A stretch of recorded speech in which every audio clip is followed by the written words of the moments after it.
Good afternoon, ladies and gentlemen, mothers, fathers, daughters, sons, brothers and sisters. Welcome to a very special event here at the Coach David Academy, hosted by SimGrid. It is 6 hours of Le Mans. We have got 60 teams signed up for this event, and I am so looking forward to this. Chris Buxton here in the commentary box. Joining me alongside for the ride, it is the Scottish wonder. It's David Christie. Good afternoon, sir. Chris, I've never seen that photo of you before. That is some Tinder material. That's old. Right there. That's old.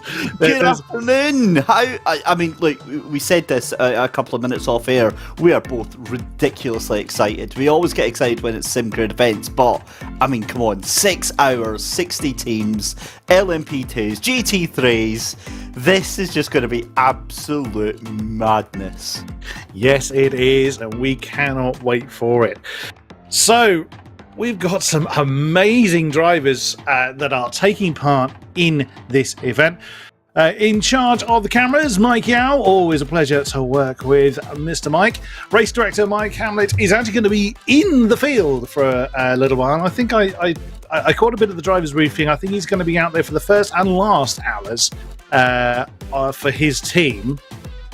We've got some amusing team names as well going on, but crucially, we've got basically it's almost a half and half split. I believe it's 27-33, slightly more GT3s than LMP2s, but an almost half and half split, and all representatives of the cars of the GT3 lineup are in there. We've got the Ferrari, the BMW, the Audi, the Merc, etc. I'm not sure that we've got more of any one than the other, but yeah, this is going to be fabulous, and any fan of endurance racing knows the Circuit de la Sarthe. Of course, it is Le Mans.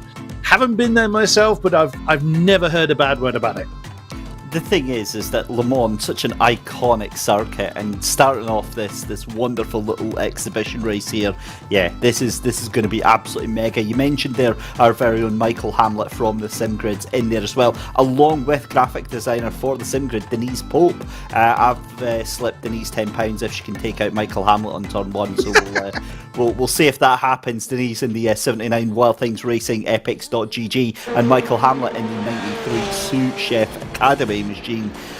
You were absolutely spot on when you were mentioning about the split with the cars as well. Obviously, GT3's very evenly split up until one point, and this is going to be absolutely huge. Keep an eye out for the number 40 of Oleg Rudnev and Danilo Zatnev in the Speedhouse Racing team.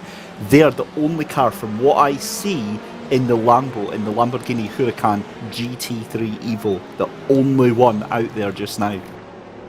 You're indeed correct. It is the only Lambo in the field. So how's that going to stack up? Why have they gone for that? Well, kind of personal preference.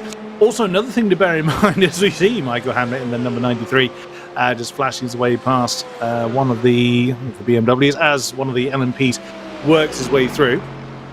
We do have quite a wide skill gap. We've got some really top-notch, very, very high iRacing drivers, and some less experienced drivers, more newer to iRacing, or maybe specialists in other areas.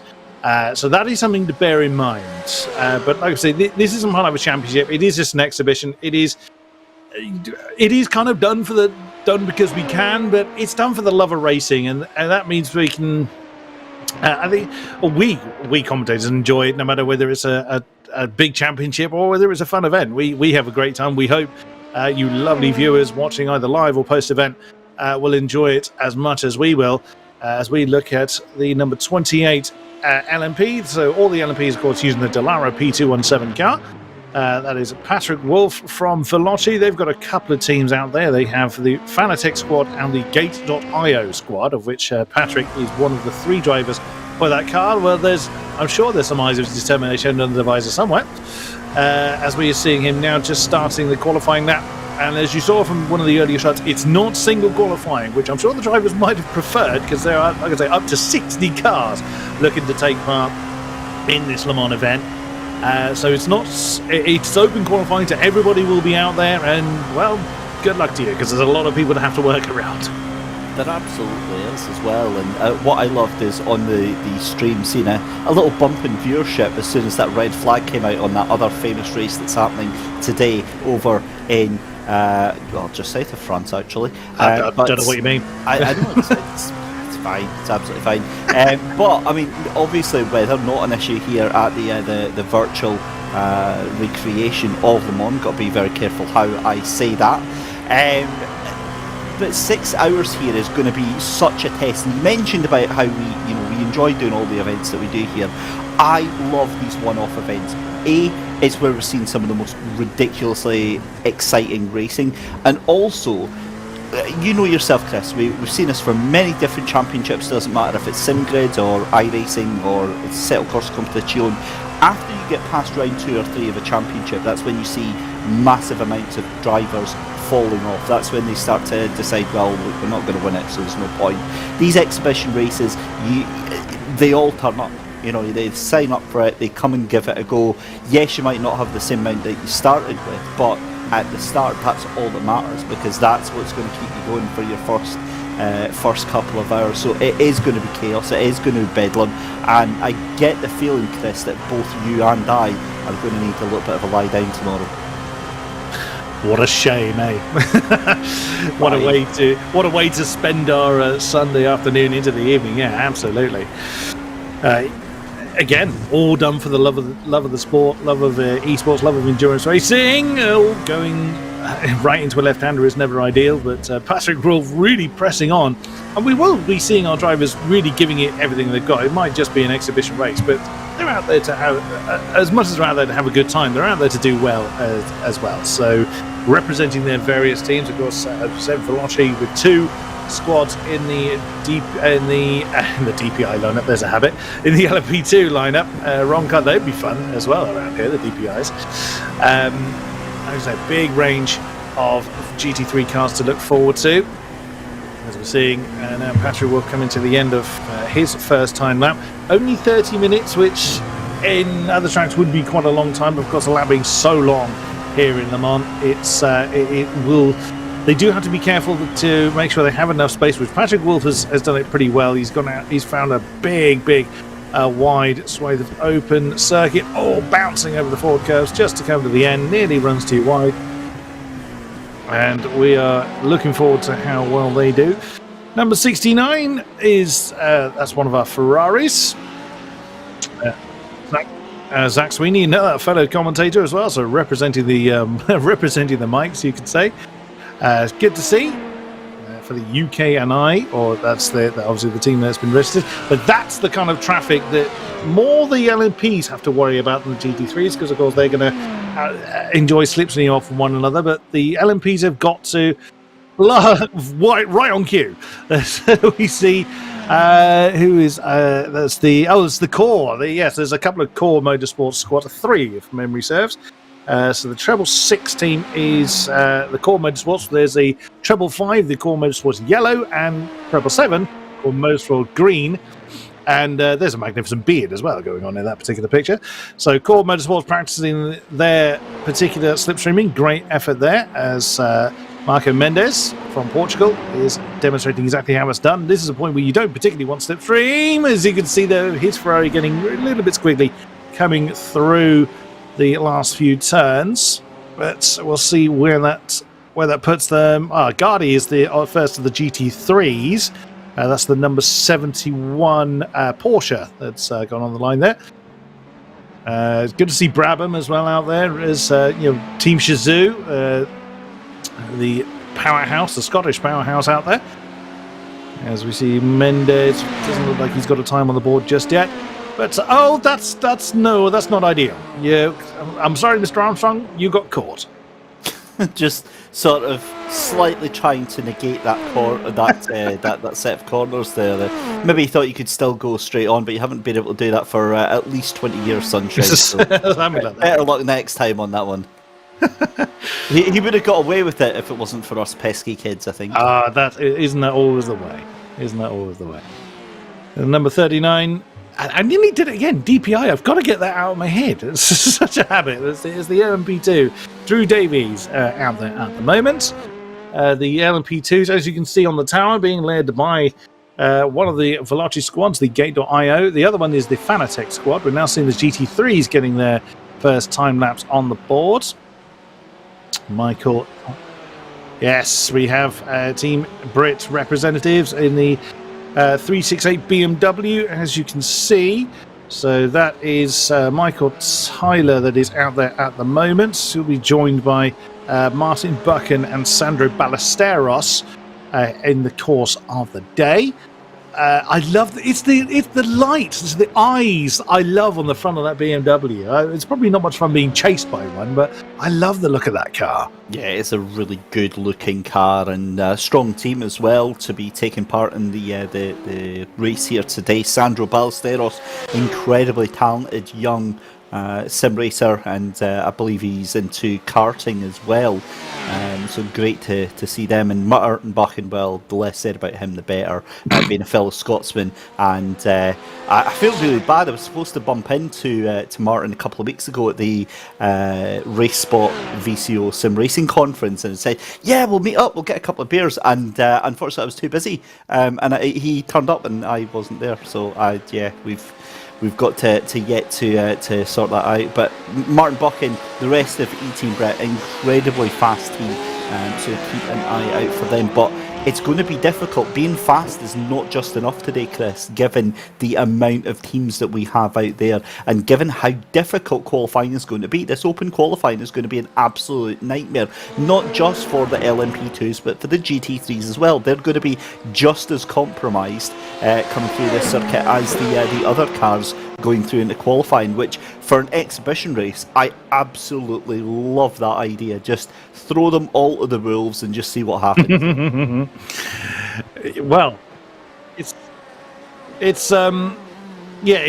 fun to see everybody. Hang on, Chris, hang on a second. I'm sorry, I don't normally interrupt. Did I just say a Liverpool FC badge? Yeah, you did.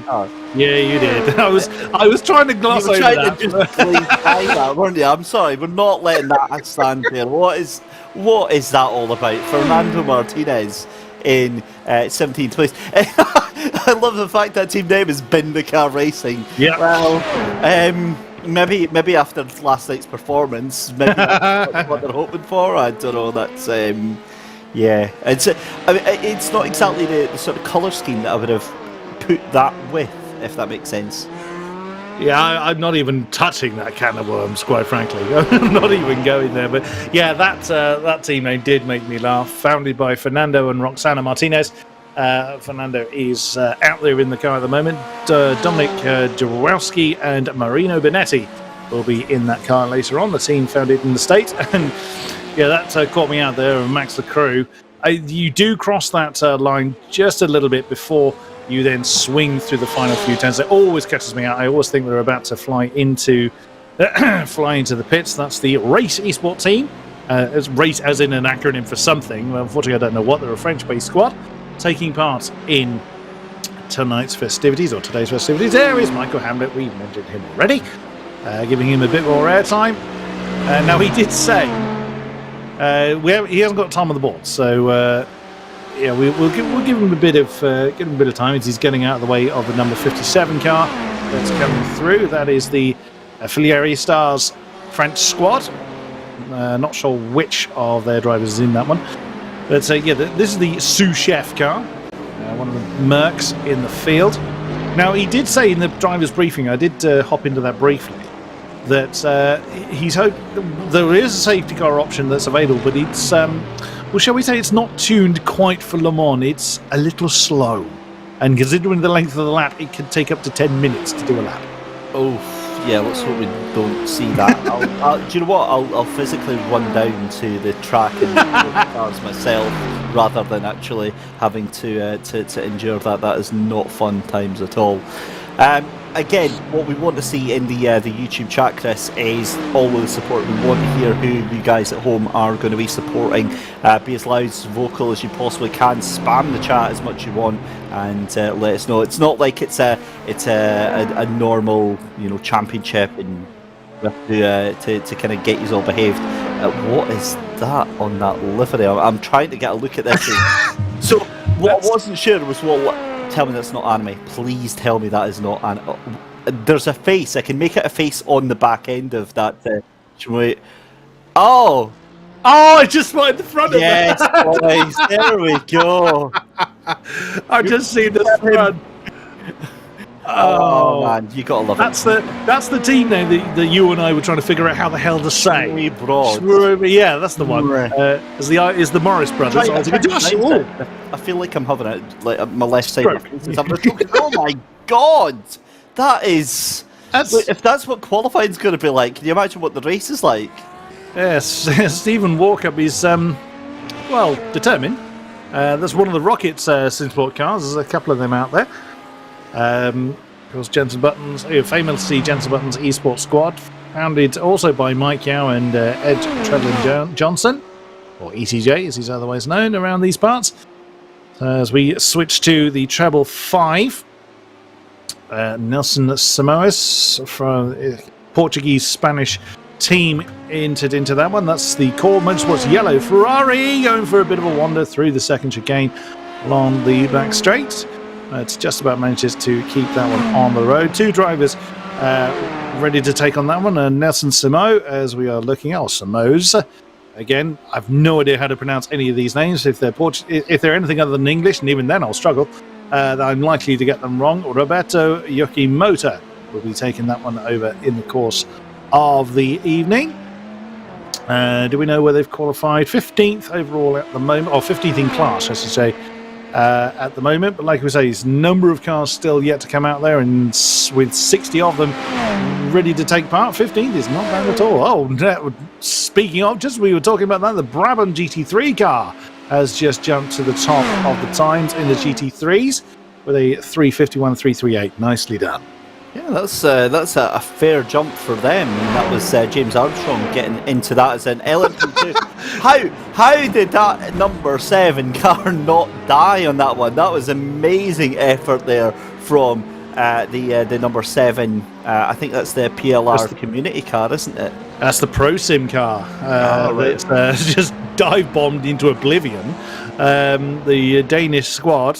So that's either Morten Agerson or Sebastian Show Hansen. So again, apologies for my name pronunciation. I'm not likely to get them right. Another car we're looking at here, the number 35. Christopher Turner currently in charge of that one. Not 100% sure who that is because I don't have a 35 on my list. Yeah, I think some of the car numbers are a little bit all over the place right now. So that is, I believe, Christopher Turner in the. So what's he in? He's in the 35. Yeah. So Chris Turner is there. He is. That's number 12 on my list. So I'm just going to add 35. That's the. There's another amusing one. New World Sim Racing by Sandbags Incorporated. Now I thought that was just an amusing team name, but no, there is a Sandbags Incorporated company out there, and they're part of. They're a Brazilian team. Chris is the founder. So Tiago Alves is involved in the company of Sandbags Incorporated. Apparently, Paul Cantea is going to be joining them later on. So the Brazilian squad in the 35 LMP2. Now, I normally like doing what I can to, help out the community and YouTube chat and make things happen for them.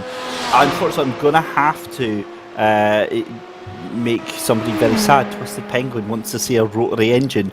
I'm not sure we're going to be able to oblige with that one today.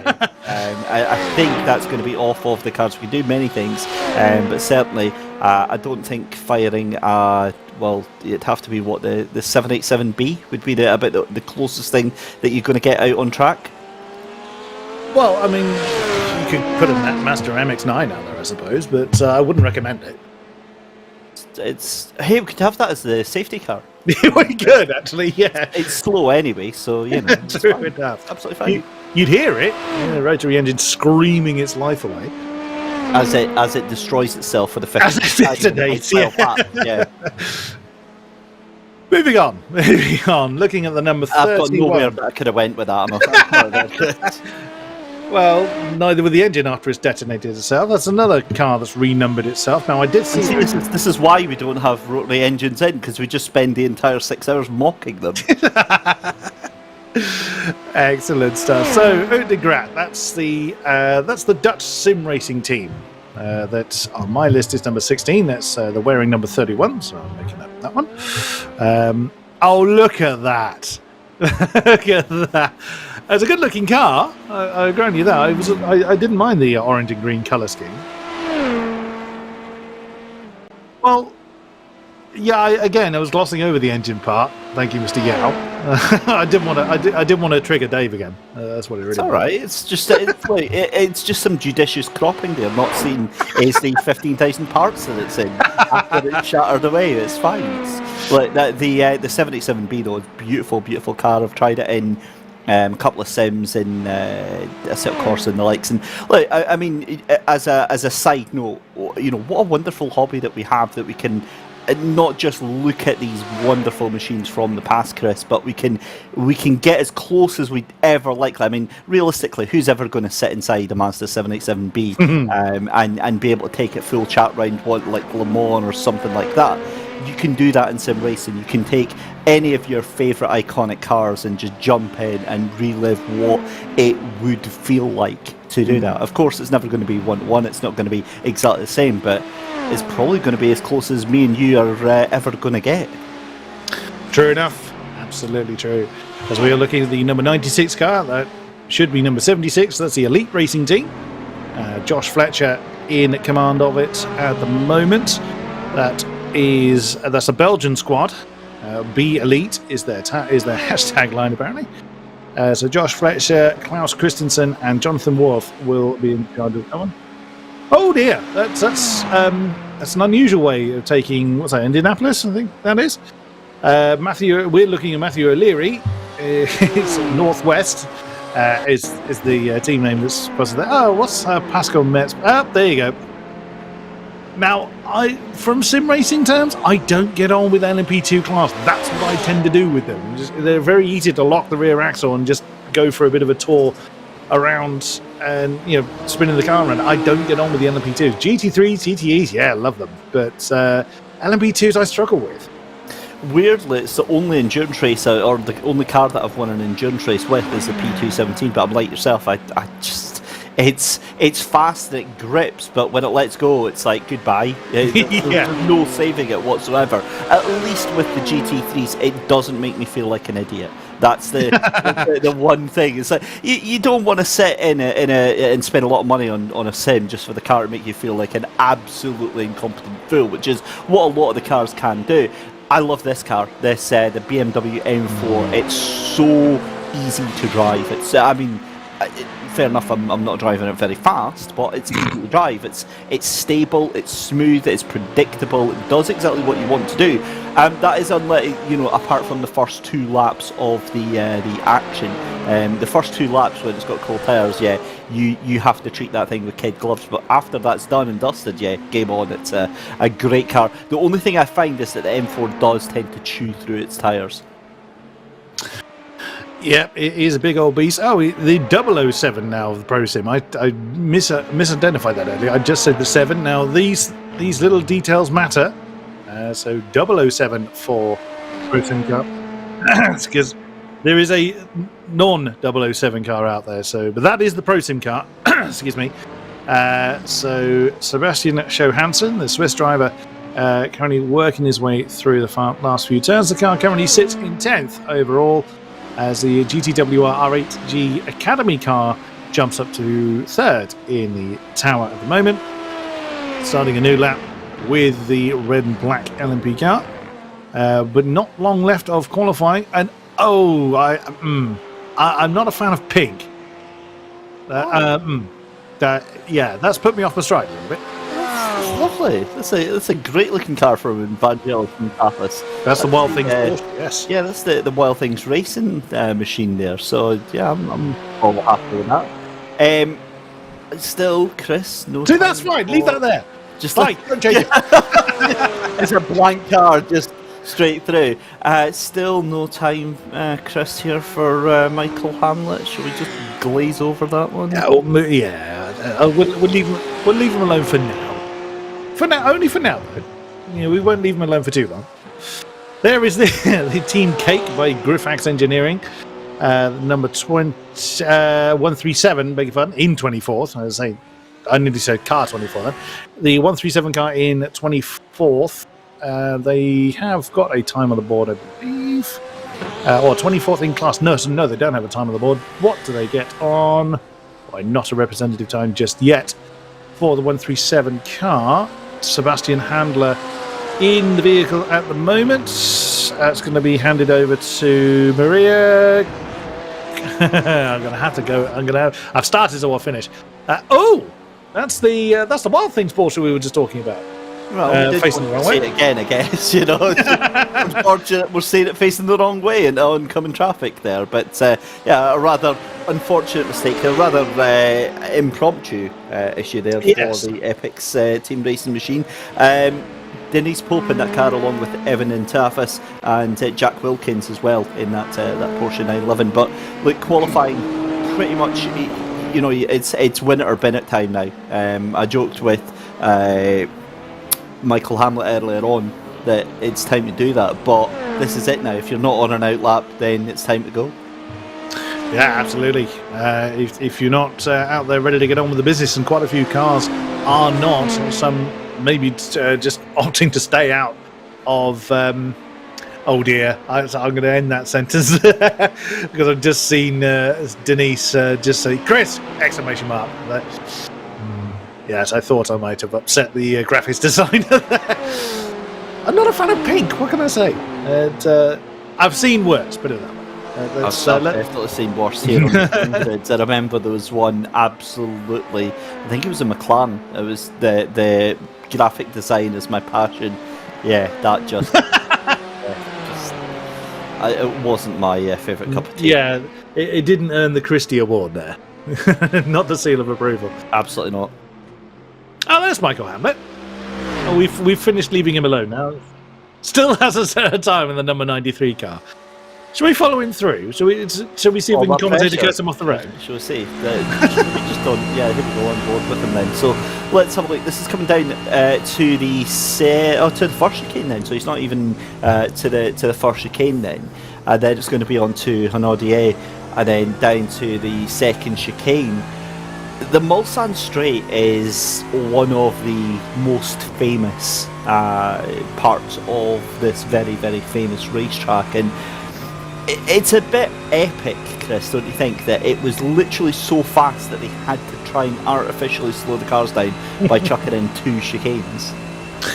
Yeah, and you've got to think that was done quite a number of years ago.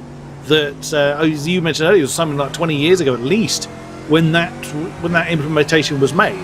Yes, obviously motor racing safety has come on leaps and bounds, but even back then, yeah, the eyes on safety were only really becoming much more taken seriously, and they had to do it back then. So that really indicates how fast cars were getting before they got to the turn of the end of the Mulsanne, which is now where we are. Yeah, absolutely. But 2.5 minutes or 2 minutes just over to go in qualified. Still looks like it's Veloci Gate that are on their outlap just now, ahead of Brabham's Esports. Listen, what a performance so far for Brabham. Second place in LMP2 and first place in GT3 right now. That's a corker, isn't it? I love the way Veloci Gate just made me think of there's a scandalous thing going on, because any scandal always has the word gate put on the end. So what are Veloci up to, I wonder? Are they preempting a scandal of some description? But either way, still on board with Michael Hamlet. Yeah, Brabham really looking set to do well, but they don't have a huge amount of gap to anybody behind them. Carbon only, not even a tenth behind them in NP2.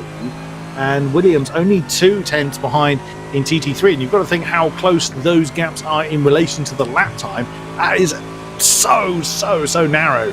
But let's follow Michael Hamlet then through the last part of his lap, heading down towards the Porsche curves, or Virage Porsche if you wish. Now starting the right-hander, keeping the car nice and steady. Now these curves tend to be relatively flat, so hitting them doesn't always aggravate the GT cars. As the Otto Racing team, that name made me smile as well, just getting back into the top 10 of the NP2s.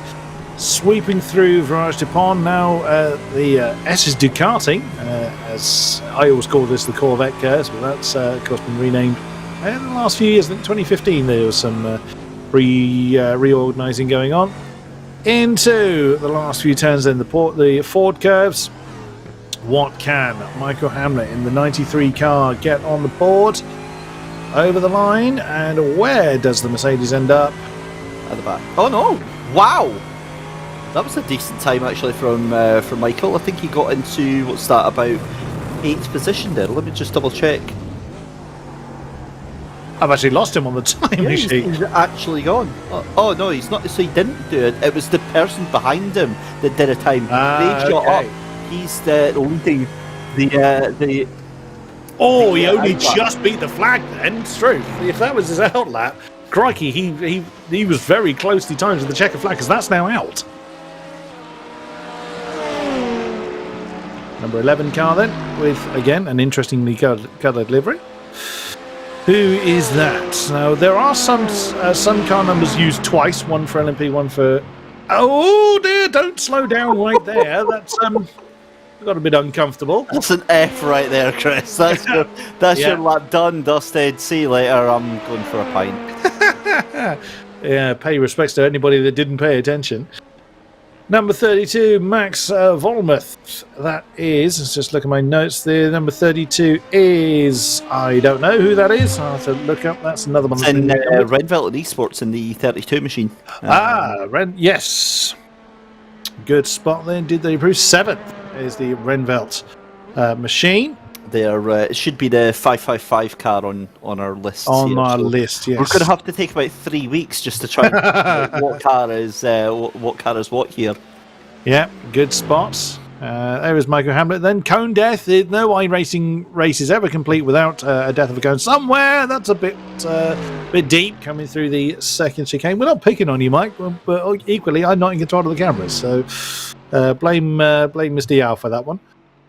Like you said earlier, we are really. I mean, come on, that's what we're doing here. As we see Jesus Cecilia here for the Aspar Team Esports Cube Controls down in 6th place just now. It looks like, Chris, that the free space on the track was at a premium during qualifying, but it looks like all of the cars getting quite a lot of space for themselves now. Indeed. As so the checker flag is seeing the end of a number of laps. There not too many cars left on the field. This one, of course, one of them currently 6th. That's the Asper Team Esports. I saw some chat. Go Team Esports there. That's Monkey Gannon that's cheering them on. I thought I spotted their name being supported in chat. But dancing around that's the 137 Porsche. That's Jesus has just gone past. Working his way around the last few corners. Does he improve? 3:28.7 his time. Is it an improvement? It's second. That nice improvement. Lap and a half, lap of the gods right there for the LMP2. We focus on the GT3s now as we see Jack Wilkins behind the wheel of the Epix.GG Wild Things racing machine. It's liveried up as the 79 car right now. But well, this is it. I mean, you're coming through the final couple of corners here, Chris. Excuse me. The cars feel a little bit twitchy. It's feeling a little bit loose. You have to hold it. And there you go. That's Michael Hamlet, isn't it? That's it. That's Michael Hamlet behind. It's just ruined his lap as well. So qualifying has been ruined for these two cars. And we can't even blame Michael for that. That's no fun. You reckon? He's going to complete the lap anyway. Yeah, that's what we usually do. So you have to. I guess. Over the line then. And that's going to be an off track surely as well. So it's still not going to count. So no time. After all of that, there's still no time whatsoever. That was. There we go. Right, Patrick Wolf. Then your current LMP2 leader on pole position, and this is pretty much an exhibition lap right now for velocigate.io. This would be where you've got one hand out the window and waving to all the crowd, although if you're Veloci, you'll likely want to showboat this anyway and put it over a second. But right, I'm turning my attention to the race here. Oh my god, where is he going? That car That car just sent to the moon on that one there. I did wonder because he went across the grass and it was looking a bit sketchy, and then, yeah, well, there we go. Right, if that is what qualifying is, God help us for the race car. Well, yeah, absolutely. So 58 cars are just counted down. So 58 cars are listed in session, and the entire field is bookended by Veloci, because the 28 car is on pole, and the number 41, which is the Fanatec squad, is listed as last. So the entire field sandwiched by Veloci at the minute. Of course, not going to stay that way, but yeah, that's giving them some extra advertising. Well, you know, it's not exactly like Veloci need it right now, is it? I mean, the performance that they get from their teams and from their drivers as well, it's yeah, pretty awesome stuff. And well, what a weekend we've got for us here. As Chris, you can start taking us through the grid here. So Veloci, Gate.io and Asper Team Esports on the front row. Then Brabham and Carbon take on row 2. GTR RAG Academy row along with Walk Racing Esports on row 3. Renvelton and Rocket Sinsport take on row 4. And the name we can't say properly, Shway Broad, that's as close as we're ever going to get. And Otter Racing on row 5. ProSim and DSRT RJB Solutions on row 6. Then the Elite car with Josh Fletcher at the wheel, Team Ballast Ukraine on row 7. Filieri Stars and Maradnis Green on row 8. Pending, that made me laugh as well, Pending Systems. Well, you kind of need to get on with it now, whether you're pending or not, along with one of the core motorsports cars on row 9 with the PLR Community 2 and Quantum Racing on row 10. Dave, do you want to do a few? Yeah, sure. So as we said then, all the way up to 21st then, Santiago Iglesias in Monk Racing on P21 with Tiago Alves in P22, New World Sim Racing. P23 is Hector Hernandez for the IMSC Endurance team, and alongside him on row 12 is Callum Wells Fry for PLR Community. Row 13 is going to be Marino Bonetti starting for Bin the Car Racing with that questionable livery on it.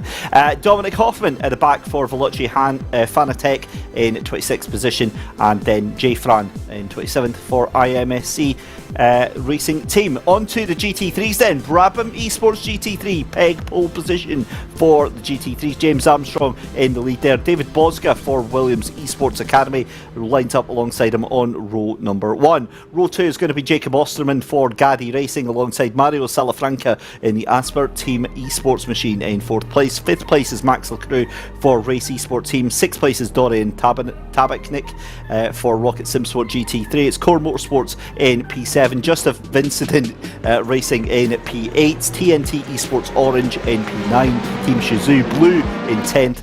It's Omega Racing Team in 11th place, Grip Hacks Engineering in P12. We're going to have to rattle through these because we've got so many. GTWR RAG Academy in 13th, 14th place for Muradnes QNTM squad, 15th place for RF Arrow Orange. Just of Incident Racing, their second car is in 16th. Team Cake by Grip Hacks in 17th, Muradnes QNTM GT3 in 18th place. 19th place for E-Team Brit, keep an eye out for them. Kez Industries in P20, Muradnes QNTM squad, another of their cars in P21.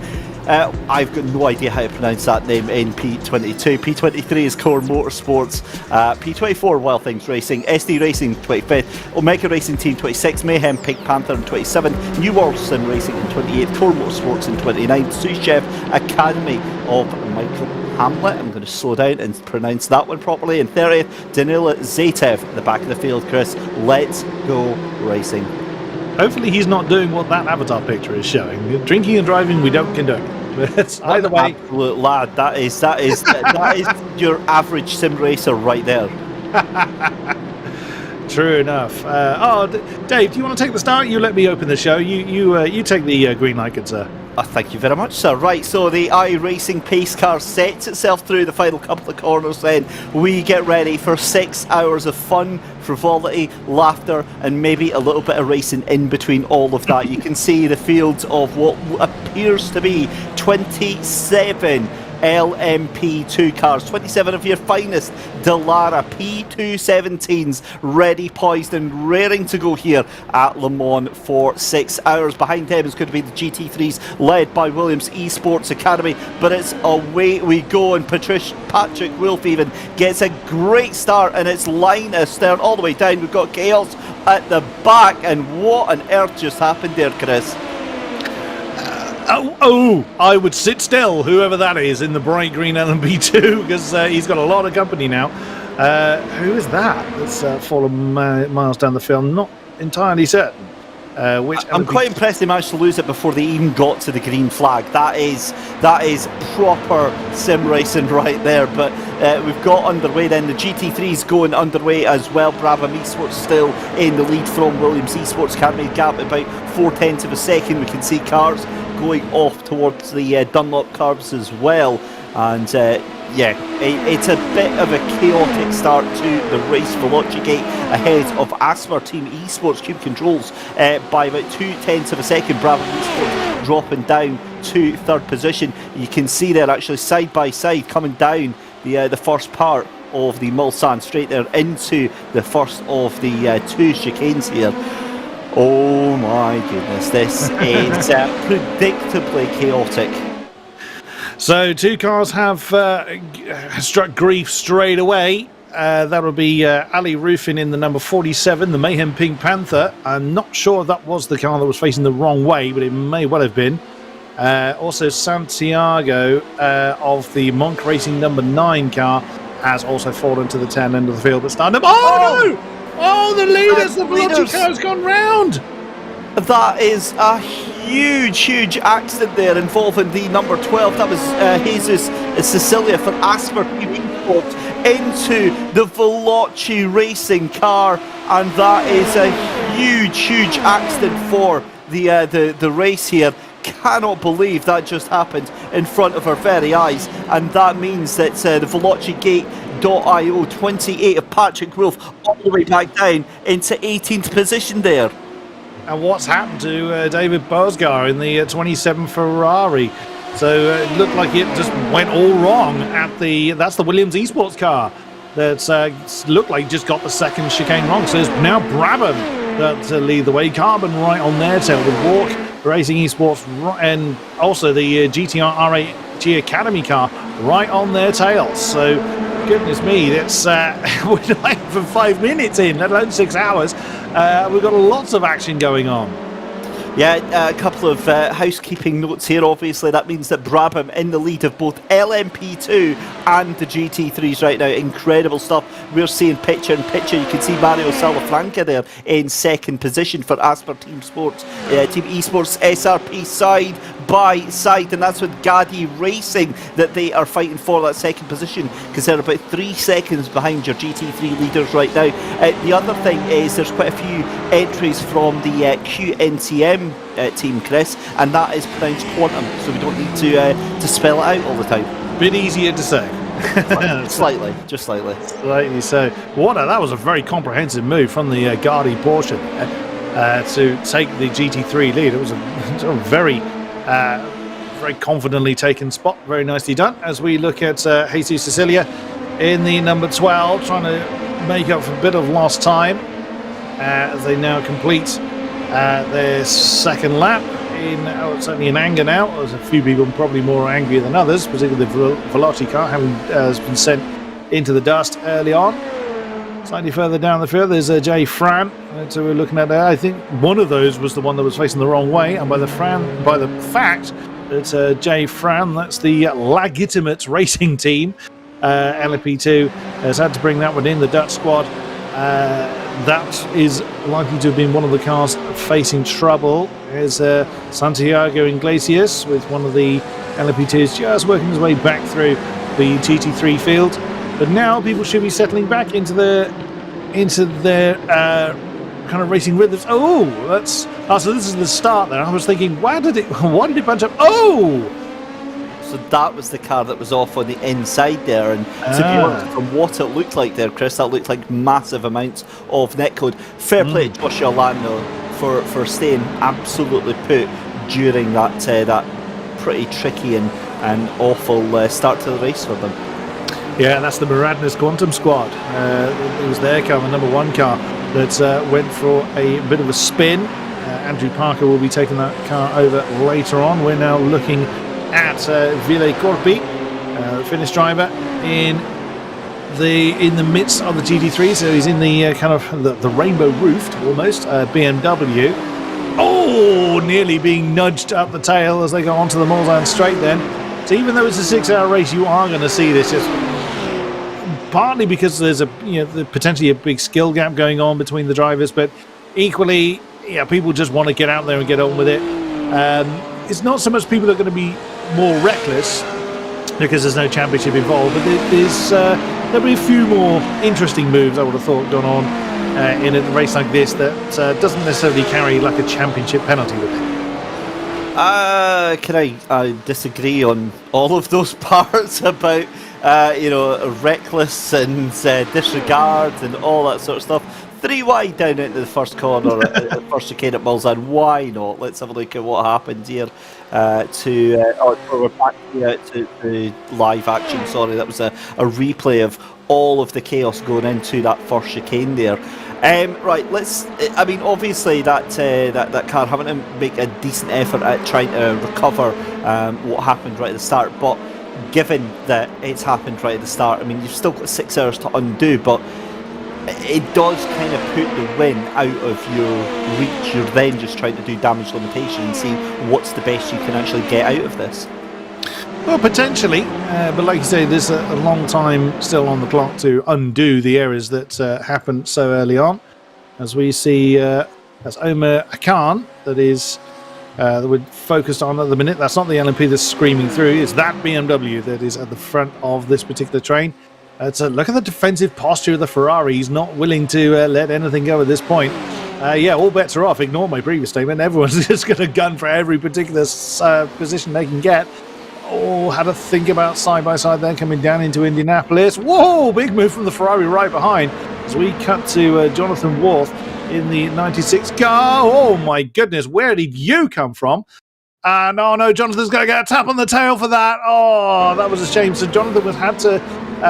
he was taking an avoiding action there in the ERT. That's the Elite Racing Team LMP2. But sadly, that undid itself as now Omar Akan is challenging the Asper car and, is nosed ahead of the Asper Ferrari. So that's now 3rd position to the number 14 BMW.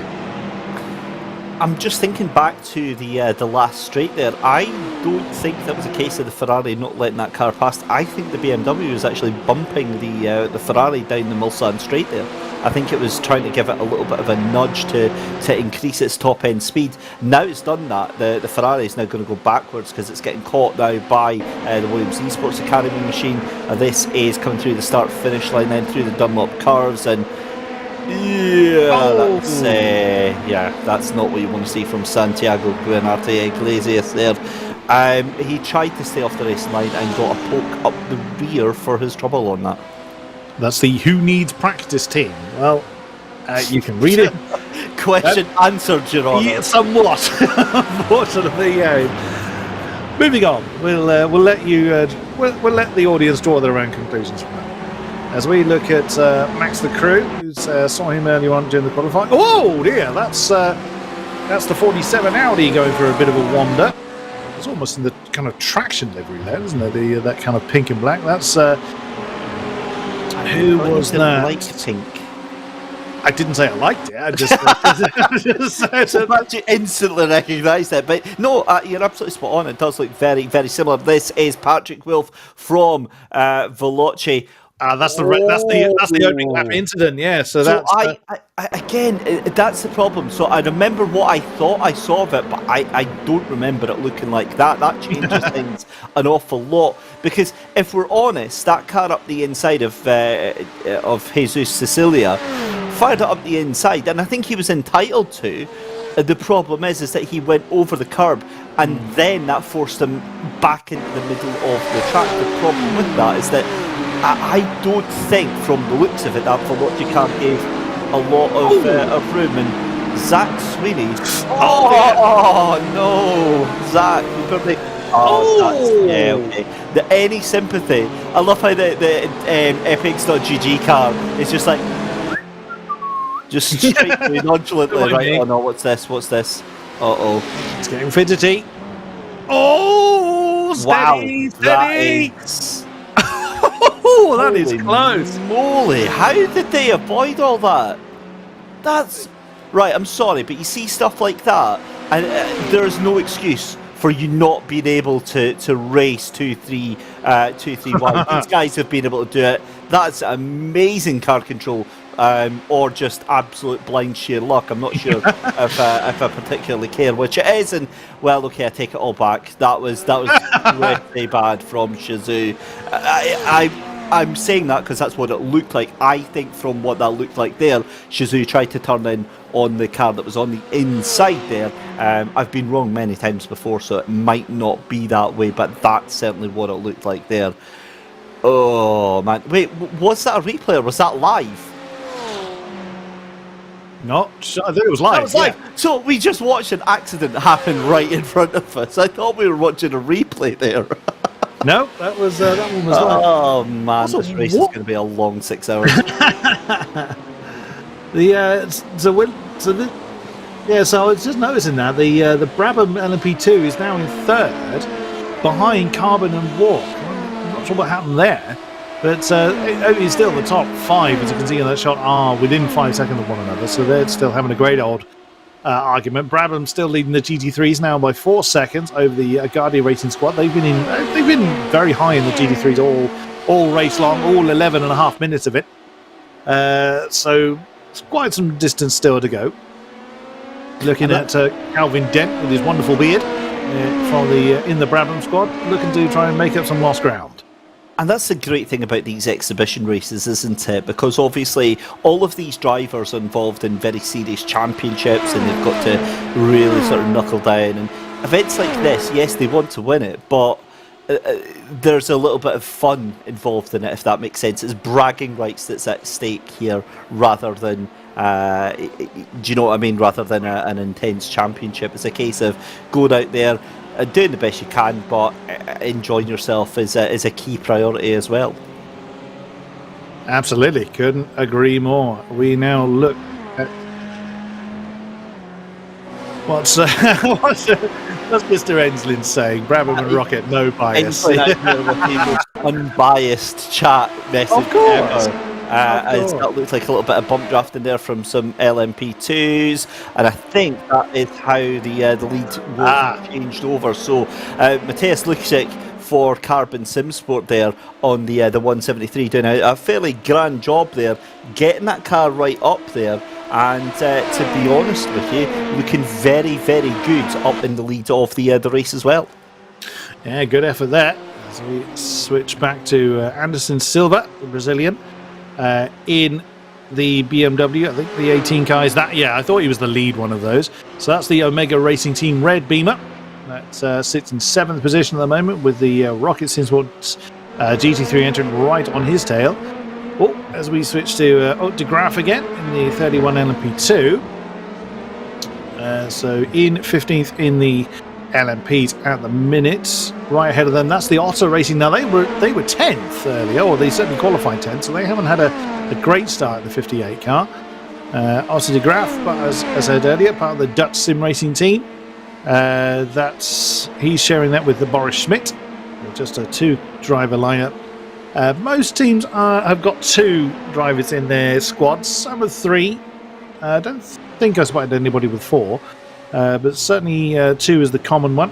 So we switch back to the number 18 BMW. Oh, is that a wounded Ferrari, or is that that's probably a lapped Ferrari that we saw? Is that the Ferrari that got banzaied earlier? That's probably trying to mind its own business at this stage. Zach Speedy in the Kes Industries machine. He's currently 3 laps down at the moment. Yeah, it's, I can't imagine it's taking him that long to only limp to the second chicane. So. He may well have... I think everybody had at least 1 fast repair, so he's probably made it back, used the fast repair, and then is back out on track. So he's probably just keeping out of the way for the time being. Okay, look at this pack of GT3s. This is dream territory, isn't it, for endurance race fans? Yeah, and having this on the same weekend as having the real life Nürburgring 24. This is everything that, and how polite of Nürburgring 24 to finish when we started the race. It's awesome to see. But back with Anderson Silva here, trying to defend this position here from the Rocket Sim Sport GT3 just behind him. Doing a fairly good job, you've got to say, but again, a very busy field right now, just up in front of him here. The thing with that is the fact that, as I said, that number 18 machine of Anderson Silva, he's got Dorian Tabernic just behind him, and then he's also got the 15 just behind him as well of Team Shazoo Blue, about a second behind of Robbie Janssens. But here we go then, this looks like Dorian Tabernic into the toe of that BMW just in front. It's whether or not he can actually do anything as we go back to the Mulsanne straight then.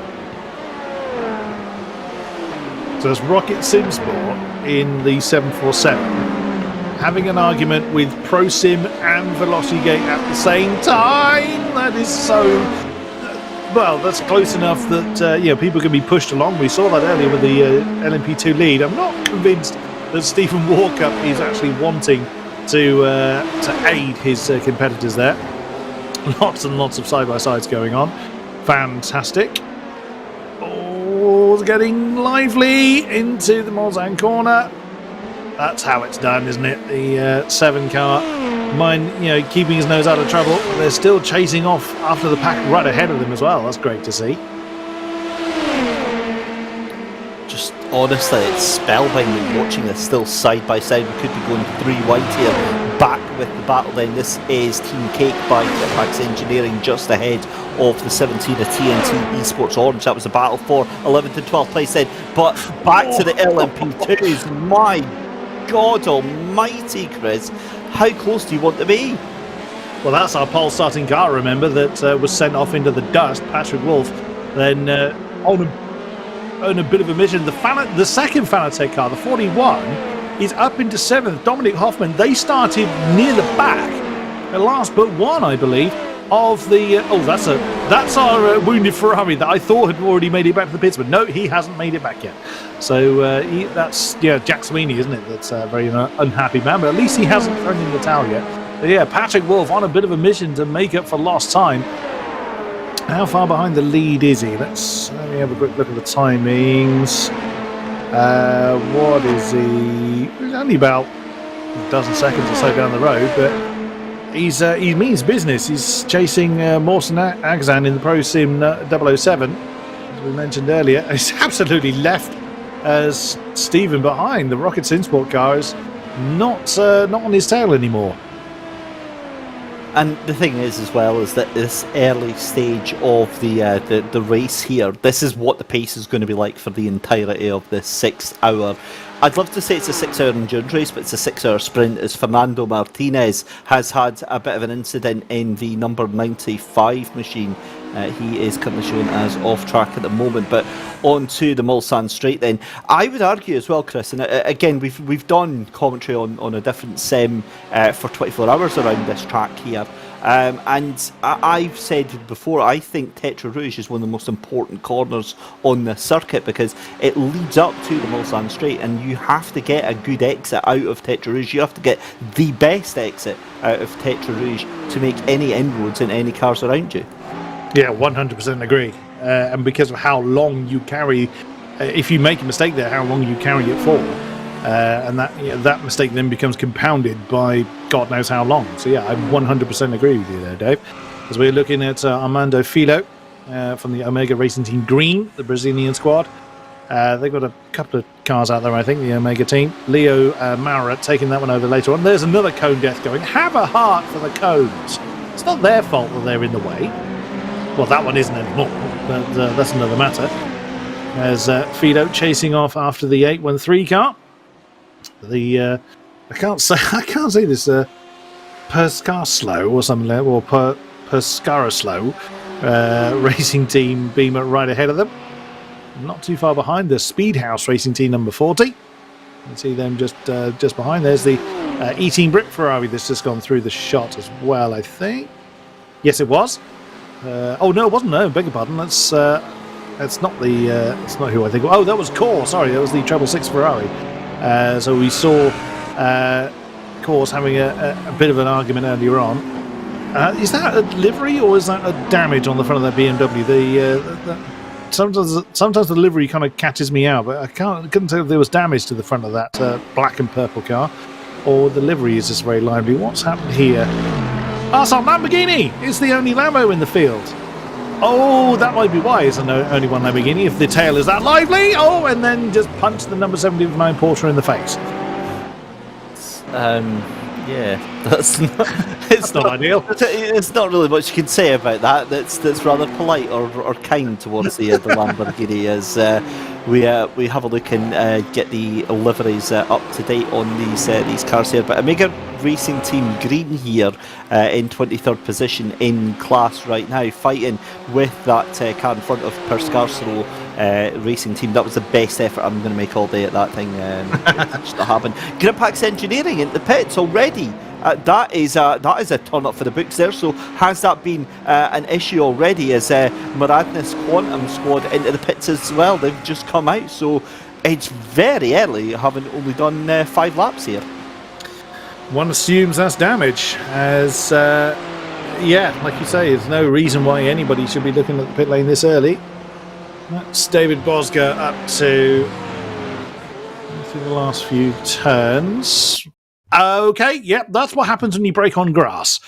The Williams Esports Ferrari sent off into a spin. No damage to the Pride and nothing more there. As the Ferrari gets back underway. Lucas Podstata, that's a name I very much recognise. Current VGP champion over in the Czech Republic, Lucas Podstata. So look forward to seeing how he does in the Williams Esports Ferrari. Armando Filo. Yeah, coming out of Tetra Rouge for Armando Filo here for Omega Racing Team Green. And I get your comment about the livery on that car. It is super confusing because it does look like damage. It honestly does look, but then you know that it could genuinely just be the way that it's been made to look there as very wide. And that Lamborghini, how did that Lamborghini just act like an LMP2 car? You think it just tried to disguise itself and I'm one of them, let me through please. They won't notice. Nothing to see here. Day 26 and they still don't suspect. Oh! Dale Carter going airborne in the Audi there. Goodness me. That looked a little unusual. So you're getting absolutely fine. Right, where is this performance from the Lamborghini gone? Because it's currently at the back of the field here, but it's actually doing a grand job, as we see a little bit of fisticuff action from the LMP2s. That's the ISMC Endurance Racing Team Green against the Bin the Car Racing.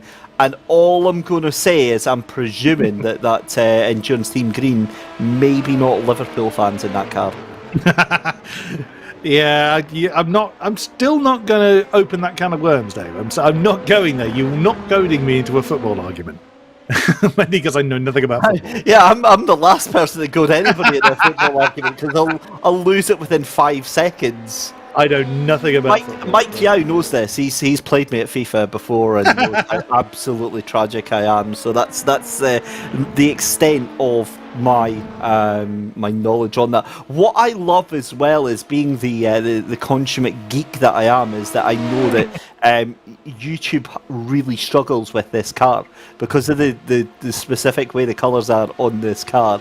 It really throws the video in an absolute tizzy fit, which is just hilarious to watch. Meanwhile, back further up the field then, this is the battle between Otter Racing and I believe that's DSRT RJB Solutions, who have just got a slow down, so they are losing a position there with Daniel Vieira here in 5th position. Core Motorsports Green just behind Race Esport Team and Just of Incident Racing. I do love these pun teams. They are just fantastic.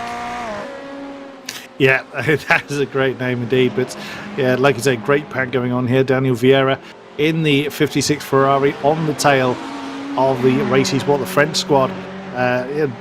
They've been well in the top 5 all race long so far.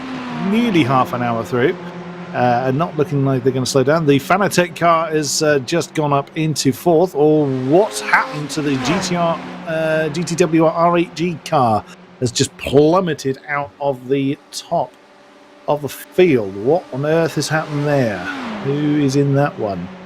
That is Michael Mariani that's in that particular car as we continue to watch this great GT3 battle going on. Yeah, great move for position there. Race Esport team just taking that 3rd position from just of Incident Racing there, like candy from a baby on that straight there. Beautiful. Well, I'm saying that, but their boards haven't moved yet. So, yeah, that was for position because the timing tower did update itself. It's just the little LED lights, the Lumerank system updates itself at the end of the lap here. But great move from the Porsche Race Esport team up into 3rd position here. And we come down into the 2nd chicane. Yeah, you can tell no one's willing to give up on anything as Vieira may well be able to overhaul the BMW here. Again, there's another kind of almost confusing element of the livery on the BMW. It looks like the bonnet's bent, but it's not. It's black. So, again, I'll be caught out with that later in the day, but the Ferrari's going very, very fidgety right behind the Vincent BMW. There goes the Core Motorsports green Ferrari. Oh, and alongside the Williams Esports car as well. Oh, great move there. Well played. So, yeah, that was really, really well driven from both Ferraris there. As I would imagine as well that the BMW may well just be biding aside this Omar Akan that's piloting the number 14 at the moment. It's too early to be panicking about positions, but no one seems to have told Daniel Vieira that as he's really pressing on trying to overhaul Max de Crew in the front. Where on earth you get that David Bosga? Wow, that was either a really late break or a second and a half. Either way, that's just gained him 4th in the GT3s. Absolutely storming through the field. A great battle, but that is allowing Max de Crew just to get a bit of distance there. So the Porsche's like, yep, you carry on. I'm going to run off here. But the two Ferraris still having an argument. There's now one of the LMPs screaming up behind him.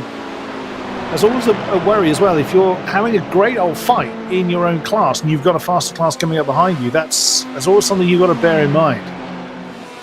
But can these Ferraris and, well, plus one BMW close back in on that Porsche? Because Max de Crew now looks like he's going to start to get into his rhythm a little bit. Oh, now what's the LMP going to do? This could really change the dynamic of this particular battle. What's he going to do here, we think? So that's the number 7 LMP. That's the PLR community car. That's bounced his way over the curbs. There's Juan Mina, beg your pardon.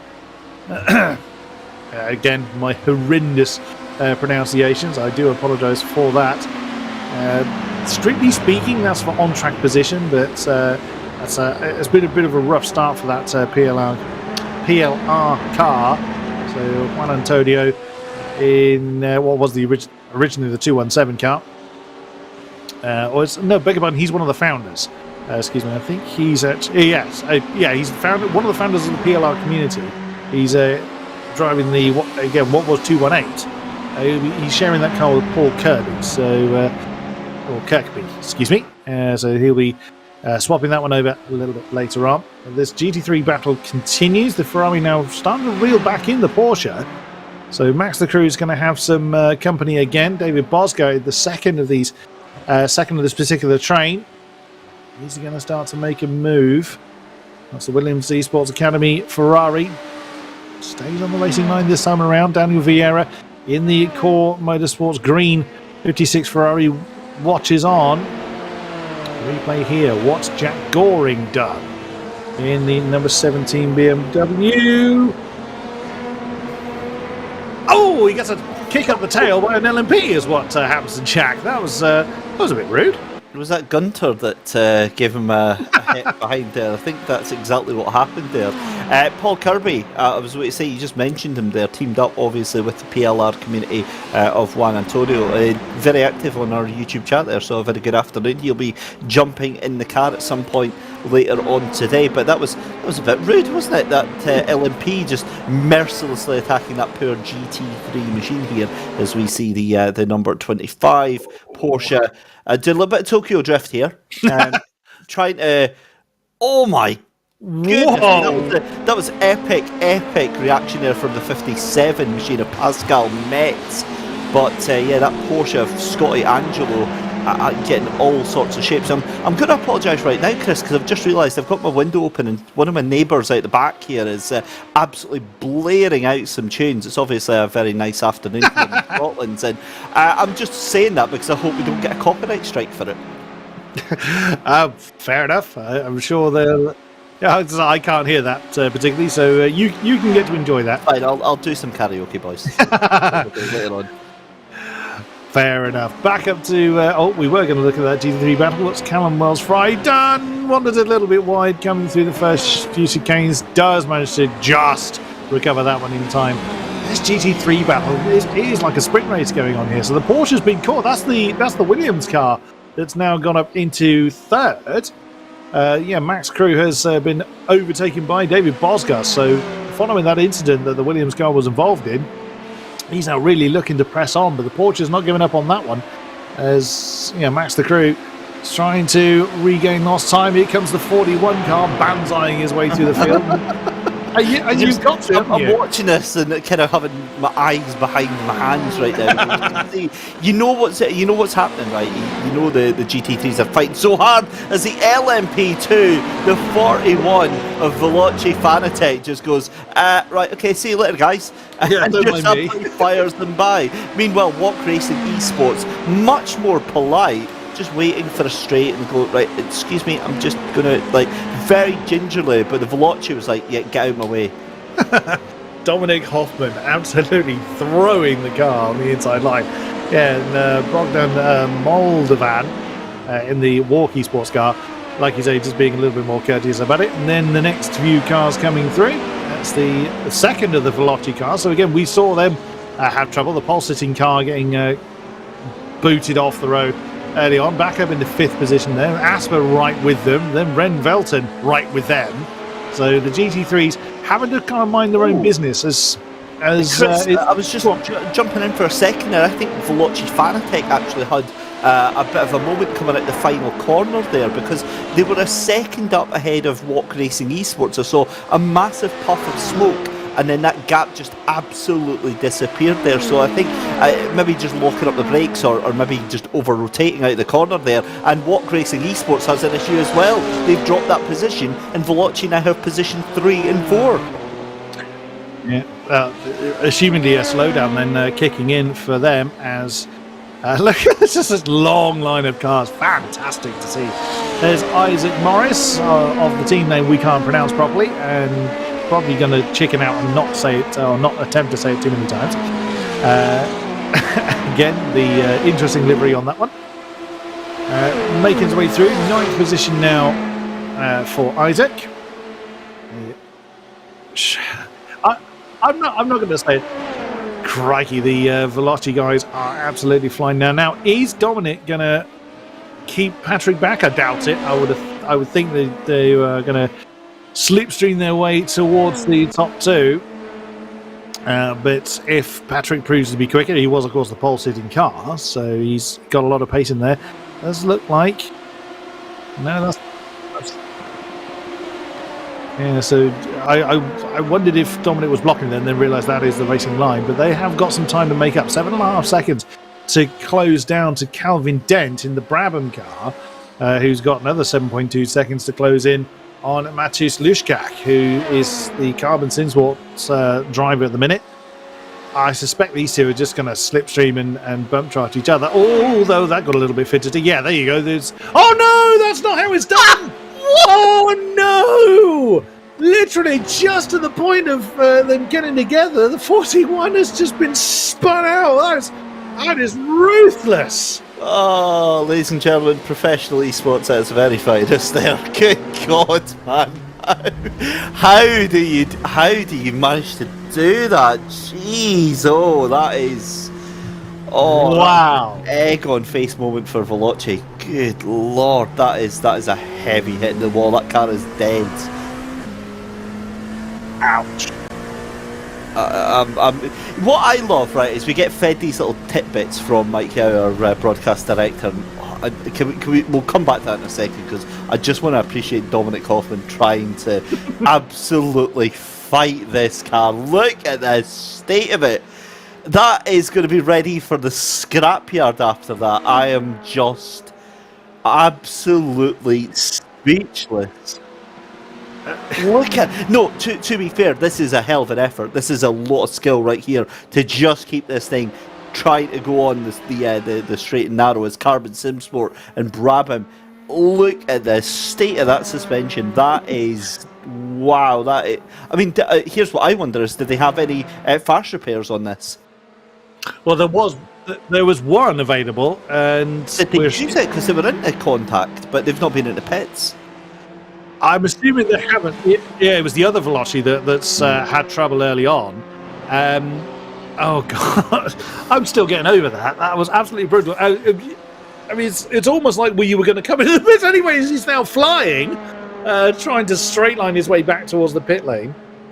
Dominic Hoffman, like you say, he's awesome car control. The entire LMP field has now come into the pits, so it was almost like Patrick was just saying, well, you're going to come in anyway, you may as well do something else other than refuel. It's alright, just let me lose you 50 seconds of time. Yes. Do you know what, joking aside though, if that is all they lose out of that, that is going to be a scandalous escape for them. Like, the fact that they can still be on the lead lap after that, 'cause all the leaders are into the pits anyway. So, wow, that is, I'm just, you know, the great thing about this is that there's occasionally times, Chris, and we both feel at the same time, where we're just like, we don't ask much from Mike Yao.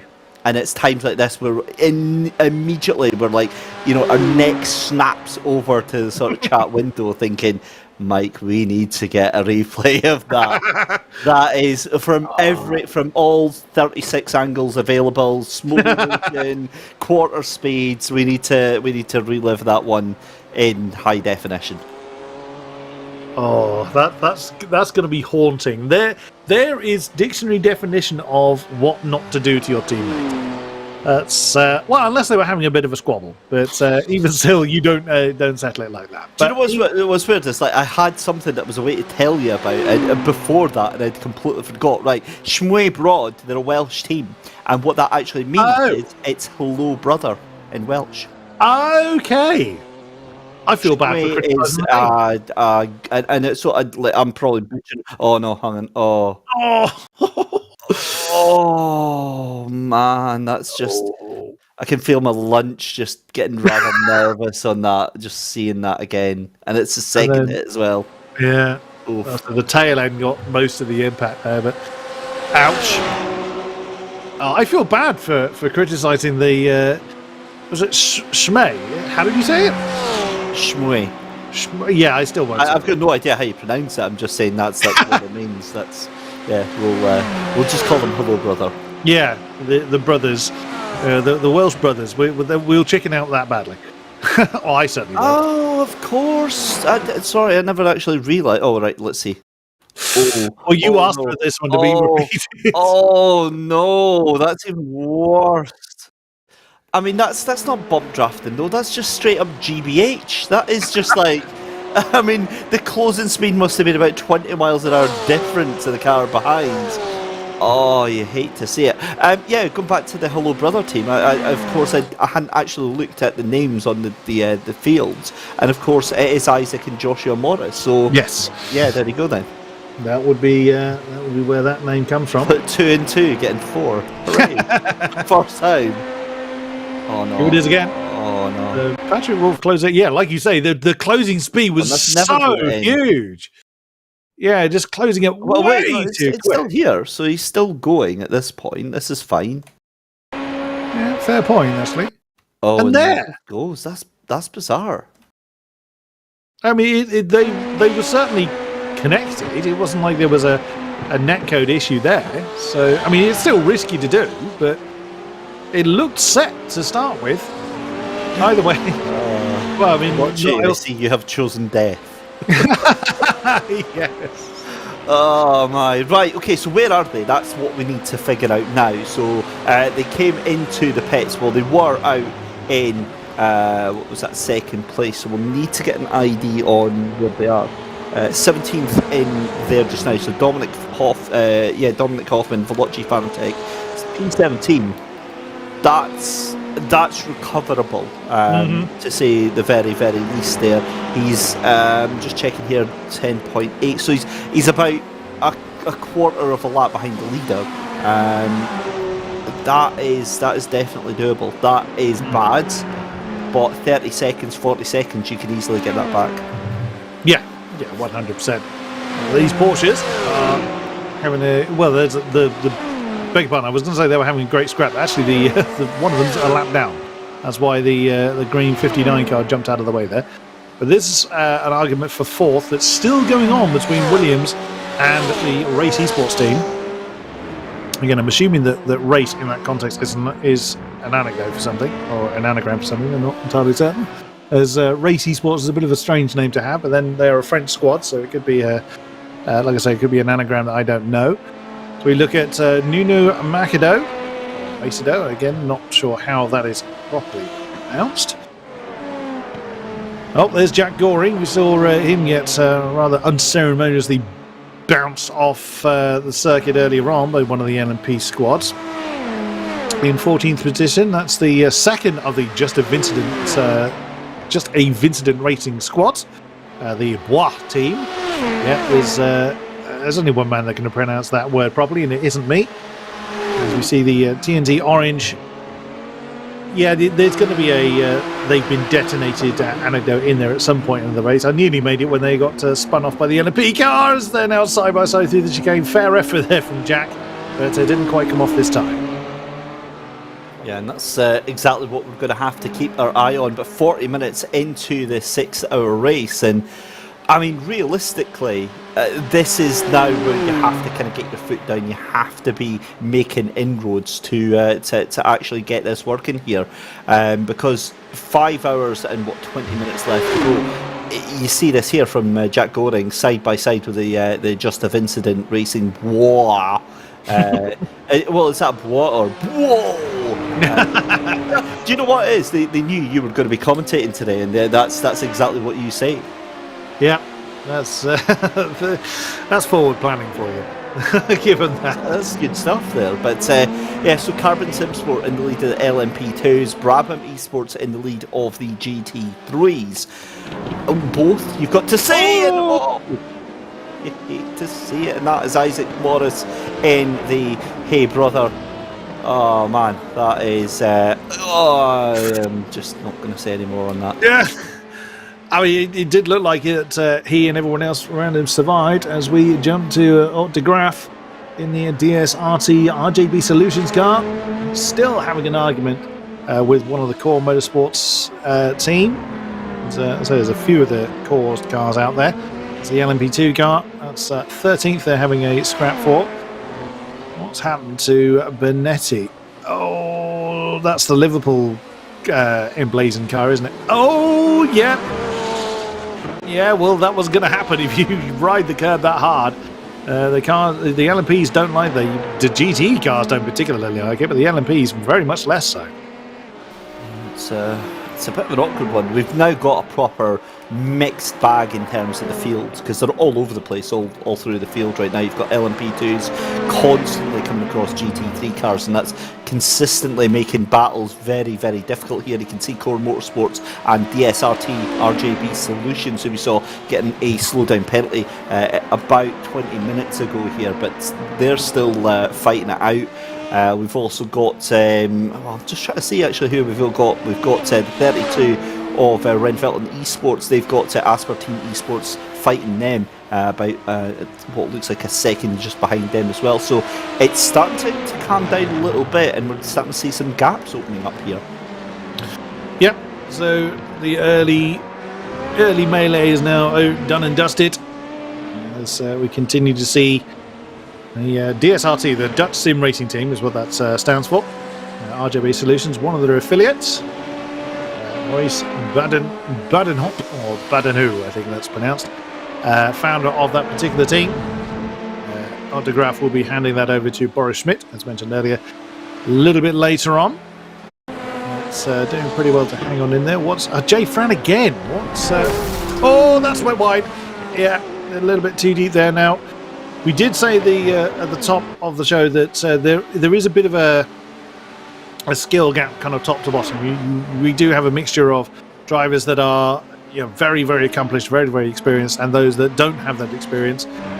Jay Fran, although Jay Fran is the founder of the legitimate, again, I love that, racing team, the 420 squad. Again, another one of our Dutch contingent. I think we saw Hector Hernandez out in that car earlier on. Or Hector's out in another car, I can't quite remember. But Jay, out there in the moment, struggling to get the grips, it would seem, as we now jump back to Nuno Macedo in the Core Motorsports LMP car, still fending off the Dutch Sim Racing Team car. Yeah, Graf, the problem is that you never want to make the move going into that first chicane, do you? Because you're immediately going to be on the back foot coming out of that and going on the second half of the incredibly long straight here at Le Mans. So you want to try and time it for the second chicane, as this is starting to get a bit sketchy. That's been the car racing and PLR Community Racing number 2 up in front. You've also got that's going to be a hit onto the back of the number 7 there. So I think that's one of the cars trying to get basically a lap on that one. And that number 7 there is Juan Antonio that is in that one. So we're almost 3 cars wide. Yeah, that is the 57. So that is not on their lap. That's Pascal Metz that is there trying to get his way past there. So Pascal Metz currently in 8th position right now. And this is dicing with P25 and P26 right now. You hate to see it, do you? Indeed. But what we do enjoy is lots and lots of racing, as we still see. The closest battle time-wise, I think, is this one at the moment for 13th position overall. It could be that the Dutch squad right behind is biding their time, but they do look very fidgety, don't they, behind the 48 car. So it could well be just trying to find a way through. There's the number 4, just going through the shot. Who's piloting that one? That's Jan Frey. That's the ISMC car. Yeah, looking after that collection into the wall earlier on, that car obviously kind of hobbling about and maybe just trying to make it through to the pit stop anyway. A lot of these drivers, if they've not used their fast repair, maybe just wanting to hold off until they're actually due to come in. Never mind, as Jay Fran does come into pit lane. My master strategy brain is obviously not firing on all cylinders this afternoon, as we see Mario Benetti in that interestingly liveried, we'll say, bin the car racing machine. Still one of the best team names out there. It's a bit of forward planning, isn't it? It's just like, bin it. Well, it's almost like a get out of jail free card, because if they don't bin it, it's a funny name. If they do, they say, well, we warned you. Exactly, and that's well, let's hope that's not what happens today. But we're coming up to our first hour of the race here, and thankfully we still have the majority of our cars. I think we've lost 3 cars. I think we've lost the number 69, we've lost the number 59, and I think we've lost the number 44. So here we go then. As we said, we're currently watching Marino Benetti here for the Bin the Car Racing. 6 seconds behind the PLR Community Racing machine, just up in front. And again, in no man's land here just now. That seems to be the story of the day here. Interesting battle going on for the 43rd and 44th overall. Now that is going to be the GT3s, I believe. Scotty Angelo in the 25 and the 21, and Matthew O'Leary, as we see Marino Benetti and a little bit of connection issues here. This is Matthew O'Leary then, and still fighting as we see. I believe that is Scotty Angelo just in front. He's also got Michael Tyler there as Roberto Mota for the 555 Ringvelton Esports machine comes into pit lane just now. And again, coming out of Tetra Rouge, this is so important for these cars. You have to get the run through. You have to be able to get the momentum coming out of this corner to be able to get onto that incredibly long, incredibly taxing Mulsanne straight there. One of the most famous parts of this circuit here. You can also see one of the LMP2 cars making its way around through the inside there and getting very close to what looks like contact with one of the GT3 machines there. Thankfully, things better off it there though, but that was Mark Edwinson in that LMP2 car, and that has actually compromised the 25 just ahead of Scotty Angelo. And this is the two teammates then, so this is Miranda's Quantum. It's GT3 and the GT3 squad. 25 is the GT3 and 21 is the squad car. And you can also see Jack Wilkins in the Epics.gg Wild Things Racing. This is Calvin Dent then in the battle for P3. He's currently 1.9 seconds ahead of that recovering Veloci Gates.io machine, and this is an absolute melee for position here in GT3. You've got Wild Things Racing and the two Maradness Quantum cars. It looks like that's going to be around the outside for the 25 Maradness Quantum, and indeed that is going to be a position done and dusted. Scotty Angelo takes that one without too much of a fuss from the 79 of Jack Wilkins. Going to have to watch out though, because still got Matthew O'Reilly just behind him. Michael Tyler fancies getting involved in this one as well. So you see Porsche and BMW side by side, but that is a very, very easy move there done on the Wild Things Racing machine there. So that's the two Quantum cars having got through, and that means that Quantum Squad 3 have decided to get their way past as well here. So that is some epic pace on that BMW. But two of our leaders into the pits then for GT3. They have decided to get possibly some fuel. And Chris, just looking at the first hour of the race then, and I'm thinking to myself, this is now the time where the teams need to kind of settle down, isn't it, and get themselves into a rhythm here.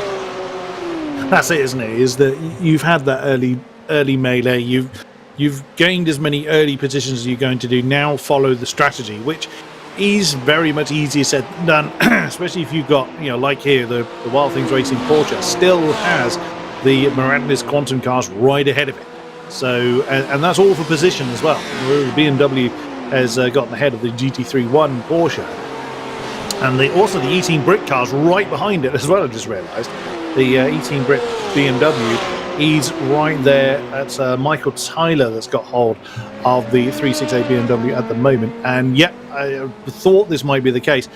So early on in the race, mostly people will be following a very similar strategy. If they choose to change drivers, I know some people choosing to do like the first hour and the last hour, as mentioned earlier. Some people you'll just be doing straight 3 hours for one, 3 hours for the other. Mateusz Luszczak is not interested in seeing the pit lane at the moment. He's quite happy up front, leading the way for Carbon Simsport. He's been there for, well, since the early issues for Veloci. They've just steadily and slowly just increased that gap back to Calvin Dent, 3 positions up from where they started. Is Carbon, so doing a great job up front, just pretty much minding their own business. It's surprisingly easy to make a mistake when you're completely on your own. When you've got someone around you, it does force you to be a bit more focused. But it is actually very easy to chuck it in the wall without anyone anywhere nearby. But I'm also keeping an eye on the gap between Veloci and Brabham, and that has slowly but surely been coming down. Patrick Wolf, after mercilessly dispensing of the other Veloci car, is now right on Calvin Dent's case. On about being able to crash it all by yourself, that is something that I specialise in quite well. I'm very proud of my ability to bin it with absolutely no one else around me. It saves on the embarrassment because nobody else can see it, and let's face it, Chris, if nobody else sees it, it didn't happen. So absolutely, if there's no evidence. Exactly. Well, the bits of the car hanging off kind of is a bit of evidence, but it's fine. It's just say somebody else hit you. That's all. Straight up lie. And meanwhile, back with this battle then for 13th position, this is Veloci Fanatec and Rocket Simsport right now for, as we said, 13th position. Dominic Hoffman on the recovery drive from that 41 machine. Stephen Warcup in the 747 Rocket Simsport machine, and I do like the livery on that Rocket Simsport. It's not quite yellow, but it's like a sort of golden yellow. Yeah, it's almost kind of Brawn GP kind of colour. That or a little bit darker than that sort of really highlighter green that they used back then. Yeah, it is a good looking car. Stephen Walkup doing a good job in the 747 car. Staying with the Veloci Fanatec, or staying with any Veloci car, is always a pretty good achievement, quite frankly. Speaking of Veloci, and that's Patrick Wolf now caught back up with Calvin Dent in the Brabham car. Now, is Calvin going to put up much of a fight? We will see. GT3 leader now in. We did see that Core Motorsports car do a couple more laps than the rest of the field. Now, is Calvin going to defend as again so early in the race? If he thinks that Patrick's got a bit of a pace advantage, he may not bother to try and make the move. Patrick backed out of that one as we're catching up to the tail end of one of the GT3s. Couldn't quite see the number on that one. So Patrick not doing anything silly. And again, at this point of the race, there's no need to banzai anywhere, although tell that to those that have already done a banzai move. As we see Art de Graaf being passed by the Core Motorsports LMP2 car. That is for 15th position. That's Nuno Madeso, or Macado, again, I'm not sure how you pronounce that. That has taken that 15th spot. Art de Graaf then still carrying on for Dutch Sim Racing Team. I love that. Imagine somebody listening and going, "Oh wait, what? We're not to fight each other." Oh, right, okay, sorry. Realising that they don't have to. It's a 6-hour race. Sorry, I thought it was just like 2 laps. But it is. It's joking aside, it's really difficult for a lot of these drivers, because what you find, Chris, is that it's instinct. As we see, Brabham Esports here having to do a hell of a lot of work to fend off that VelociGate.io 28 machine just behind them. They really want to get that second place. Racing drivers are racing drivers. They see a car in front, and it's that whole caveman brain that switches on. It's that whole, I see that position, I want to take that position, I'm having that position. It's very difficult for a driver to not take it. I've got to be honest, so Brabham Esports here, I don't know what they can do to hold off this VelociGate.io. If you're that car behind in that 28 machine, you want to stick behind through the Dunlop curves and then get a good exit out of Tetra Rouge. Because if you can do that, then you can just slipstream them down into the chicanes. The other thing is, you could do the whole 3000 IQ thing here and just stick behind the Brabham Esports car. Save a little bit of fuel and just try and think of the longer strategy here. You could. Whether they will. I'm not saying they will. I'm just, it's wishful thinking, isn't it? It's like me trying to. Yeah, okay. I wondered if the Veloci car was going to pile into the back of the BMW there, but Patrick, you can tell the drivers that are experienced in this. Now that the field has had a chance to establish itself in the proper pecking order, or something resembling the proper pecking order, those that are experienced are already up towards the top. And there you go. Calvin didn't fancy that. Pulled over, just bleeds out of the throttle and lets Patrick Wolf back through into second position. Doesn't want to cost himself too much time defending himself from a car that is inevitably going to overtake him anyway. But he's going to pick up the slipstream anyway, and why not? Calvin Dent is going to gain, like you said just now, David. He's going to save that little bit of fuel. He's going to gain that little bit of pace. Try to cement that third position. They're about 10 seconds ahead of Bogdan Moldovan in the 29 car, the Walk Racing Esports car at the moment, but still a long way to go. Anything can happen, and as we've seen repeatedly, it doesn't always have to be your own mistake you're caught up in that completely changes the face of your own race. I'll tell you what, that VelociGate.io machine of Patrick Wolf is getting horrible flashbacks of being bump drafted or bump drafting. The other one coming up that Mulsanne straight there, that's certainly not going to happen again. That Brabham Esports machine is not dropping away as much as I thought it would do. So it could genuinely be he's quite happy to stay in the slipstream here. Yeah, could well be. Ooh. Again, well, It's a bit messy, isn't it? yeah, it's cutting to a very much busier. What's happened to the tail end of that Audi? That's been reshaped.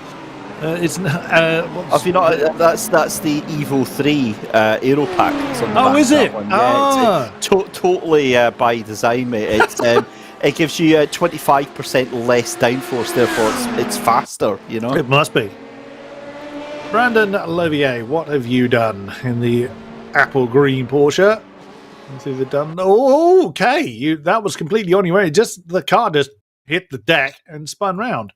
And admire the crowd, was he? That it? Oh no, that's not going to go well. Oh, Wow! that was so close. You nearly got away with that, number 58. And yeah, Brandon then doing the right thing of picking his moment and now kind of playing a game of, no, you go first. No, you go first. Oh, fine. I'll go build a sandcastle over here then. Oh, well, all right. I'll better get back in the race. It's a bit inconvenient that we force them to race while there's all this lovely sand and gravel about, you know. But Falco camped there in that 58. You saw him in the LMP2 coming into shot there. He's actually in the pit lane now, so I wonder if he's pretty much gubbed his tyres after that incident, all the way down to P31 overall. But that's going to drop him towards the back of the LMP2 class as we have finished our first hour of racing here. 1 down, 5 to go, and now, like you said, the pecking order is established. Jack's car getting a bit squiggly there as we jump up to Stephen Walkup. Now has got some time to himself, it seems. Probably the first time in a while that the Rocket Synsport car hasn't had anybody to directly challenge. Here's the times on the tower now showing the gaps that you can see as he's catching to the back of one of the BMWs. Oh, he thought about an inside line there. It's so hard to... Oh, no! He thought about it and then did not pronounce that one. Oh, dear, oh, dear. You're doing well. Well, there's the other rocket car. Hopefully it doesn't fall the same far. Mike out on control of the cameras is doing a brilliant job of pointing the camera in the right direction before an incident happens. He's doing a stunning job there, Mike. Bro. No way. No way. Both rocket cars backwards into 2 different walls. Wow. Oh my God. Wow. Okay, I'm going to follow the order. Was that another one? Was that another... Oh, no, it wasn't. I thought there was another Brabham machine behind, but... Wow. Are you happy, Aidan Millward? You asked to see the rocket cars because Mike Cow wants to blame you for that one. But, good to see you all in the chat as well, taking part. Glad that you're enjoying the race as much as we are. Oh, that's getting very, very squiggly. A bit of indecisiveness there going on with the Hello Brothers car and also the Filari Stars, the French squad and the Welsh team. Having a bit of a argument, but also trying to decide how to get around the back markers, but they surviving it. Very nicely done. Robbie Janssens, what are you up to? That's 9th position in the GT3s with the Sous Chef Academy car right behind you. Oh, there's Pascal Metz. That's the Filari Stars car just being passed by the Welsh squad, the number 63. That's up into the top 10 now. Well, they're already in the top 10, but now further into the top 10. Well, it doesn't look like Pascal's going to let that one go. Straight back on the case of the 63 cars. Isaac's still in control of that one. Side by side, heading towards the final turn. But the Welsh car is going to have the inside line on that one. No, never mind that. As, Pascal rather was not prepared to just let that one go. Back to the drawing board. Right. You just mentioned something there about Sous Chef Academy. Are we going to forget the fact that Hamlet didn't set a qualifying time, and he's up to P10? That's a bit epic. That's a great effort now on the back of the Shazoo car now. Did I see a Scotland flag on the side of that Shazoo car there? You certainly did. Blue. Oh, you did. Team Shazoo, the Scottish-based esports team. I'm assuming Robbie Janssens isn't from Scotland. It doesn't sound like a Scottish name to me, but Shazoo, based in, I believe it's near Glasgow. Spoken to Chris a few times, leader of the squad. Oh, that BMW getting very, very squiggly going through the last two chicanes. Wow! There's a Mike Hamlet looking like he was going to absolutely banzai on the inside line there, but that would have only ended up with both of them in the wall. Yeah, that Merc is it's not doing too badly at the hands of Mike Hamlet so far. I thought he said he was only going to do the first hour, so he's opting to continue with the first stint. So maybe this is still counted as like true enough. Stint, maybe with the tyres and stuff like that. So what I'm interested in is that Brabham Esports machine up in third position, because I thought it was going to drop off a cliff with the pace with the Veloci Gate number 28, but it's really not. But back to this battle here with Flair Stars against Shmue Broad, and that 63 again, it's staying close to it, but it just can't do anything with that position right now. Not yet. We'll see what happens now. Pascal, we saw earlier. That was a wonderful time for my phone to go off. Be right back, caller. There we go. That's what we haven't seen is the fact that that's actually me calling Chris Buxton behind the scenes and just deciding to troll him and ring his home phone. But it does make you wonder who still has home phones in this day and age. But anyway, that is by the by as we go back to Filiere Stars here. This is going to be the big chance here for Shmue Broad then. Going to be up through the aero into this first part of the Mulsanne Straight. They go side by side. It looks like that's going to be fairly easy done and dusted. And this is where you get the accidents starting to happen, because it's a little bit aggressive trying to make sure that the aero can't happen here coming into the first of the two chicanes here on the Mulsanne Straight. That's a little bit of a power slide out the corner. That's going to hamper the exit speed of Shmue Broad, and Filiere Stars is going to say thank you very much very shortly. Now what we have to hope is that that car doesn't start weaving in the next couple of seconds, because if it does, there's almost certainly going to be contact here. But that Filiere Stars car stuck up between, and again moving over to the right hand side, blocking Shmue Broad onto the brakes, and hopefully going to try and get a better exit. But it's going to be Filiere Stars that get the much better exit here. They're going to have GT3 traffic. They're going to have to watch themselves now. They're not going to be able to move this round. Wow! How do you like that? Weaving through the traffic. Michael Hamlet just thinking to himself, what the hell was that? And two LMP2 cars mid-battle cutting their way through GT3s. Next up is going to be, I think that's the Grip Hacked car just up in front. Indeed it is. That's Sebastian Handler that is just up there. Drew Davis in the 95, I believe, sorry, the 39 has gone off the track there. And, well, this is an epic little fight that we've got going on here. And it's all about Shmue Broad versus Filiere Stars here. Watching these two continue to pound on the pressure on each of the drivers here right now. Filiere Stars with a little bit wide into that left-hander here as they come through onto the final part of the circuit through Arnage, and then this is going to be coming up to the Virage de Pont and through into the final S's as well. Arguably, this is where you really just need to kind of sit back and let whatever's happened happen.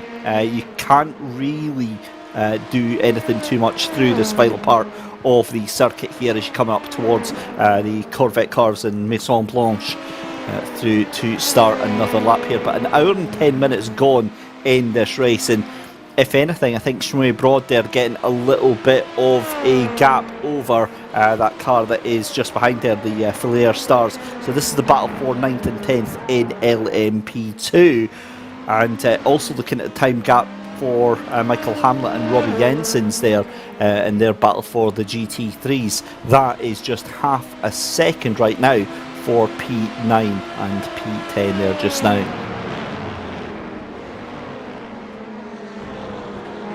There is Pascal Metz in the number 57 just now, just behind the Ferrari.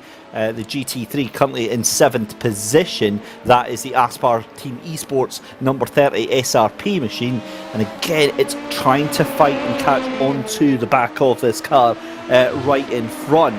It's whether, it's one thing catching up to the car of Shmoe Broad, but again, it's a completely different kettle of fish to be able to make a move here. Aspire Team Esports Cube Controls, they are closing rapid style in that number 12 right now into Maximilian Walmuth in the 32. They'll be getting that position. In fact, Maximilian Walmuth drops down a position into P7 then. So Renville and Esports demoted down into to P7, and Jesus Cecilia that was involved in that early accident with Veloci up into P6 just now then.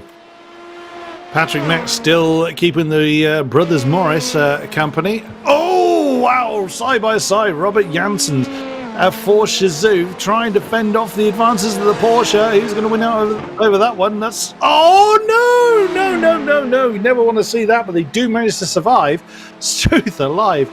That's the Team Cake Porsche, now open to 8th. With the Shazoo BMW losing a spot there, but that could have been horrible. That could have gone horribly wrong. Yeah, I was trying to figure out what had happened to Michael Hamlet in the 93. He has gone into pit lane and given that car over to Will Green, and goodbye to Robbie Janssens. That is clip the curb on the inside, pulls the car round, and the car oversteers off into the grass. That's going to rob us of that fight there. And thankfully it doesn't look like too much, if any, damage to that car in front. Yeah, absolutely. Well, I was keeping an eye... Apologies for my house phone going off there whilst I was trying to talk. But I was actually keeping an eye on the race whilst I was quickly answering a question there. And I actually heard your roar when the two LMP cars snaking in between the two GT3s. And I had the same thought as you said it. I was just like, wow, incredible racing from those two. As our LMP2 field now start to pit again. Of course, they've got much smaller tanks than the GT3s, so they'll be in the pits more often. We look at Marco Mendez in the 666 Core Motorsports Ferrari. I'll say one of them. There's 3 Core Motorsports cars out there. He is fending off the TNT orange BMW that we saw having some trouble earlier on, but now very much back into the rhythm. The Omega Racing Team Red BMW just going out of the shots. These 3 still fairly close together. It didn't take too long before battle started to re-emerge, did it? It really didn't, and they've come out and they mean business, as all of the LMP2s, and they literally mean all of the LMP2s, are into to pit lane here. It looks like Carbon Simsport get the jump on everyone and go back into the lead here, but you were saying about it didn't take long for them to re-emerge. I don't think they had a choice, because the cars are getting pushed together into these little groups, into these little clumps, that if you're with a car here, the fact that you can actually end up taking several positions just by kind of holding on to your line. That's exactly what we've seen with Brabham and Calvin Dent here.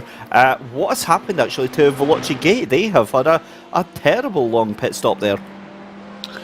That car's changed hands. It's so they've had a driver change and probably a tyre change. It's now Dion Fialo that has got the number 28.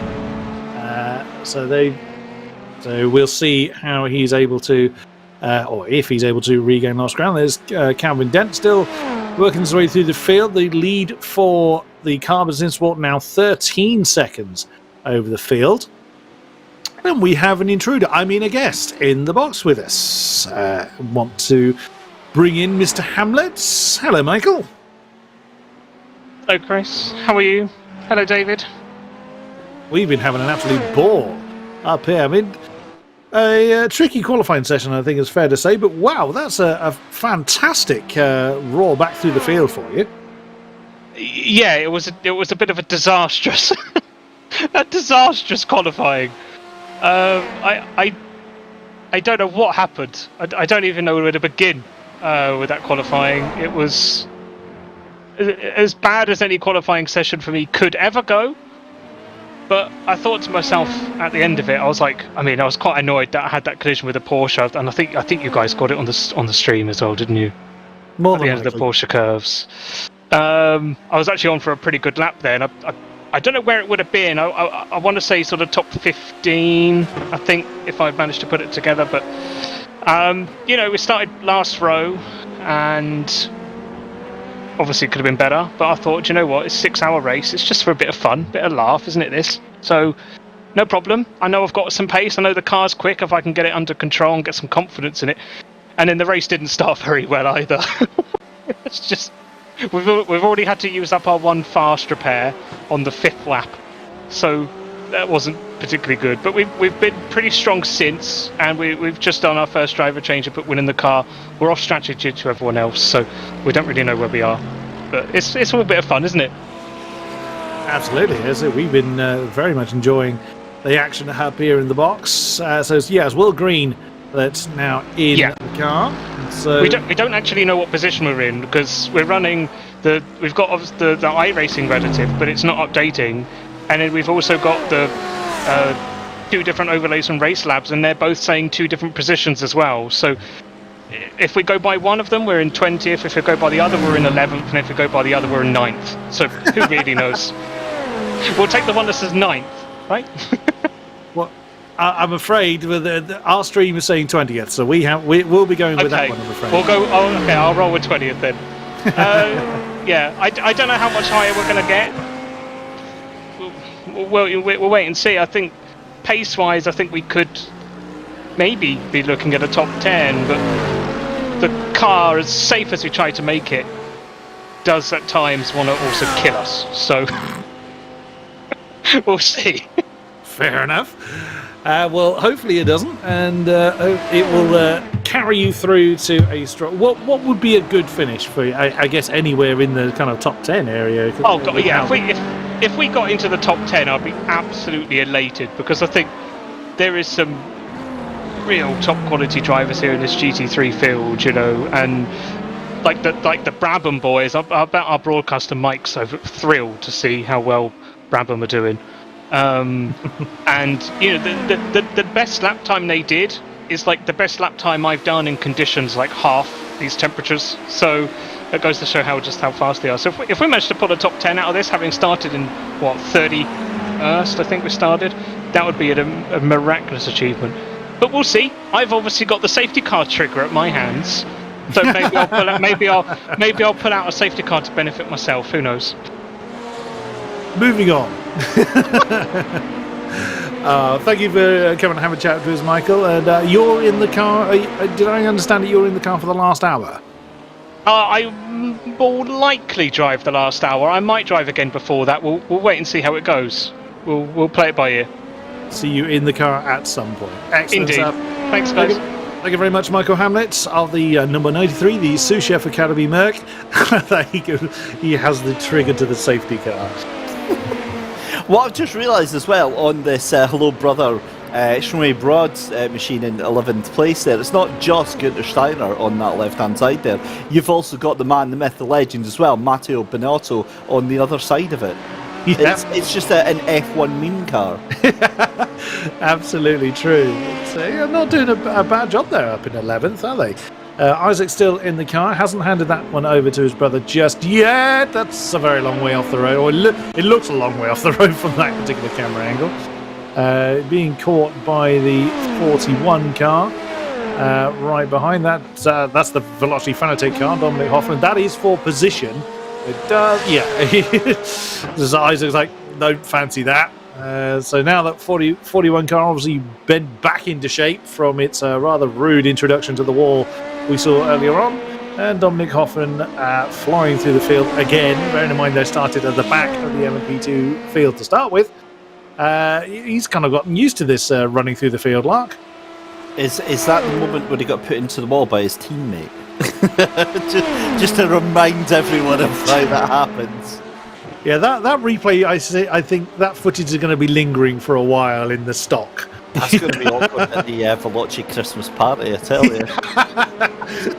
Do you remember that time, pal? Yeah. yeah, pal said in the most accentuated pal. Yeah. Teammates. Yeah. Yeah, fun this might be. Flashing the lights out from the Shmui Broad car there. Not quite sure what he's trying to indicate there. It's not like he's trying to lap the Veloci cars. I'm not quite sure what Isaac Morris was aiming for. Steiner's on the phone. That's what it is. Perhaps. Marco Mendez in the 666 Ferrari. So I'm going to say there's 3 core cars out there, or 3 core motorsports cars out there. So you've got the core motorsports yellow, which is the 555 car, and then you've got the 666, which is the one we're looking at, which is the core motorsports Ferrari, and the other one is the 777, which is the core motorsports green Ferrari. Well, I wonder where they all are in relation to each other. So 11th in class is Marco Mendez in the 666. Where are the other 2? The 777 is that's on here as RFO orange, so the car numbers have changed again, which isn't really a surprise. I'm not entirely certain where the other core cars are. One of them is the 56. So Daniel Vieira, he was quite high up, wasn't he, when we last spotted him? Did we have the third one up there? Answer is, if we did, I can't see it. So we may have only had. Oh no, yeah, there he is. The 555 car. He's out there. It's a little bit further down the field. Currently, Roberto Mota has that one. Just seeing the hey brother machine of Isaac Morris there, getting very close to one of the Porsches being lapped in the GT3s right now. But you know, I think they'll be fairly happy with the fact that that thing is still in 12th position just now, given how many LMP2s are out there on the track. But yeah, I've got to say, I mean, like the Brabham's out there in second place in the LMP2s and leading the way in GT3s again. It's almost, you know, swung right round, hasn't it? We've seen so many cars in the lead of these different classes here, Chris. It's been a bit mesmerising so far. It's brilliant stuff, isn't it? As we continue to look at as much. Oh, just as I was saying that, now Villa Corpi in the number 10 BMW on the tail of the Pescaroslo racing team car.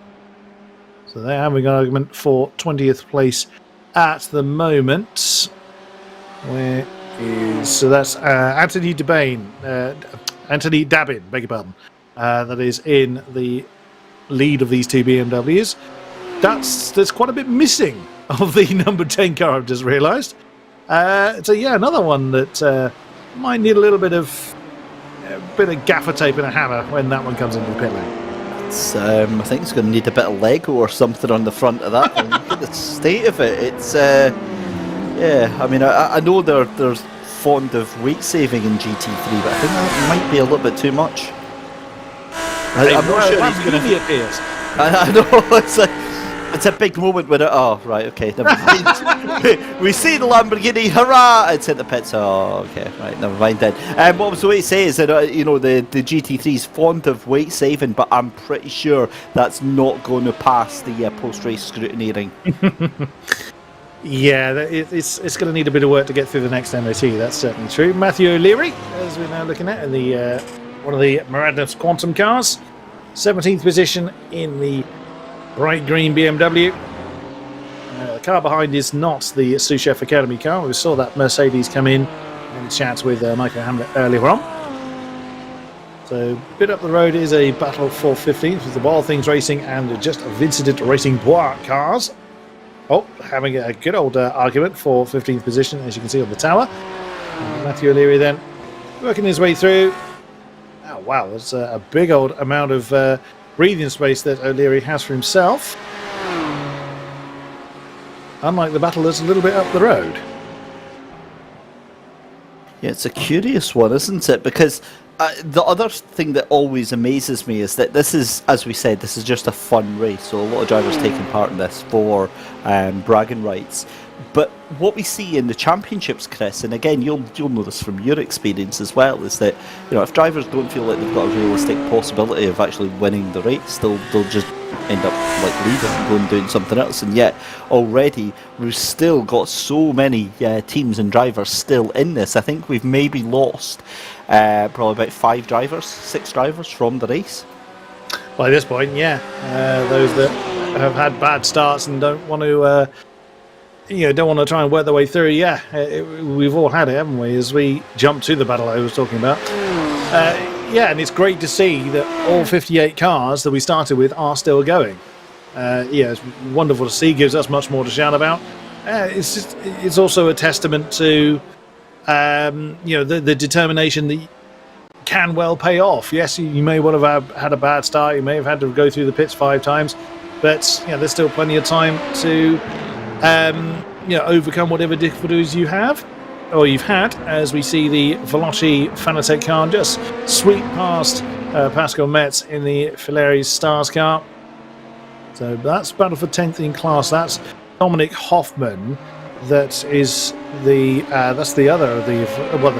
Veloci car we're looking at.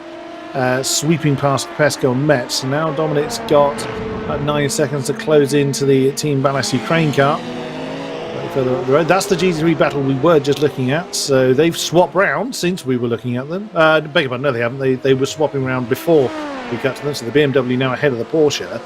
The Just a Vincent and Bois squad ahead of the Wild Things Racing Porsche. Jack Wilkins still in the slipstream of the BMW. It's a big old beast. It was easy to stay in the slipstream of the BMW. Or that BMW at least.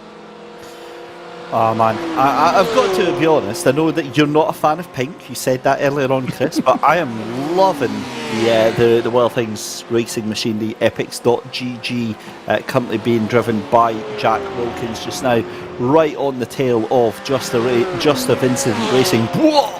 We're going to have to pronounce it that way every single time we say that. In 15th position. What? Look at that. Wow! So what you've seen there is the iRating. That is that's a measure of skill used in iRating, and the better you do in races, your higher your iRating goes. Now, for reference, I am a peasant sim racer. I've got a lovely iRating of 1.3k, and I'm looking at Carbon Sim Sport with 8.6k. I'm not impressed with that, I'll be honest with you. Straight. And fair play to aliens. Yes, somewhat as the Wild Things got having a bit of lag there. That's why they're kind of phasing in and out. Jack Wilkins is shouting downstairs to his mum to get off the phone. See, only folk of a certain age will get that joke. Absolutely. I've detonated my own internet connection by doing exactly the same thing. Bring back the days of waiting 5 minutes to download one. Yeah, when music files were only a few meg in size and took ages, and you were thankful for what you had. Old man grumpy moan. Now when I were lads, when I were young, back in my day. Why is it? It's always within 90 minutes we crack into the nostalgia. Are we really that old, Chris? Yeah, I'm afraid we are. Well, I've got children, so I'm using that as I'm old enough to play that one. But hey ho, I saw a post earlier, one of those things the youth will never get, and I see these nostalgia posts pop up from time to time. Like there was only four television channels. The fifth one was an exciting addition, and you were glad for what you had. Other things that you remember when you could buy replaceable fascias for your phone, or you had to pay £3 to get a ringtone for it. 10p sweets and things like that. You go back. Steady now, we're on a slippery slope here. Talking about foods.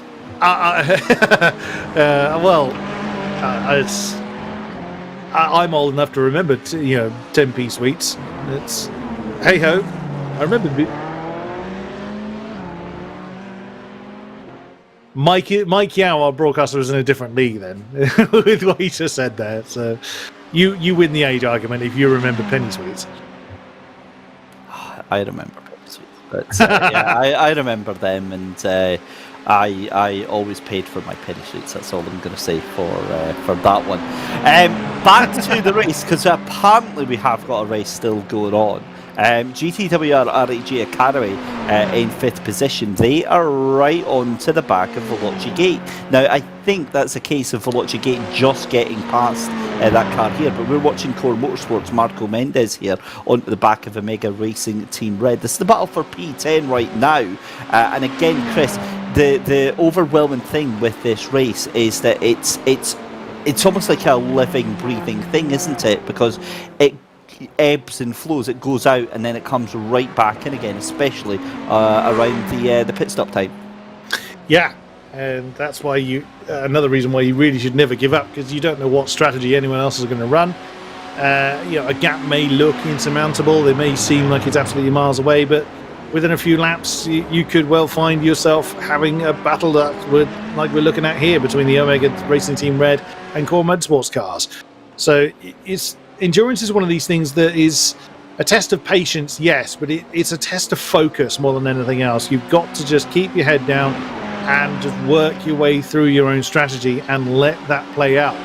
It's when you push that a little bit too hard, it's when fatigue and what have you starts to kick in, that those little mistakes, those race-ending mistakes in some instances, can then happen. And of course that can happen to your opponents. So if you're in a prime position to capitalize from someone else's mistake, you could gain 3 or 4 or 5 positions within the final stint or any stint of a race.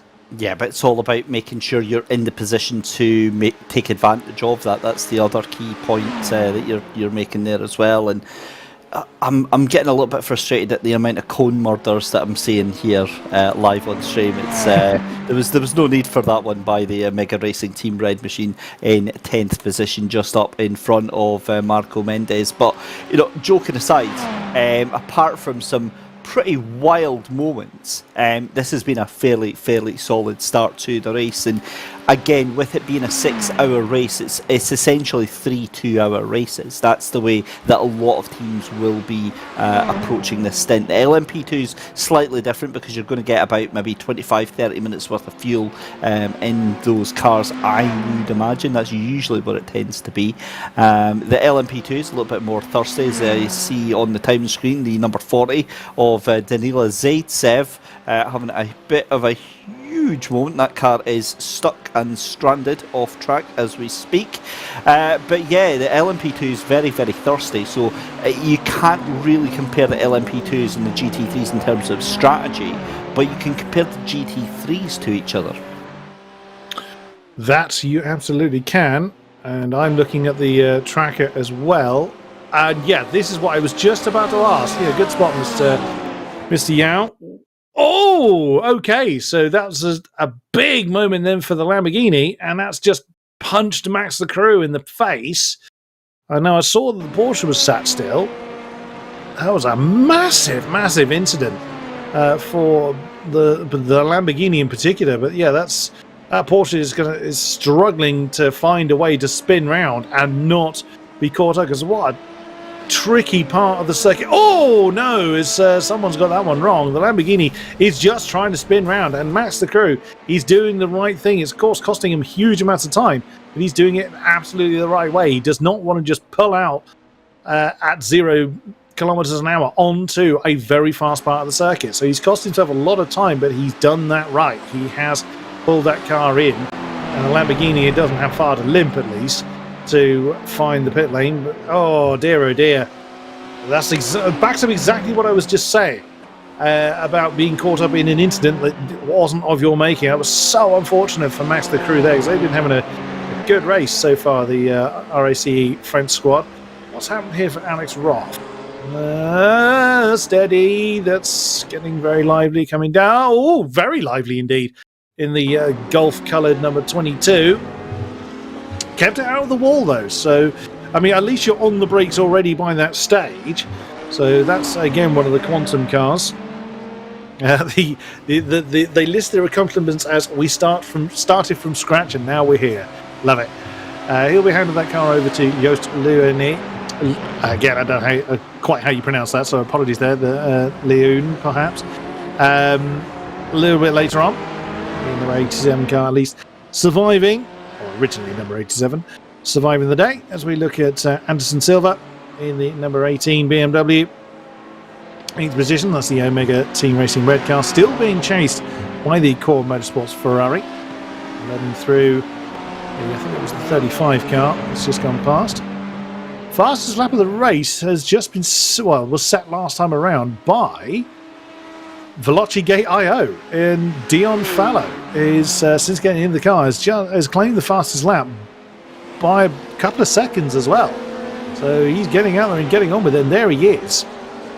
The American driver working his way back through the field. He's got obviously a fair amount of time to make up as far as on-track distance is concerned. There you go. You can see what the fastest laps are.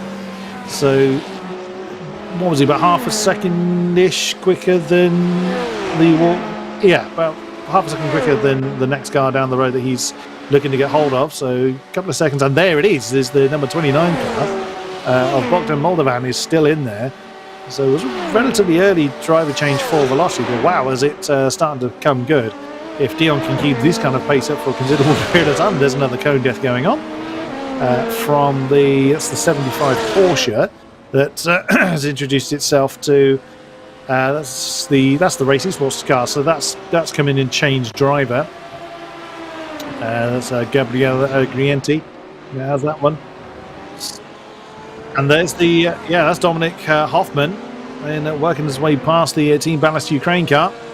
Now getting himself inside the top 10. Nicely done. Jack Goring now having an argument with the Core Motorsports green Ferrari. Is he going to get that one done before they get to the corner? Yes, he does. Nicely done. The BMW overhauling the Ferrari. More cone death going on. Wow, that one was sent off into the next town. It's truth alive. So Jack Goring in the TNT Esports orange BMW. And not far behind is the Rocket Simsport GT3 car. You can see at the top of the shot there. Flash of the lights there from the Core Motorsports Ferrari. Curious there, because the move looked pretty clean. And the Ferraris come through. Maybe he's just indicating I am coming through, whether you like it or not. And wow, cuts right back in front of the BMW there. That was truth. So that was a very sudden move then from the BMW. But good effort there to not cause an incident. Oh, wow, in the background of the shot there, the 12th place Rocket Simsport car almost having a bit of a moment on his own there.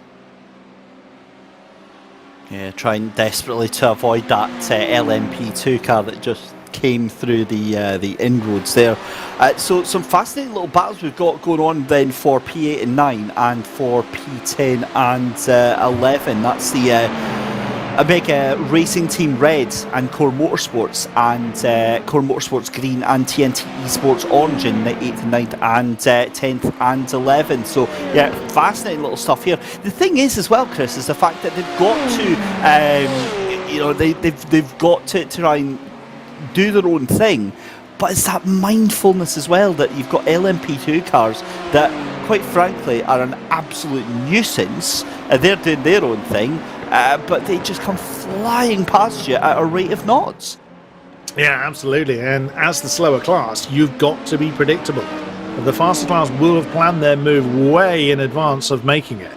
So if you suddenly jump into their line, you'll both be off into the wall with a lot of repair time ahead of you if you've used the fastest repair. What's Brendan Levier done in the bright green Porsche?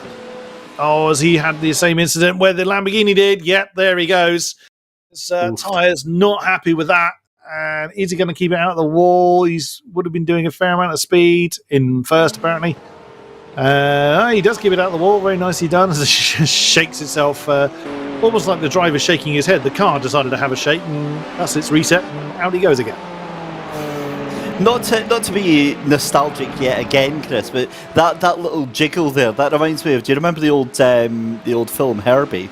With the car that had a personality of its own. That's the sort of thing that car would do. Yeah. Also, fair play to Quantum. They're getting as much screen time for the livery as they possibly can, stopping right in front of our cameras. That was very, very nice of them to do that. But we're focused back on Jack Goring now, who has kind of managed to open up that little gap there.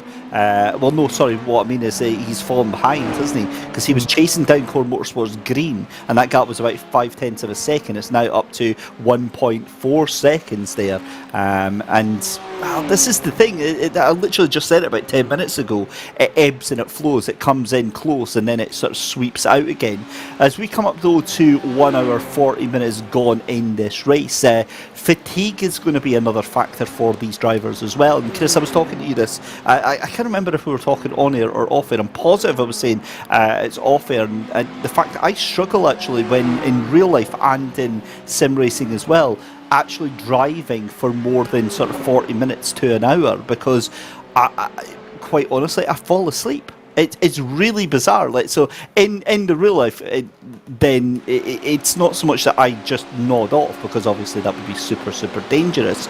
But it gets to the point where it's like, I've got to pull over here. So like, even if I'm just driving, on the way down to my many trips to see Mr. Mike Yao, and when he's trying to give me loads and loads of new PC bits, I'll drive down there. Takes a couple of hours to get down there, and I get about 40 minutes into the journey. I'm like, yeah, I could do with pulling over now and having a wee nap. And it's like, having a thought about doing endurance racing as a potential thing on the side, and it's like, yeah, well, that's kind of put that to bed then as well. And you think, you'd think as a racing driver, that being behind the wheel of a car is the most exciting thing. You're going to be awake and alert and stuff like that. And even when I did a 24-hour one, it was still exactly the same. So yeah, very, very strange on that one. But the point being is that fatigue and mental fitness is going to be a big factor for the drivers, and that is a bit of a scary moment there for the number 12 of Jesus Cecilia there in 7th position for Aspar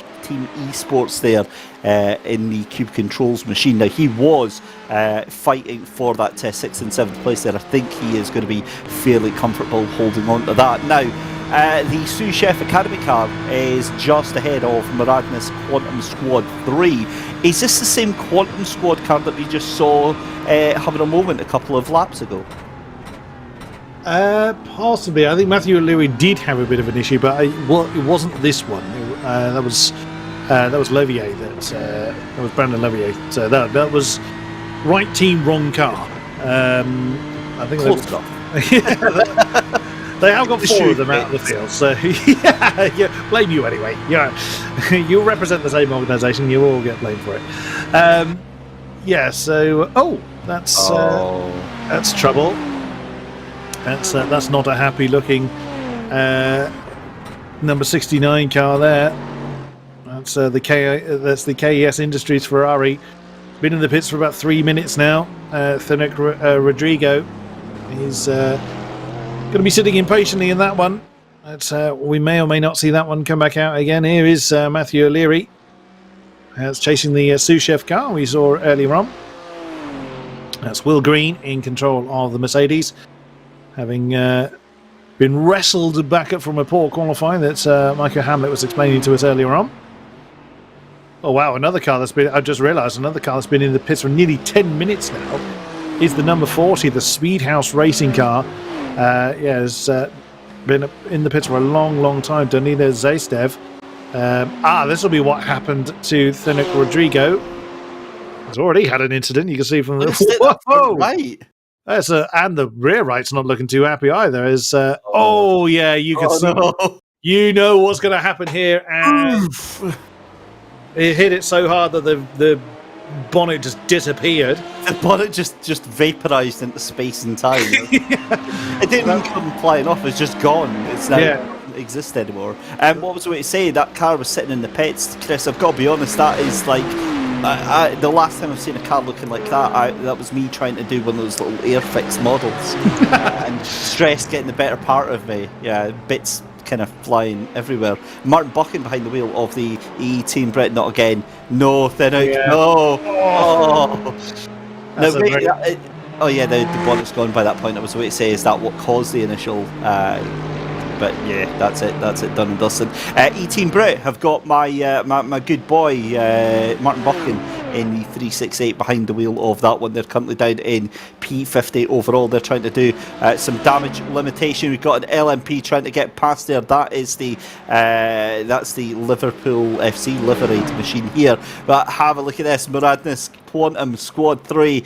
This is going to be the run up the Mulsanne straight there. That is the Sous Chef Academy car right in front, and Velocigate.io move into second place there. So what has happened to WalkRacing.esports that has allowed them past there? Very good question. As the front 2 GT3s are now in the pits, the Brabham and Williams cars, it's actually the Williams car coming out ahead of the Brabham GT3 car then. So that makes me think that there's either a driver change or a tyre change or both going on the Brabham car. But there's the somewhat reshaping Ferrari still going on. We're assuming he's been in the pits. Dion Fiale, so he's the one that's got the velocity car now up into second. Very decisive move there on Bogdan on the Walk Racing Esports car. Got that one done before the really twisty part, so yeah, nicely done. Still, the Sous Chef Academy car is fending off the advances of Matthew O'Leary in the Miradis Quantum Squad 3 Porsche. Still, that wounded Ferrari carries on in its redesigned form. It's sort of hobbling along in the background, isn't it? It's just in the back of your mind, you can hear the car making all sorts of really strange noises as it comes along the Mulsanne Street here. One of the LMP2s here, though. Here is Martin Buchan. No, Martin, come on now, don't do it like this. That is incredibly mild. Don't hit the barrier. Don't hit the barrier. He's hit the barrier. Yeah. Right. Oh dear. I'll just go and clip that so I can go and say what's that.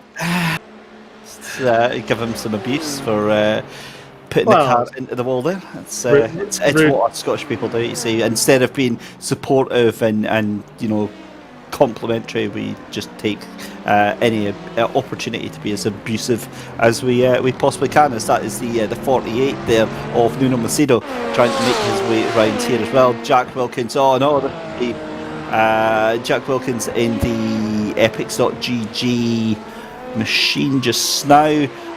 That's okay. That was just giving him a little bit of extra airtime because we love Denise Pope in the Wild Things Racing team. Right, what did he do? Threw into the final couple of chicanes. No, Gunter's. Oh, wait, what? He lagged at the point. Lagged at the point of impact. Gunter is going to be most unhappy. To be fair, that LMP just literally powered through a GT3 machine there. The brothers' car looked absolutely unaffected by that, didn't it? I know we've got a couple of quantum racing machines in here, but that was literally some quantum time travel going on through there. Matthew O'Leary, though, deciding enough is enough, and he is coming into the pits. So I've got to be honest. Yesterday I did another 6-hour race, and it was part of a championship. It was very prim and proper and serious. I'm loving this. This is just such a great laugh. Oh. Ben Norton has dropped the number 9. It's good for us, but not so good for the Monk Racing team. I'm not sure I agree with that Dallara with a Jaguar livery on it. That doesn't sit well with you. I'm a little bit confused. I had to commentate on a Hyundai wearing Alain Menu's BTCC Renault skin. I see that at least is a good looking iconic livery. Damn right it is. Absolutely was. But I tell you what, that messed with my head something chronic. I've got one better for you. Oh, that is going to be Brandon Lovier in one of the other quantum racing machines.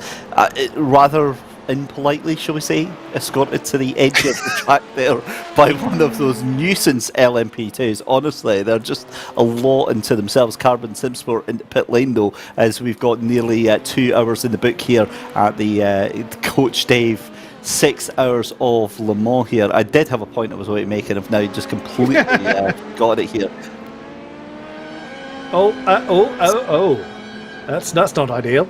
So it's the brothers. So that's the brothers' car that nailed Brandon Lovier, or nearly nailed him into the wall, and then just was extremely quickly coming into the pit lane. Isaac Morris is having a bit of an unusual one. Gunter would be saying, "You're making us look like boop boop." At that point, it's not the best. But listen, I mean, as I was saying about the fact that we had a serious 6-hour race yesterday, and you get a fun exhibition race like this, everyone. You can kind of let your hair down. You can kind of just enjoy yourself. That's the key part here. And again, it's the reason that so many cars are still in this race with just 2 hours gone, 4 hours left to go here. And it looks like that's going to be Carbon Simsport back into the lead of the LMP2s. So Williams, Mike Gow on broadcast making a good point. Are Williams out of the kind of pit sequence? But I wouldn't have. This is where the pit sequence gets really hard to track because, another cone death going on. Because this is the point where you can either run different people are running longer at different times, so it gets really, really difficult to track who should be in and when. It does look like quite a few GT3s have come out. Certainly, the vast majority of the LMPs have come through. Several of the GT3s have. So I think the GT3s are not kind of pitting in en masse anymore, but the LMPs seem to. But Carbon Sensible Struth now 26 seconds to the good. And Walk is right on Veloci's tail again. Bogdan Moldovan has had a pretty good... Actually, their pit stop, I think, was slightly slower than Veloci's was. But Matis Luskak for Carbon is just in a different league at the moment. Yeah, just to give you an explanation on the 22-second gap between Brabham and Williams, it was pit stop for David Bosga. They were in the pits for 41 seconds, so I'm presuming that's going to have been fuel and no tyres for that car, so possibly double stinting the tyres as James Parker for Renville and Esports, an unforced error, and that was completely live. Coach Dave Academy Manager. Well, that is take a bow. That is not exactly your finest hour, but hey, listen, I can't exactly talk here. And that's the thing, Chris, is the fact that obviously we do the comms on this, and this is a much more light-hearted affair. We're poking fun at a lot of these drivers, a lot of the drivers that, the same drivers that we're constantly complimenting and singing their praises week in, week out on the championships. It's great fun to kind of take the mick a little bit, and Hugo Martin is absolutely nuked there. That was a big hit there. Oh, yeah. Mike Howe is doing a stunning job. Do you think Mike Howe's got like a button that says crash? As soon as he cuts an angle, boop, and something like, I don't know. It's like what happened here. It's like the old film anecdote, the guy that holds up the sign in a studio broadcast that says applause or cry or something like that. Mike's got one that brings up. So, yeah, the BMW just got really squiggly and then helped into the wall. Going through the last Dunlop chicane there, but every time, I think every driver's got some kind of light or notifications that you are now on stream, and at that point, people then either crash or do something a little bit bizarre. So bravo, Mike! It's an unusual way of livening up the show. Oh dear, come on now, you've been framed as taught us that anything for their 15 seconds of fame quite usually ends up with a car facing the wrong way into oncoming traffic. That is what we love so much about endurance racing here. But coming up to 2 hours gone here. This is still the battle for P7 and P8 right now at GTWR, RHG Academy and Pro Sim. And if anything, Pro Sim looking very, very aggressive. They want to try and take this position. That was a deep inhalation of breath because that was a big lock up of the brakes there, and you kind of saw what was coming there. They have to think a little bit better than that. I mean, like say 4 hours left to go, you can't be affording to take in incidents like that. Given that though, you've still got P6 just up the road there. Very, very true. Just catching up with the chat a little bit. Martin Buchan elegantly parked it. He didn't spin. Dress it as you will, but the end result's still the same. Aidan Lord, slow-mo bonks are best bonks. Again, interpret as you will, but a fair point well made. No argument there. As we look at Morten Nouns, Argens, I can't say it, Argson in the Pro Sim car, so that's changed hands, the 007 car. So a few drivers a few teams rather have elected to swap the drivers round. It's good to see. So not everybody just doing half the race. We're seeing different strategies allowing different drivers to come out and do their thing. It's the 007 car just falling a little bit off the back of the GTWR car now, with a quarter in the way, just for good measure. As nearly a third of the way through. Yeah, absolutely. And what a race we've had so far. It's been thrilling stuff here. Really, really enjoyed watching all of this as chaotic as it has been for some times. But yeah, really, really enjoyable. We're currently watching Morten Argson in the Pro Sim machine. Now, kind of dropping off the back of that GTWR RHG Academy car as we jump to Will Green, teammates of Michael Hamlet. They've done, as you said earlier on, Chris, they've done a grand job of getting themselves up into the top 10. And this is a battle for P17 and 18 coming down into Arnage. Yep. Oh, it's the 35 car. That's the new World Sim Racing by Sandbags Inc. car. Having a great argument with the Monk Racing team. Oh, that could get spicy. Now, we've seen Drew Davies in the golf. I beg your pardon. We've seen the golf-coloured car being backwards into the sand earlier on, as Klaus Christensen just manages to work his way past the Sandbags Inc. LMP2, heading down towards Indianapolis. But that was a bit of a fight then for the Elite Racing team. Down in 17th now. So looking to try and make up time. So again, most of the LMP2s are still kind of pitting at similar times to one another. But at the moment, it's still, you've got an idea of who should be pitting when. And Carbon Simsport has just lost the lead. What on earth has happened to Carbon? Who was that Liverpool car in the wall? Yeah. They've disappeared. They're in the pits. So oh my goodness! I'm very confused by that one. Oh dear! Now, was it something to do with the Liverpool emblazoned car? You would just again. That's the no. Yes, a very definitive yes from Mike Gow there. So we'll hopefully be catching up with the replay very, very shortly. So about that managing to avoid saying anything about them. Oh no, here we go. Right. Oh, good luck. Oh, that is a. Well, wait, no. So they piled in. They got big damage off of that car, and that car's done. So they're going to be into the pits. We didn't. Yeah, but I didn't see an impact on Lucy. It did. It absolutely just clipped the car as it drove past. But it's obviously ruined. Wow. Wow. And he's opted to park it and recover the car rather than limp it back. So so it was the Ferrari that sent the Liverpool car into the wall. This is after the impact with the former leader now, the 173 car.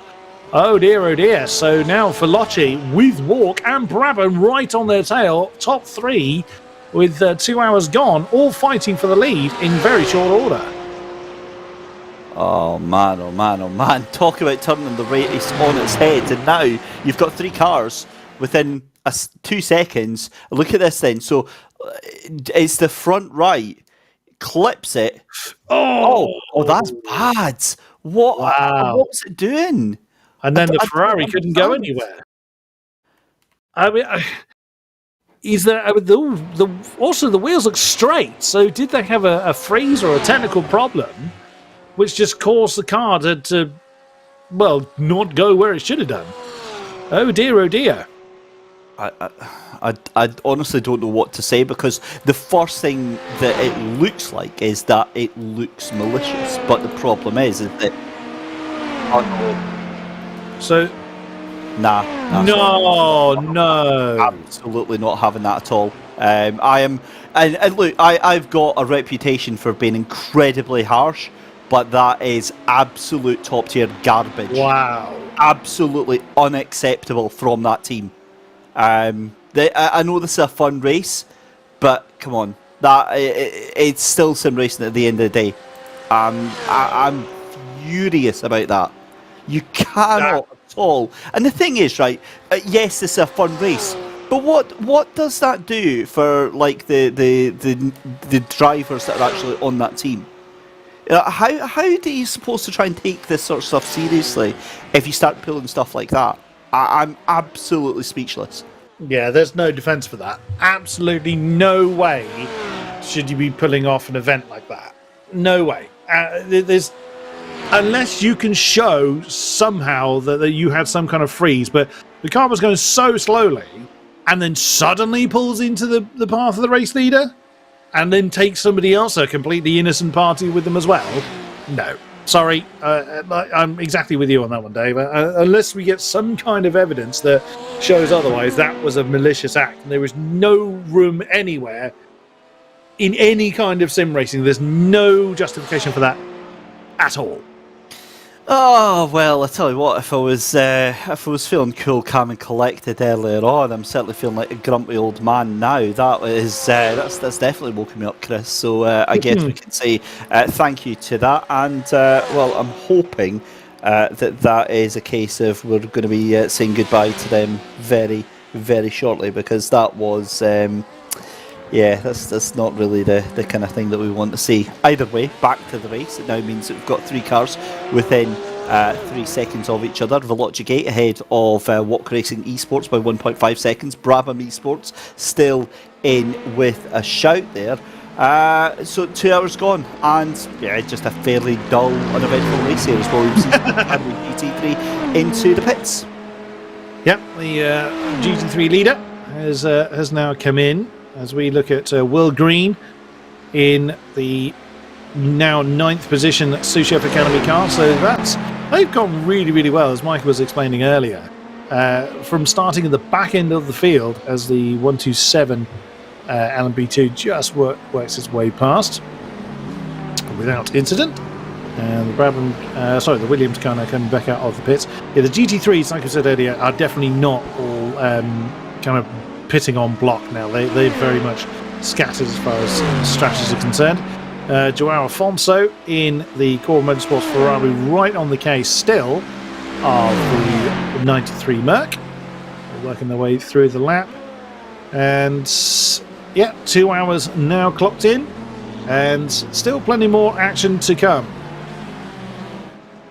Certainly is. So 2 hours gone. I'm just trying to figure out how we're going, or what changes we're going to see here. GT3 is a fabulous little battle that we're seeing sort of picking up just now.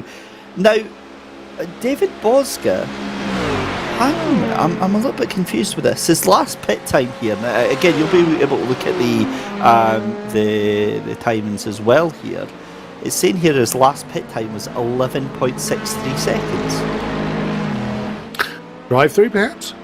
Well, I wouldn't have thought so. Oh, no, because he wouldn't have stopped. So so maybe, I don't know, maybe just a tiny little bit of fuel, maybe a tire. No, that doesn't make any sense. Doesn't make sense at this time. Maybe, I mean, maybe I would have thought it takes more than 10 seconds, though, to go through pit lane. Maybe it doesn't.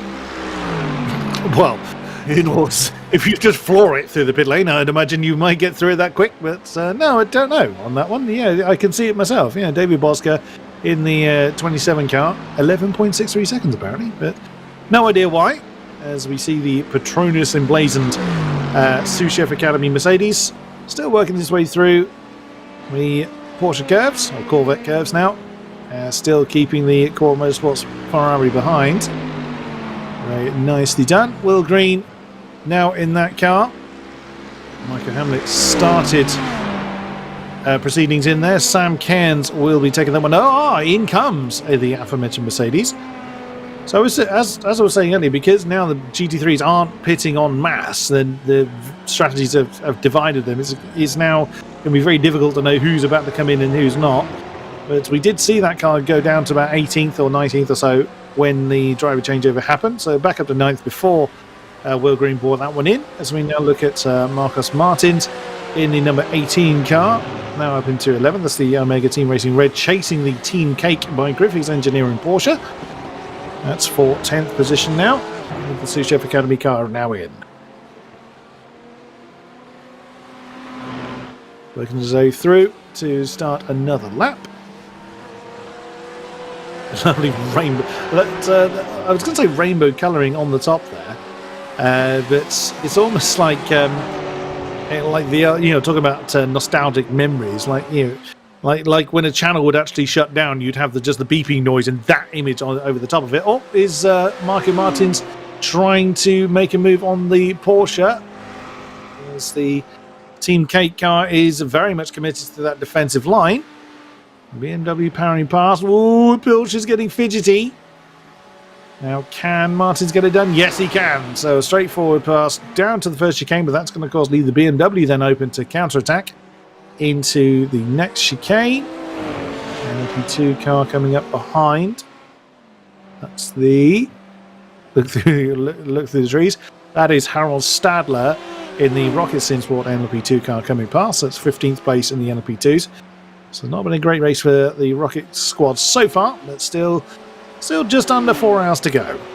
So again, I'm not sure if I missed this or if I was looking elsewhere, but has the Brabham Esports machine just went and pitted just now? Because that's lost now 25 seconds on that last lap there. It must be because Harry Pipes, I think, is now behind the wheel of the Brabham Esports machine. It's just it was about a second behind the Walk Racing Esports machine, and now 26 seconds. Yeah.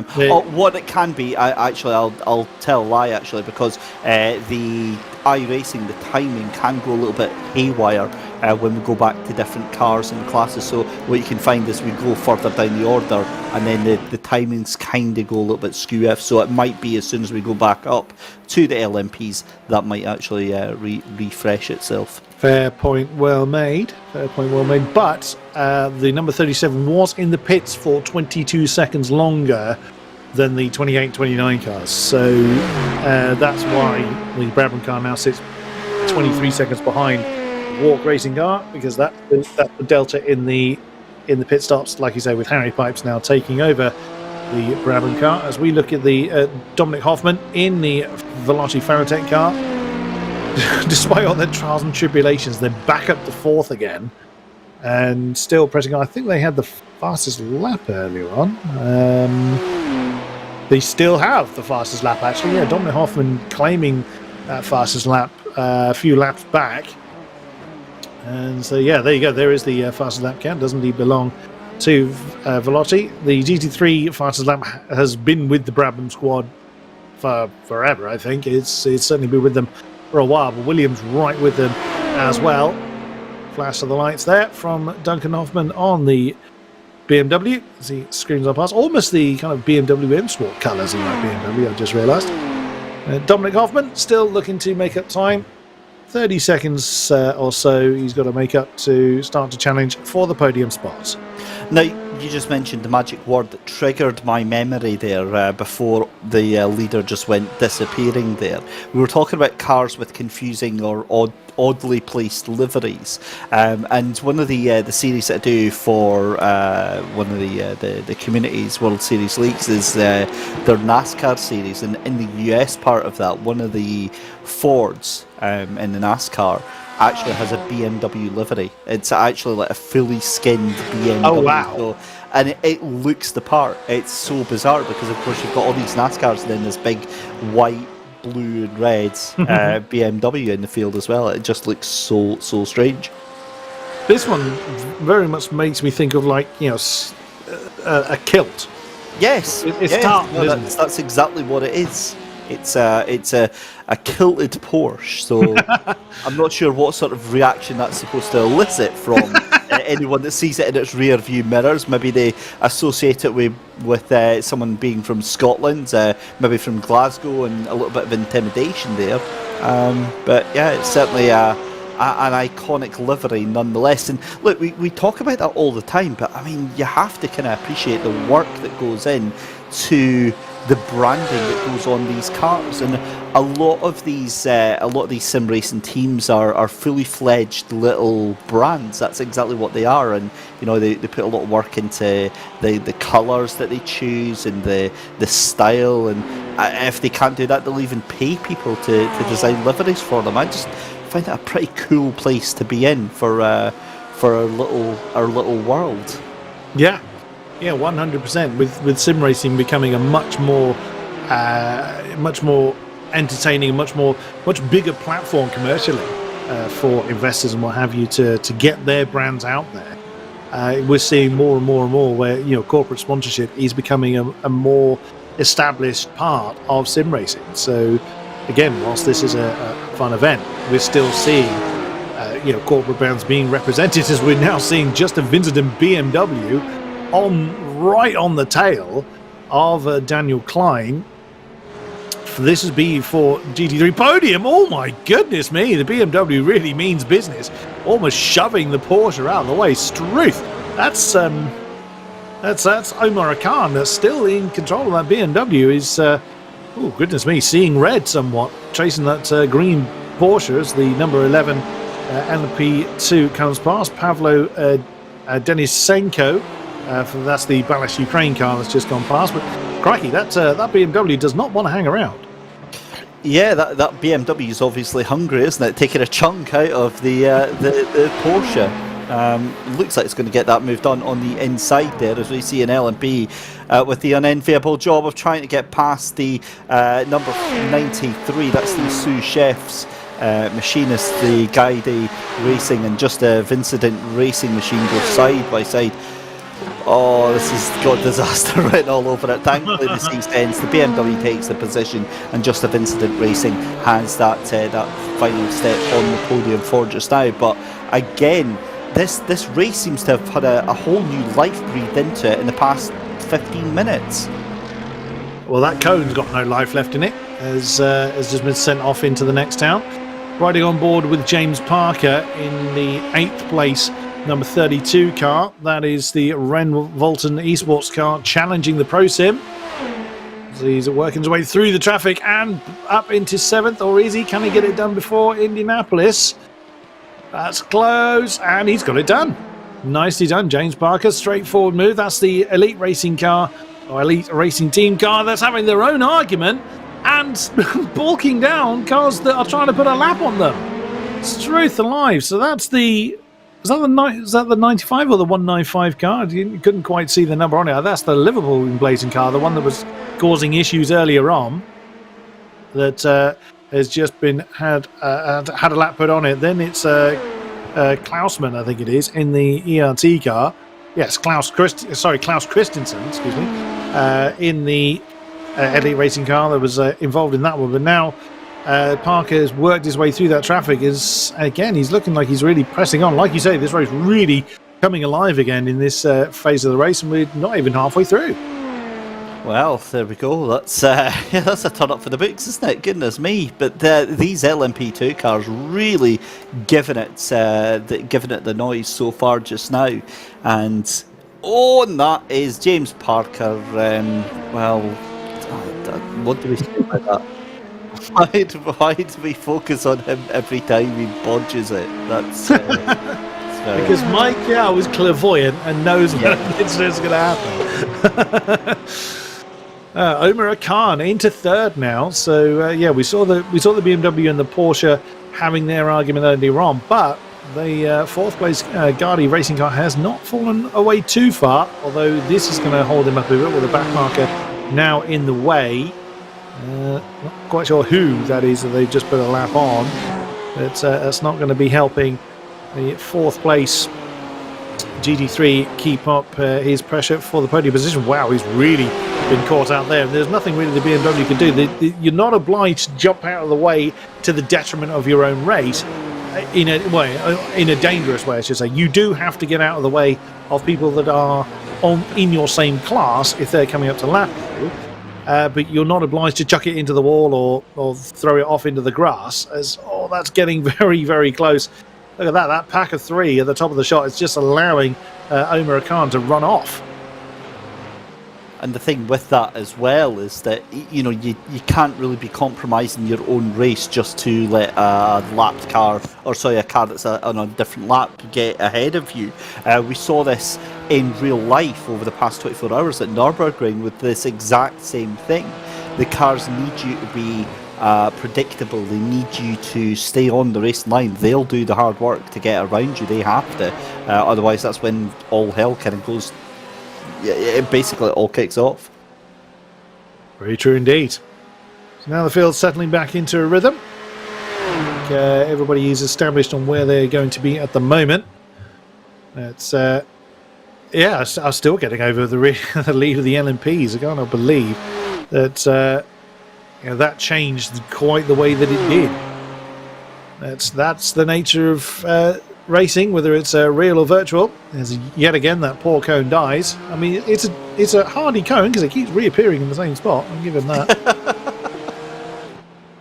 Fastest lap of the race? No, fastest lap of the team, beg your pardon. That's our race leader, the Veloci Gate IO car. Has just set their team best, 1:27.52. Dion Fialo pressing on. He's certainly got some pace out there. He's been quite a bit quicker than his fellow LMPs for the time being. but we'll see how long he can maintain that kind of pace for.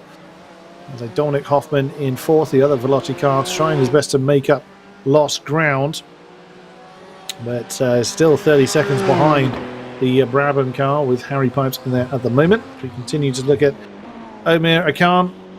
Must feel a little bit lonely out there now, as I say, the Gardi racing car is a little bit behind them now, as you can see on the tower. 5 seconds to the good for the BMW over the Gardi racing Porsche.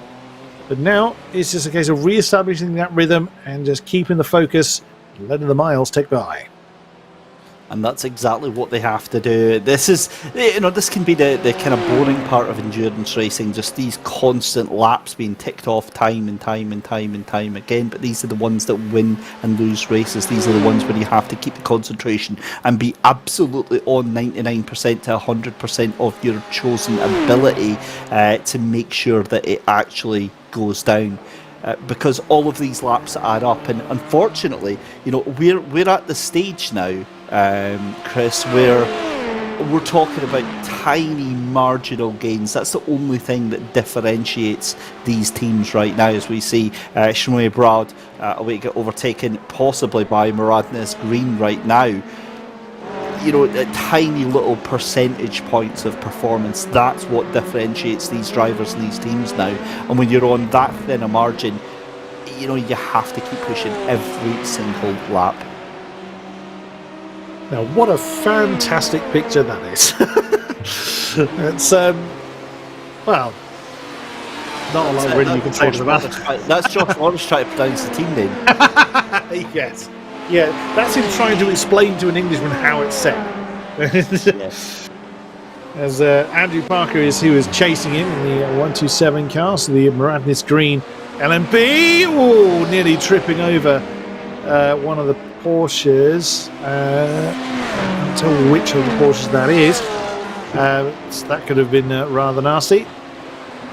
That's the 5th place GT3 just coming past. That's one of the Core Motorsports. That'll be the Core Motorsport Green Ferrari.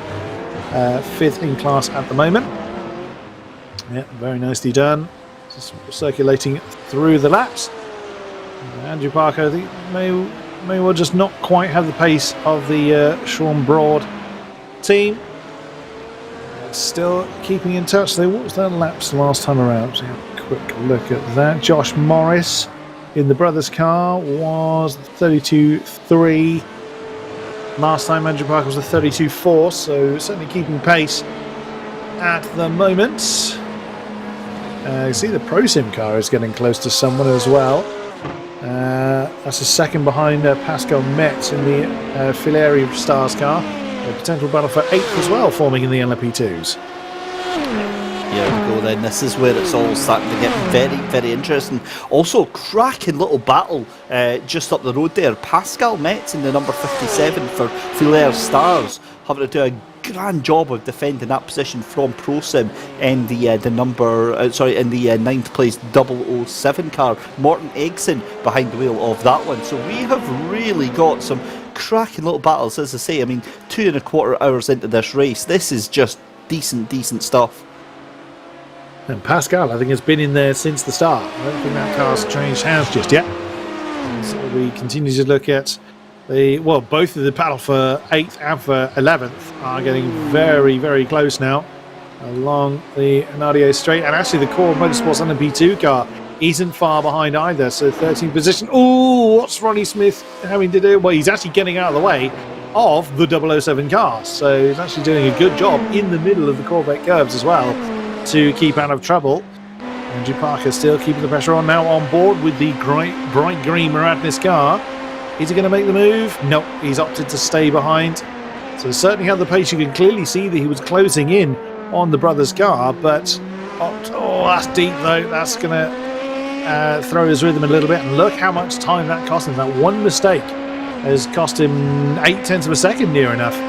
And that's about the range of effective slipstream you're going to get. A second at absolute most is how far the slipstream will go. Really, 0.8 is when you'll only really start to notice something.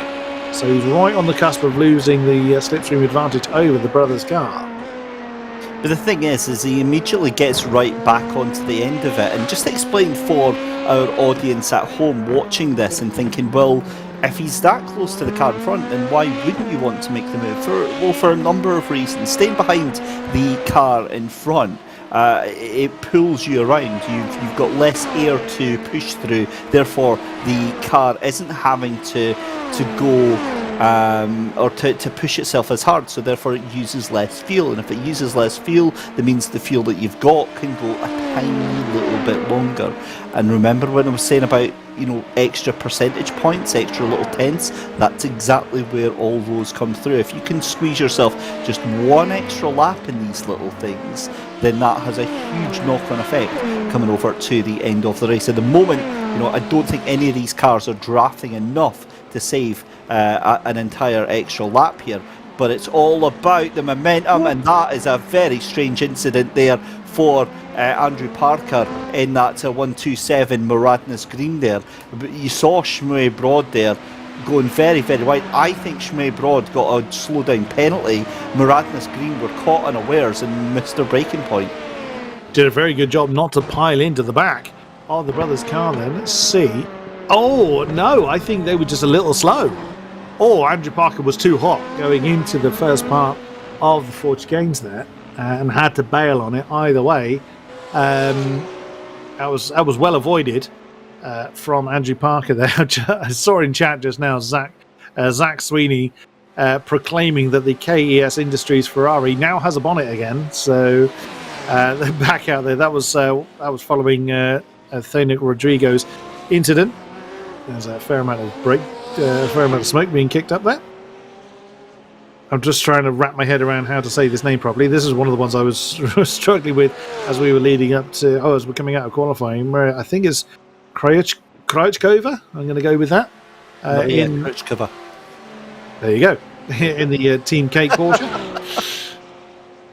You did better than I did. Well, it's a talent when you're butchering people's name like I do. So yeah, great stuff nonetheless. But really enjoying this so far. 2 hours 20 gone so far. Velocigate.io in the lead of the LMP2s by 9 seconds over walkracing.esports. It's then Brabham Racing Esports in third position for the LMP2s. GT3's Brabham Esports GT3 in the lead of that one by 25 seconds. Bit of a strategy war going on with Williams Esports Academy in second place, and then in third place for them. I will have to go and have a look because it's obviously switched up a little bit there just now, but as we said, with Williams Racing Esports in second place, it's just a Incident Racing that are in third place for your GT3s just now. We've got a replay here. This is going to go horribly wrong, and that is the 57 there, getting it all sorts of sideways there, and that is Pascal Metz. That is not what they wanted because they were down in 8th position. They were indeed, well, they still are, but yeah, that would have cost them some time on their prey. Now, what? Yeah, I was going to say, this looks awfully slow here from Krajcova. What's happened? What's happened to the... That's hit this something. Is live. Yeah, this is live. You've done it again, Mike. How do you do what? Now, we were literally just watching this Porsche. What on earth's happened here? Oh, dear. Oh, tail let go. Oh my god, the car just instantly stops. That's 120 miles an hour down to about 10 in the space of 3 seconds. I can't imagine that the suspension has particularly enjoyed that one. No, so one assumes that Porsche is going to be limping its way back into the pits. I can't imagine that Maria Krajcova is going to continue driving that one, and yeah, unsurprisingly that one is in. Oh, that was quite a heavy hit.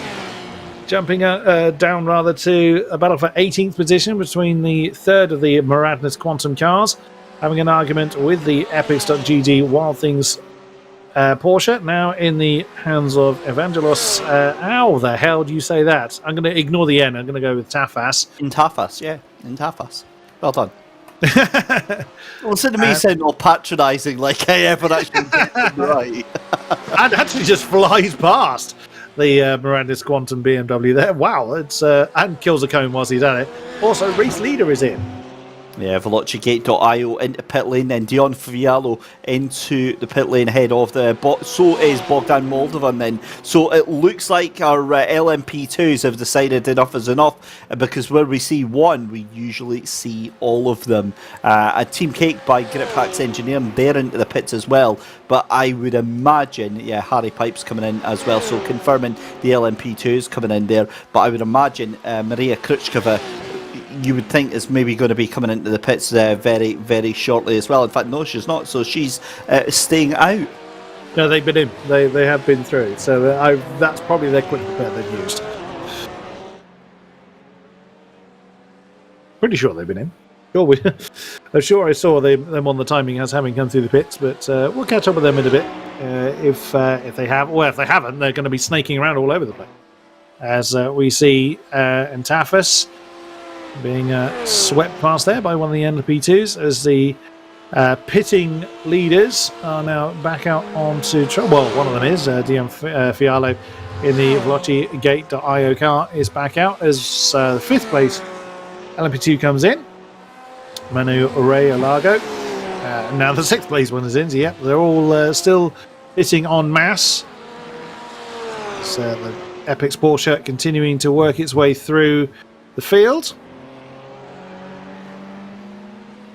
Yes, that's the 32 car just coming into the pits. So that's James Parker. That's the Ren Velton Esports car. I would imagine that Evangelos is going to mind his own business at this point. Wow, look at the gap he's already opened up to the Miratis Quantum car that he passed. Only that last lap. It's already 5 seconds. So Struth, the Wild Things BMW, Porsche doing well. What's Dominic Hoffman done? He's come into the pit. Oh, he's got the pit lane entry wrong! Wow. I know you're determined to make up time, Dominic, but you do not want to be coming back onto track after having skated over the grass. He won't think it. Look at the fly collection on the front of the car. That's also quite impressive. I mean, that's the thing with having a bright white car, I suppose. It's going to accentuate the fly collection on the front. Well, I suppose it's better killing the flies than killing the cones. You know, I'm just going to put that out there. But that is not the last time we're going to see that in this race today. It's such an awkward pit entry as well, especially if you're trying to come in at any speed whatsoever. As we see Jackson Barutsky here coming up to the back of the Wild Things Racing car here, but that's an LMP2 that I'm more worried about here. Just gets it wrong. That LMP2 is like, whoo. Wait a minute, that was the 32, wasn't it? Yeah, and James so Parker. That was James Parker. So listen, he would not be wanting anything to do with that, as we've got another replay here. And well, look, you kind of knew that was going to happen with the fact that LMP2 of Bradley Gallant there was climbing all over those curves. What do you expect that car to do there? The 67, not exactly happy about that one, but the 67, yeah, they've had a bit of a difficult race so far. Yeah, that's the PLR car, a PLR, or one of the PLR cars. Bradley Gallant getting that one somewhat wrong. But switching back to Evangelos Antafas, 18th position now in the Epics.gg Wild Things Racing Porsche. He's got some time to close in, about 10.5 seconds before he has a look at the Griffiths Engineering car. Now, I'm sure I spotted on their profile that they actually have a hashtag of "We don't use Griphax," which looked a bit strange, as that's the name of the company. More of the LMP2s still pitting, so that's all of them down to 14th now that I think has been through the pits. So again, the GT3s are very much now minding their own business. So Bradley Gallant's actually in the pits according to the timing screen, but we've not long seen him bouncing over the curves. Of course, we don't know how long ago that incident happened. So that could be that's another thing to bear in mind. That's the leader of the GT3s, James Armstrong, in the Brabham BMW as he detonates another code. What's the so 30 seconds now between the Brabham and Williams GT3 cars. Let's see what their laps were last time around. Wow, yeah, David Bosco, who's been in the Williams car for quite a while now, I think. Yeah, he was a good 4 seconds slower than Armstrong last time around, so a bad lap for Bosca and a team best. Is that's the GT3 best as well? I've just realised. James Armstrong setting a new GT3 lap record, 150 straight. That would be impressive at Le Mans. 350.4 in the BMW. Breaking the speed barrier and the sound barrier as well from the looks of it there. But yeah, the great thing about this is that the track is constantly evolving here. It's constantly improving as the temperature rises, as the grip gets laid down. So each of these laps is going to be very different to the lap that they've just gone round, and that's what makes it so impressive. As we see a change for position there, that is going to be Core Motorsports there, the 666 getting past Gabriel Giorente. So João Afonso up into P8 for GT3, and again, Chris, we see it all the time here, and we enjoy so much of the action. But again, we're coming up to the halfway point in the race, and it's still way too close to call, as we see the Ferrari there, kind of politely moving out the way there, and that is. Who is that in the Ferrari? That is Kes Industries, isn't it? 69, and that is going to be Rodrigo. Yep, behind the wheel of that one. Yes, that was the bonnet that just vaporised upon impact, wasn't it? That we saw quite a few laps ago. So again, that's testament to just not giving up, not throwing in the towel, and carrying on. Yeah, they're obviously quite a number of laps down, having been in the pits for what must feel like a week, but they haven't given up. They are out there to continue to have some fun and continue to. Oh wow! I wonder where that Brabham BMW was going then. That looked like it was destined to slide off the road, but still plenty going on. As again caught me out. I thought the BMW was coming in then, as that's one of the Audis coming in. That's the New World Sim Racing number 59 we just saw coming through the shot there. Joseph Militi bringing that car in. No particular trouble for the Brabham BMW. What was the lap last time around? Let me have a look. Car number 38, 351.4. So again, really, really impressive. No one's been anywhere near the pace of the Brabham car so far. I've got to admit, I've not been looking at YouTube chat for a little bit, and I've just noticed Zach Sweeney giving it big guns. He's delighted that they've got a bonnet again, and they're only 13 laps off the leader. He thinks that they've still got a good shout in that Kes Industries Le Mans 6-hour car, sharing the car with Nick Rodrigo and Adam Alderton as well. So that Ferrari is still in with a shout. Look at it. It is absolutely resplendent and glorious, and 29th in class, and I believe, God damn it, I believe we can get that car. If we will, collectively, we can get that car back on the podium. Let's do it. There's something to be said for eternal optimism. I'll give you that one. And there it is, in 29th in the GT3s. Of course, at the back, but still running. That is the important thing here. There's several cars that are no longer still going, sadly, but that is certainly one of them that is still going. That one is the one leading the way, Dion Fialo, in the Veloci Gate.io car. Leads by 37 seconds now over the Brabham Esports. Number 37, Harry Pipes, now up to second. So that's... yeah, of course, that because we lost. We very spectacularly lost our previous leader, didn't we, in the NP2s. It's still pressing on nonetheless. So Brabham are getting a great representation here. So Veloci, in fairness, first and fourth, considering one of them started last and has been shoved into the wall by its own team.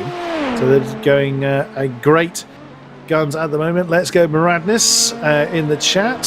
Let's have a look at where the Maradness cars are. So there were 4 of them in the field. Oh, I thought there were due to be 4 of them in the field to begin with. Let's have a look at where they are. So the Quantum cars, let me try and find you. The number 49 car is David Stevenson. That's 45th overall.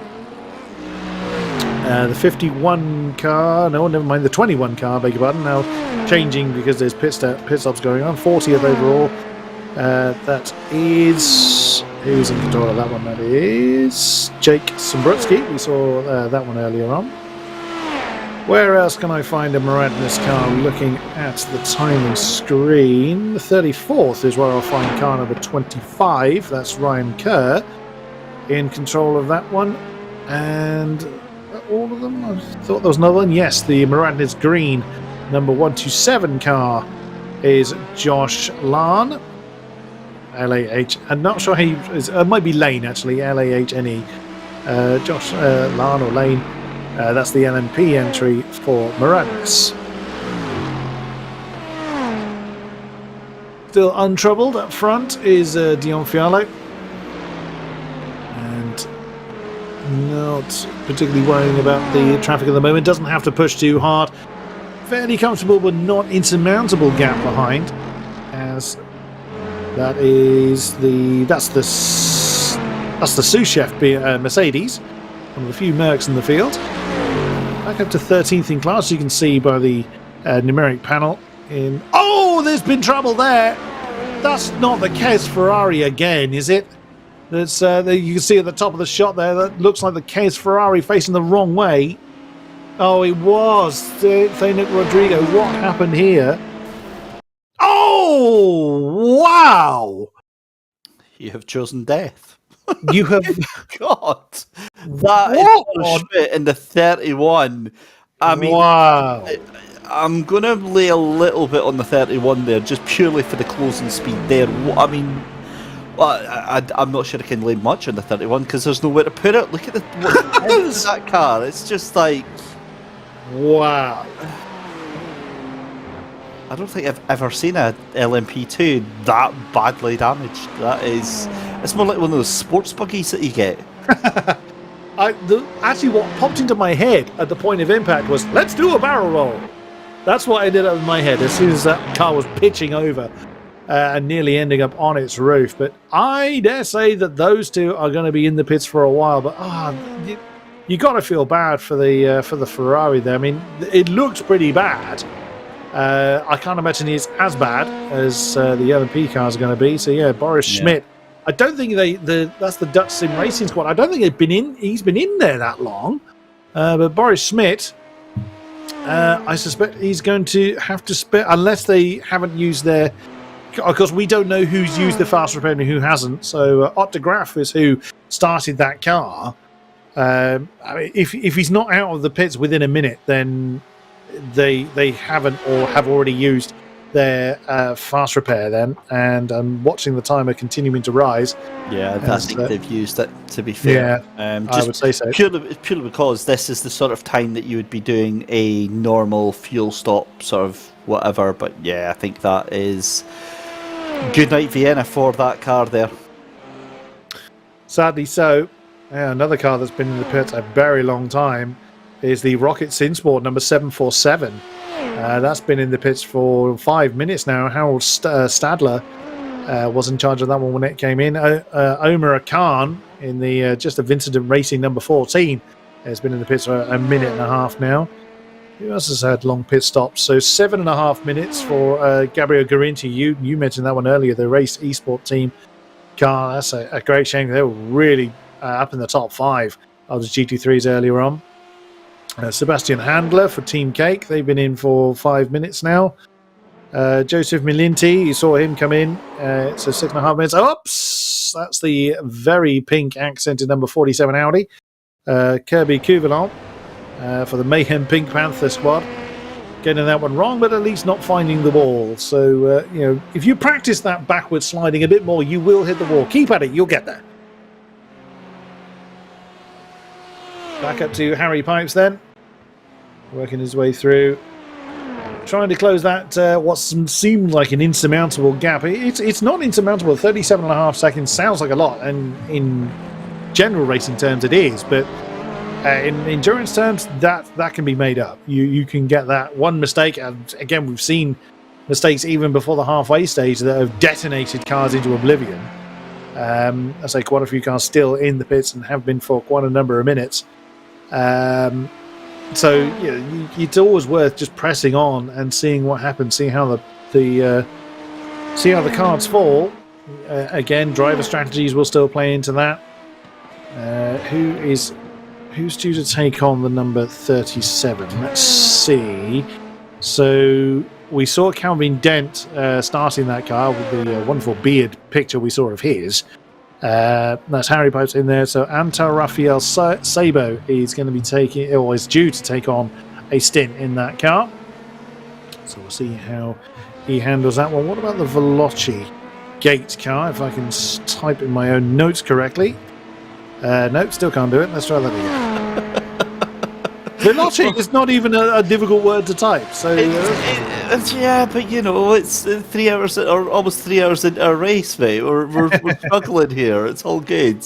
But Brabham Esports, you were saying about how it's not far enough to be like out of the woods, and I absolutely agree with you. Different for the likes of Williams Esports Academy, where I think they're on a slightly different pit stop strategy to the rest of them. There, a minute and 27, slightly more bountiful in terms of the amount that you can relax. Although, has something happened to the Williams Esports car? Because that gap now dropping down again, that could be that timing bug. But have they come into the pits? Because that gap is going down very, very, very quickly, isn't it? For Williams Esports Academy, that's very strange. No, there we go. It's back up. So it is just one of those. It's the timing bug where you move to different classes on a different lap, and it seems to really have a complete hissy fit. Good old iRacing for that belief on that. But Williams Esports Academy still in the lead of that class from Brabham Esports. That gap at 29 seconds. So look, it's the same point then, isn't it? It's still way too close between both of the classes to be comfortable, and we're not even halfway through into the race. Yeah, absolutely. There really isn't a gap that's insurmountable unless you're talking like 20 laps or more between you and the next car along the road. No gap's really insurmountable. It might feel like a long way, but it's still possible to overcome these kind of gaps, as we see David Bosgett now leading the T3, well, has been the lead of the T3 class for a little while, but leads it by 30 seconds over the Brabham car. Then there's a further minute back to the Core Motorsports green efforts. Rocket and Core have brought a couple of cars in. So who is that? That's Boris Smith has been in there a while. Wrong car. Let's see who's in. So that is Joao Afonso for Core in the 666 Ferrari has come in. Along with that, I thought that was a very slow car. No, that's just the pace difference between David Bosca and the LMP. That's race lead. No, that's the race leader's sister car. I beg your pardon. That's the second of the Veloci cars flying past. Dominic Ploner in the Carbon Sinsport car is in. So that's the 173 car. Boris Schmidt's been in for 6 minutes. We just mentioned him. So Joao Afonso and Hunter McDaniel. I think that Rocket car's just changed hands. So the number 100 car is swapping hands. I'm pretty sure that's a driver change that's just happened. Who else is in? Evangelos and Tafas and Jake Zambroski brought their respective cars in. Oh wow, Dale Carter's been in the pits for 11 minutes. Just spotted. Otherwise, it is business as usual out there. Core Motorsports bringing their car back out. Joao Afonso after a 41-second stop. Hunter McDaniel still in. That's over a minute they've been in, so there could be a problem then. Oh no, just I mentioned that. The Rocket Sinsport GT3 car now back on the road. Yeah, just looking at P22, Boris Schmidt, that was the car that was absolutely destroyed. You'll remember just a couple of laps ago. They're still in the pit 7 minutes later, 7 minutes of repairs for that car. So, yeah, they are not going anywhere. They are quite likely going to be out of the race. There's going to be, I would imagine, at least 30-40 minutes of repairs on that car, at which point you're probably going to see them deciding to give up the race at this point. But 2 hours 45 gone in the 6 hours of Le Mans here for Coach Dave on the SimGrid. A very good afternoon to everyone. It is Chris Buxton who is taking you all the way through, along with myself, David Christie. Very, very grateful to have you joining us. So it's been a wonderful weekend for real life motorsport and for virtual motorsport as well. So many different events have been going on are just getting underway, and we thank you for your attention as always. It's Velocigate.io in the lead of this one from Brabham Esports by 36.3 seconds, and then it's in the GT3 is Williams Esports Academy from Brabham Esports GT3. So again, Brabham really seeming to have a great presence in this race, and as an esports team formed within the past I think past 6 months or so, and really starting to come on and make quite an impact here.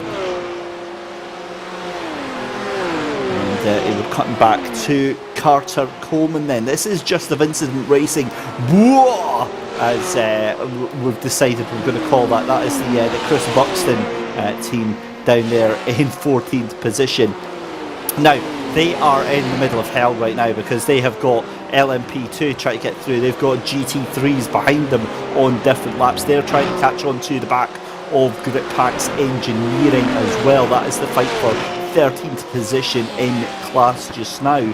So that number 52 car of Carter Coleman trying to catch up onto the back of Niles Grenholm for Grip Packs Engineering. It caught up as the exact thing that they have done. And there you've got one of the Quantum cars trying to make its way through as well.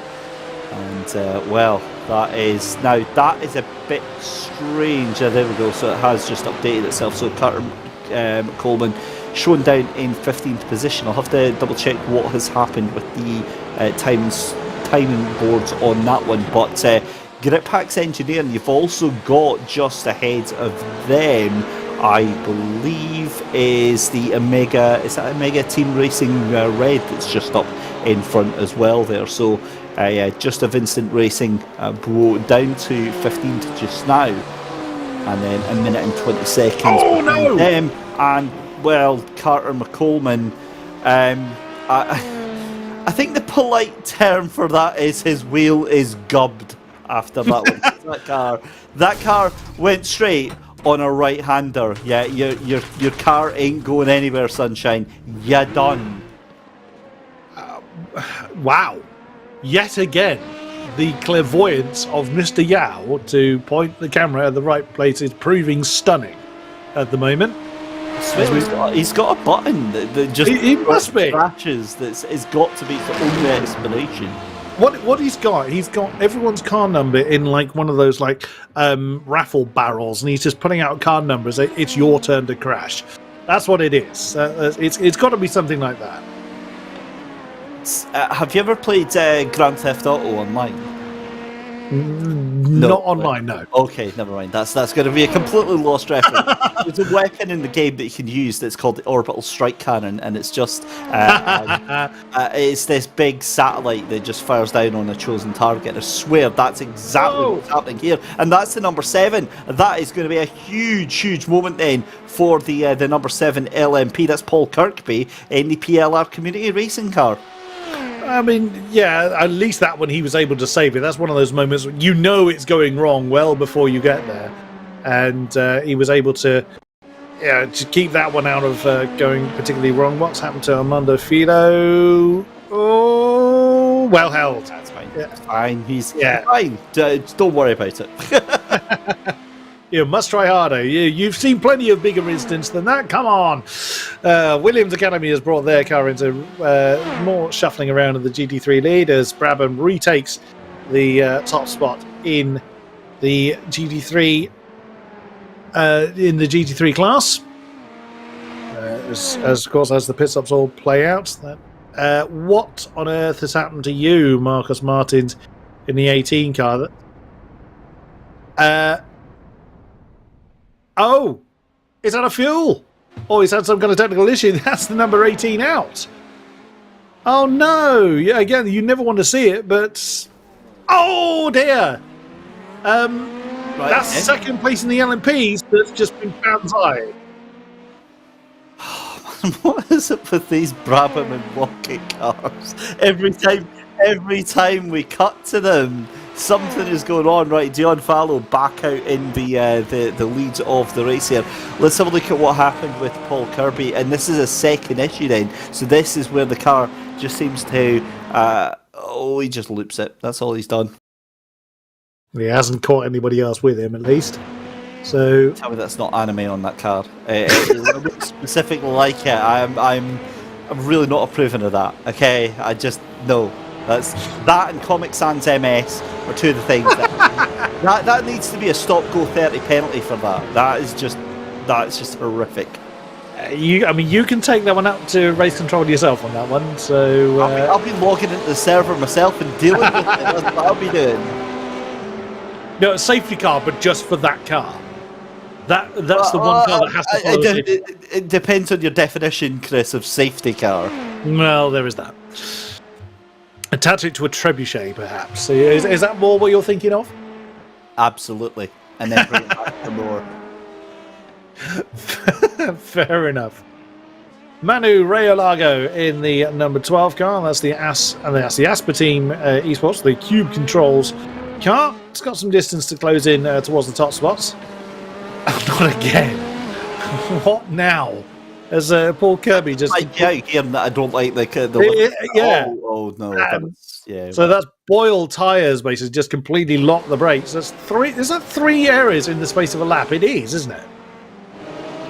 That's frustration kicking in on probably, dead or boiled tyres. Oh no, not again.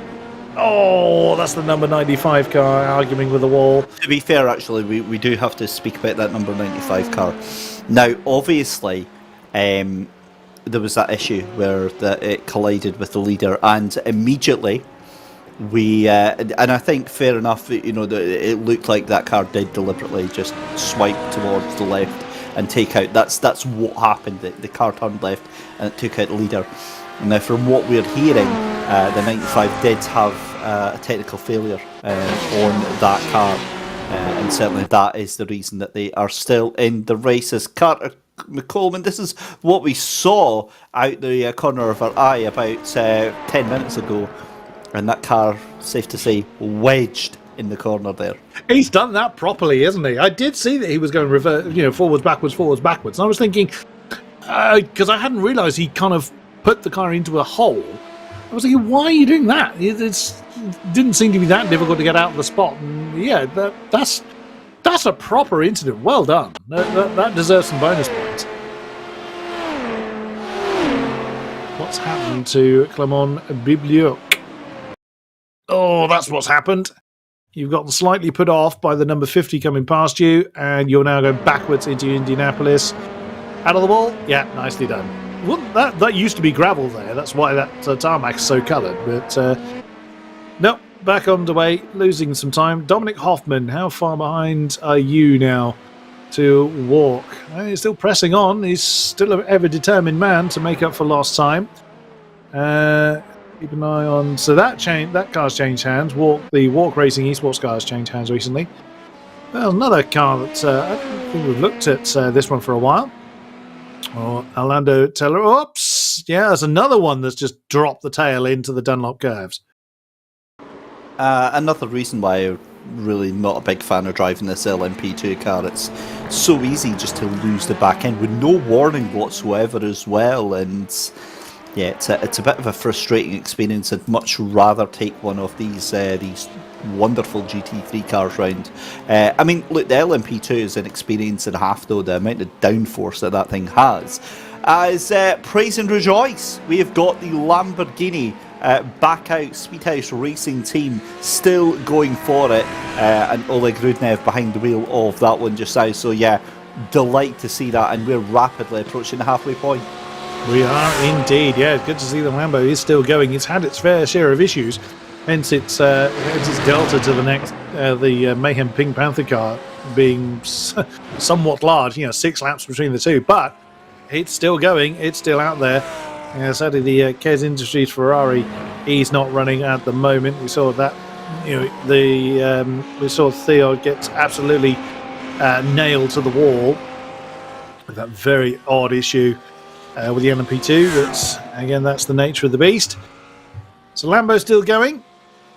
So a couple of positions towards the back, but still pressing on nonetheless. I think did I see that the GT3 lead is there's a collection of cars gathering a bit. I'm just going to look at the timings again because I think we might have some battles reforming. Well, we know the lead changed anyway as Williams Esports came in from their pit stop. Now, they've traditionally done shorter pit stops, but they decided to go for a longer one this time round, and it looks like a similar accident for Clement Piblock. Again, it's just unsettling these cars. It's the momentum effect, it's the inertia that iRacing simulates so well, and put a little bit too much pressure onto the tyres. And yeah, it just doesn't end well for the BMW. Comes back out and gets away with it nonetheless. But yeah, as we said, Williams Esports down into I believe that's P3 right now, and we're currently watching Hunter McDaniel somehow up into 9th position. Oh, that's 9th in class. I was wondering there, but yeah, the BMW making its way up there. Here is an LMP2 and a Lamborghini. Okay, so Paul Kirby just decides.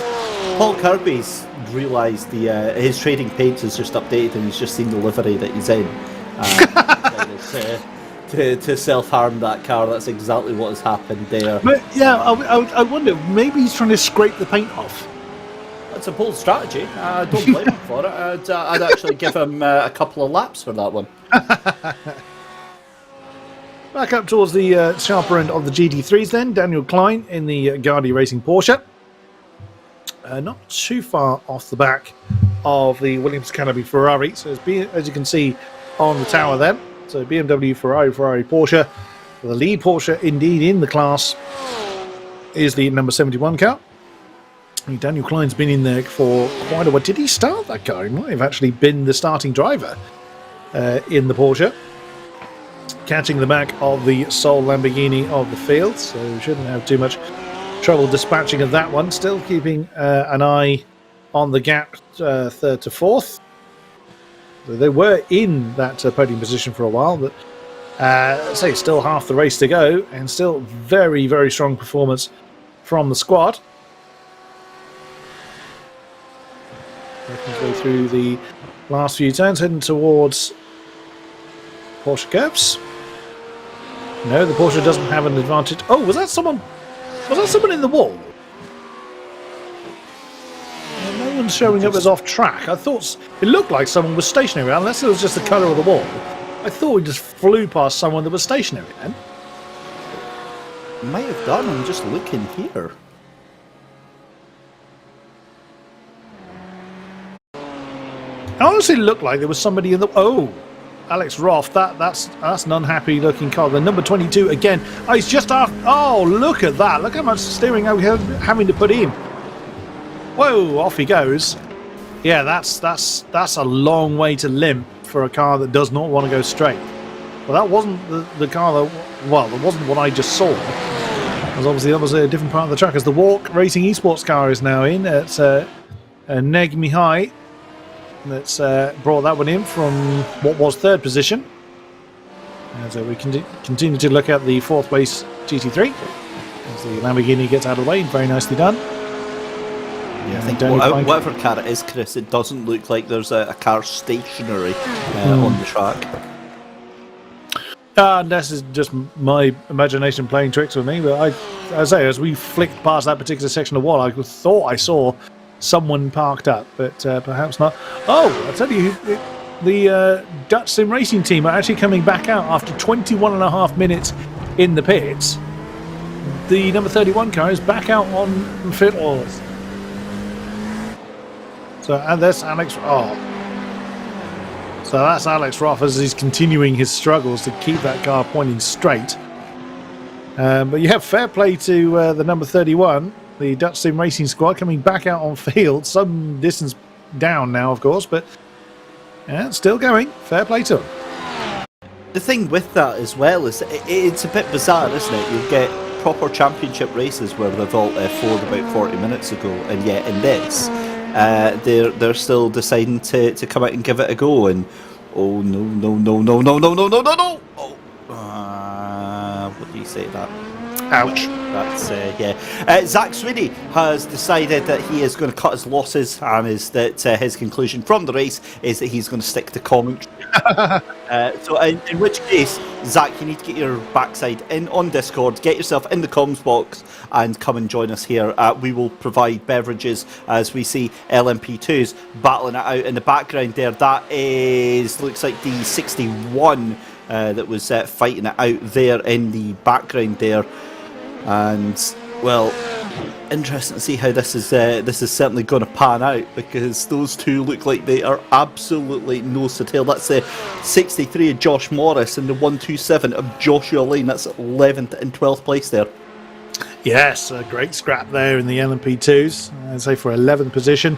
The brothers' car, a couple of positions down from where they qualified, so still in a decent position nonetheless. And Joshua Lane in the 127 car, just half a second separating those two, but obviously from what we're looking at, long gone up the road. We continue to see the iRacing Porsche working its way through the field. It's pretty much just minding his own business at this stage, just staying out of trouble. There's the again, similar kind of glaring eyes in the Lamborghini that the BMW has in the background of the shots. They're just out the top of the shot there. You saw the two LMPs very, very close together. Fair effort from the Gardi crew as the race leader is in again. Dion Fallow has brought the VelociGate.io number 28 car into the pits. That has now changed hands. Daniel Murad has now taken that one over. Harry Pipes has brought in the Brabham number 37 as well. Keep an eye on the chart to see if that car changes hands. I think the Ballast car has changed. The 10th place number 11 car, Pavlo Denisenko now in that one, unless my mind deceives me. Dominic Hoffman, the second Veloci car, coming in from what is currently 3rd place. So again, the LMP2s getting another round of pit stops dealt with. Let's see how Daniel Murad deals with the lead Veloci car. And Sven Knuller has taken over the other Veloci, the Ferrotec. Oh my goodness, Boris Schmidt. Now that car was stationary in the pits for ages. I mean, he's caught it. Oh, no, he hasn't. That was just an elongated no. I mean, at least he turned away from the track. Yeah, both you and I had the same thought at the same time then. Just wince and brace yourself. But no, he's turned that one away from the track, which is a good thing, because that's one of the fastest points with Josh Morris. I imagine that's probably the face he's pulling in the car right now. Oh my goodness! What was that? That was like a power slide in 5th gear down a straight. That was absolute bonkers. Schweb Ward there in 11th place there. That is some battle going on right now. That it is. That could have gotten very nasty very quickly, but I mean, fair play to Josh Morris keeping that one under control as he's continuing to chase off after the 10th place Team Ballast car. There's not too much between those two, I don't think. I wonder if we were going to see him in that shot, but I don't think we did. Don't think we did quite. Yeah, Josh Morris is certainly feeling the pressure at the moment. He's catching the apex. He's just caught the apex there. Just an update on that. Yeah.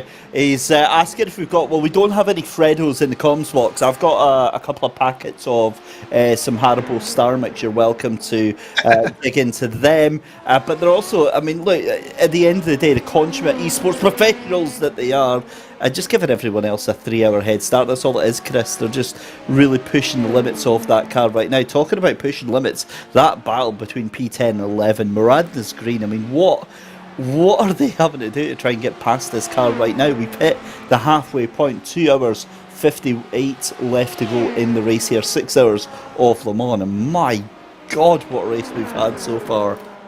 It's been awesome, isn't it? And yeah, more of the same, please. As, like I said earlier, the usual challenges that come with endurance racing, fatigue and change of conditions or what have you, are all, of course, going to play their part. Even in a 6-hour race, which is on the shorter end of endurance racing, those factors are still going to play a part. And the action's been great up until now, and I suspect it's going to get even better as the race continues.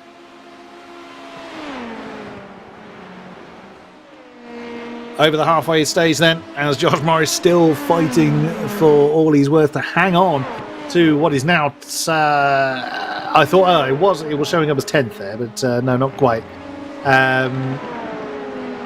As he's going to work his way through, still keeping Josh Lane coming. It does look like Josh Lane got a pace advantage over the brothers' car, but the Welsh team is doing pretty well to hang on to that position, and in synchronisation they both come into the pits. Yep, so into pit lane then, and as we do that, as we've hit over halfway in the race, it's perfect time to jump for a very quick air break. When we come back, we'll go on board for an immersion break with one of the cars. We'll take a little short break from the comms, and then when we come back, we'll have the final 3 hours. Audio Jungle.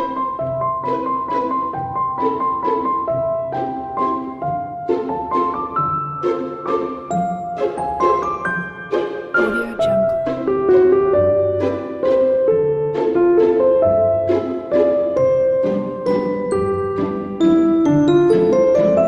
Audio Jungle.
back on board with the 6 hours of Le Mans. Sebastian Schauhausen for the ProSim team has been absolutely harrowing the 6th place GTWR RAG Academy car that's being driven by Andrea Carasetti at the moment. He's been poised, ready to make a move for quite a while now, and just has not been able to do so. Flash of the lights then from the GTWR car to the, well, I'm not sure they're warring as such, those two GT3s, but they need to be mindful that they've got LMP2s buzzing around them. Yeah, Sebastian has been right there. He looks like he's tried to make the move, just hasn't been able to get past just yet. Chris, good news. The KES Industries number 64 is back out on track. Bad news! They got a penalty!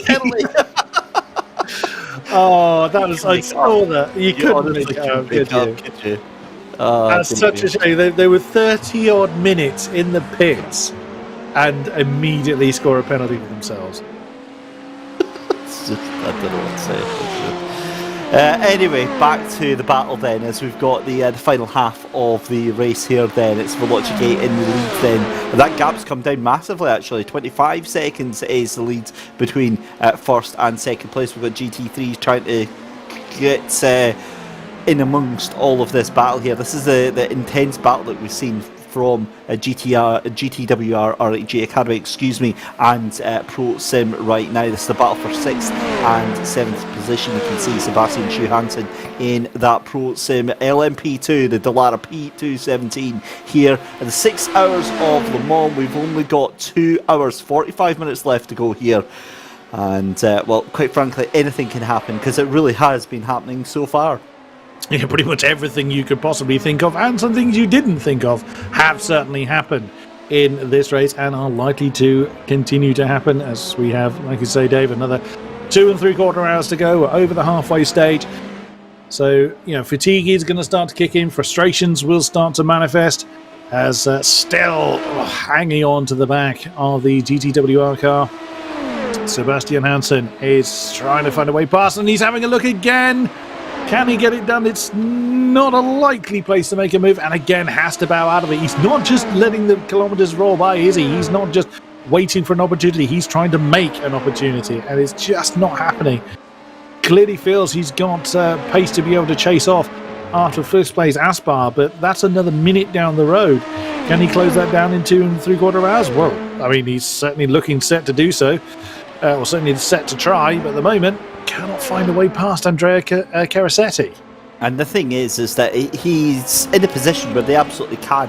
Renvelt Esports 25 seconds down the road from that, so they don't really need to worry too much on that. They can just keep the foot in, try and pressurise GTWR RAG Academy as much as they possibly can. Without having to worry too much behind. However, the GT3 battle is taking a massive change. And for my curiosity, I'm seeing battle for 5th and 6th position is quite tight as well. But Williams Esports Academy, who were in the leads, they're now down in 2nd position. Remember, they were out of strategy a couple of times and managing to get about a minute and a half up into the leads, and it's just all been evaporated. And Isaac Morris is giving us a heads up that Welsh name is pronounced Shumi. Okay, that's a darn sight easier than how we've been trying to say it. Shumi. I had a commentary over in Wales, over in Anglesey, which is very northern tip of Wales, and I knew when I'd crossed over the border because I couldn't pronounce a single town name at all. And the fact that they're 300 syllables long, containing mainly L's, reminded me that I was in Wales as well. So no disrespect meant, of course. It's just that is what I realised. Yeah, what has happened to that Williams car? It's over a minute behind, over a minute and a half behind the Brabham car, and now the Guardian Racing Porsche is going to be on its case. What on earth has happened there? Yeah, it's a bit of a strange one for sure, but we'll keep our eyes on the prize as it is, with just 2 hours and a bit left to go, 2 hours and change. Looking at the rest of the field, I mean, I think the LMP2 battle looks like it's going to take a major incident to change things around completely. I mean, obviously you've got that battle for 6th and 7th position right now, but GT3s, you've got second and third place fighting it out as well, but you've got sixth and seventh place as well. They're kind of giving it the big guns just now. The thing with endurance racing, of course, is that it's not all action all of the time. You kind of just accept that, you know, sometimes you're going to get these lulls. Just also to give you an update, this is pretty much going to be the last hour and 30 minutes that we could possibly see the safety car, because it will not come out, Chris, during that final hour. Absolutely. Our safety car driver is actually back out on field. Michael Hamlet will be back in the car for the final hour of the race. So it will not appear. But so far we've seen some major incidents, but not one that would need the safety car. I mean, one advantage of sim racing is that a wreckage can be cleared away without risking marshals, and cleared away very quickly. Yeah, I think they would tend to reserve that for, like, if there was a big multi-car pile up there. We did see the LMP2 car getting turned into a cube earlier on. That was quite impressive, but that wasn't enough to trigger the safety car. So again, the track is quite wide. There doesn't appear to be any need for it. And I'm watching that battle with second and third place in GT3. That looks like it's getting quite feisty between the two of them. Yeah, that's Lucas Postata that is in that one. Now, I referenced him earlier. Another series I commentate for in the Czech Republic. He was the champion of it last year, his maiden year, and he took the championship with a brilliant series of wins. It was only him and one other guy that was mainly winning the races last year, and so I was really looking forward to seeing how he was doing. For whatever reason, he is considerably off the pace. He's just lost that spot. Daniel Klein in the Gardi Racing Porsche has just, and there it is. It's just swapped round. But it's not like Lucas Postata is 5 seconds slower or 3 seconds slower than the Porsche ahead. So something has happened to that Williams Esports Ferrari. Do you think it's strategy? I mean, I can't see it being strategy. I can't see it. Right, let's have a look at Ali Ruffin. I've got told that something. Oh, the revs have gone straight down. It's just gone. He's just and stopped. The brake, his brake pedals just went and jammed on. That's what's happened. Just in the middle of the Mulsanne Straight. It's absolutely fine. It's nothing to say here. It's just a car stopping at the side of the road while cars are doing 180 miles an hour. As you do. Maybe you found a bird watching spot. To be fair, yeah. I'm glad you said bird watching there, Chris. It's a good choice of words there. Daniel Klein. In second place for Gary Racing. Right, we've got another replay. This is Orlando Tellero in. Oh, is that the? Yeah, so that is the LMP2 car that we're watching here. Sends it over the curbs there. The car starts to twitch here. I get the feeling that he's going to properly send that car in there, and before you know it, the back end spins round and it's off into the inside.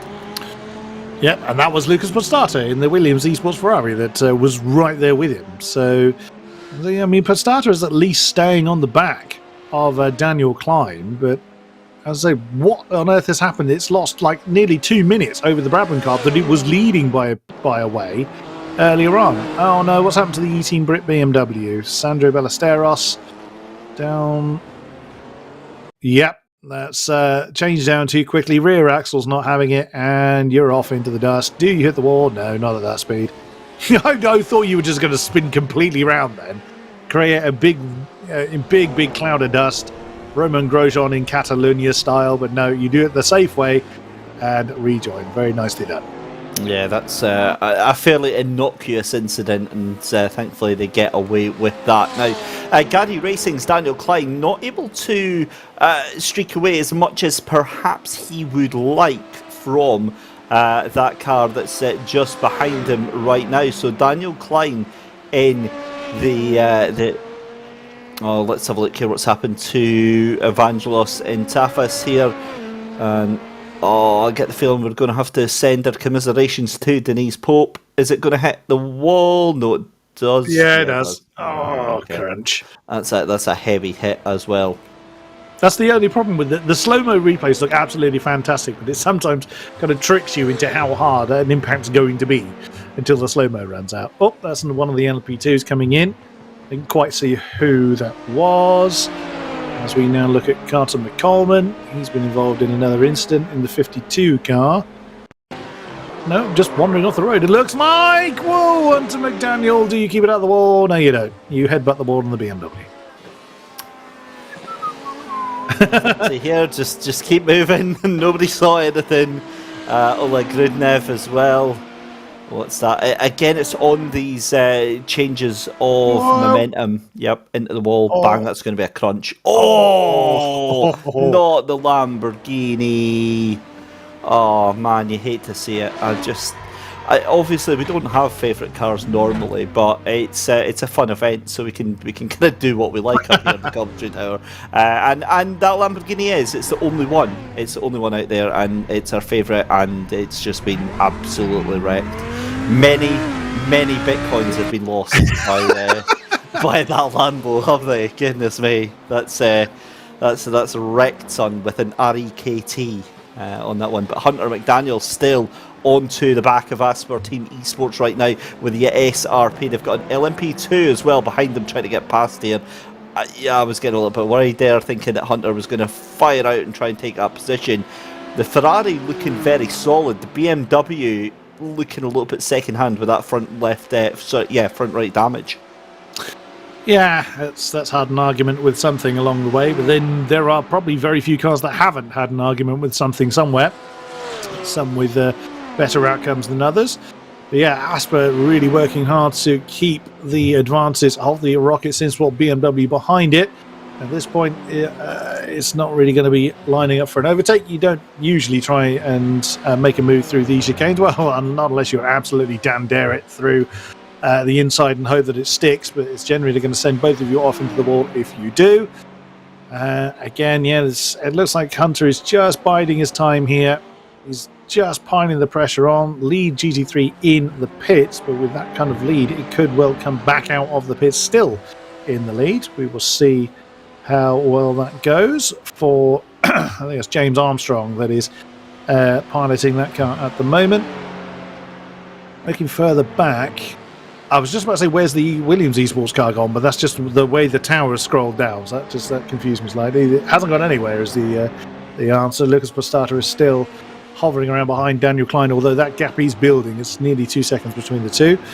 As Hunter McDaniel still trying to the pressure on. What do we got here? Harold Stadler. What has he done? Can we just take a second to appreciate that hell of a photo? That is that is the epitome of manliness right there.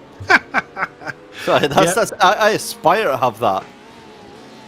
Yeah, it's a fabulous two-tone beard going on there. I wish I had that much hair for it to be able to grow down my back like that. But yeah, that's a fantastic picture, as you say.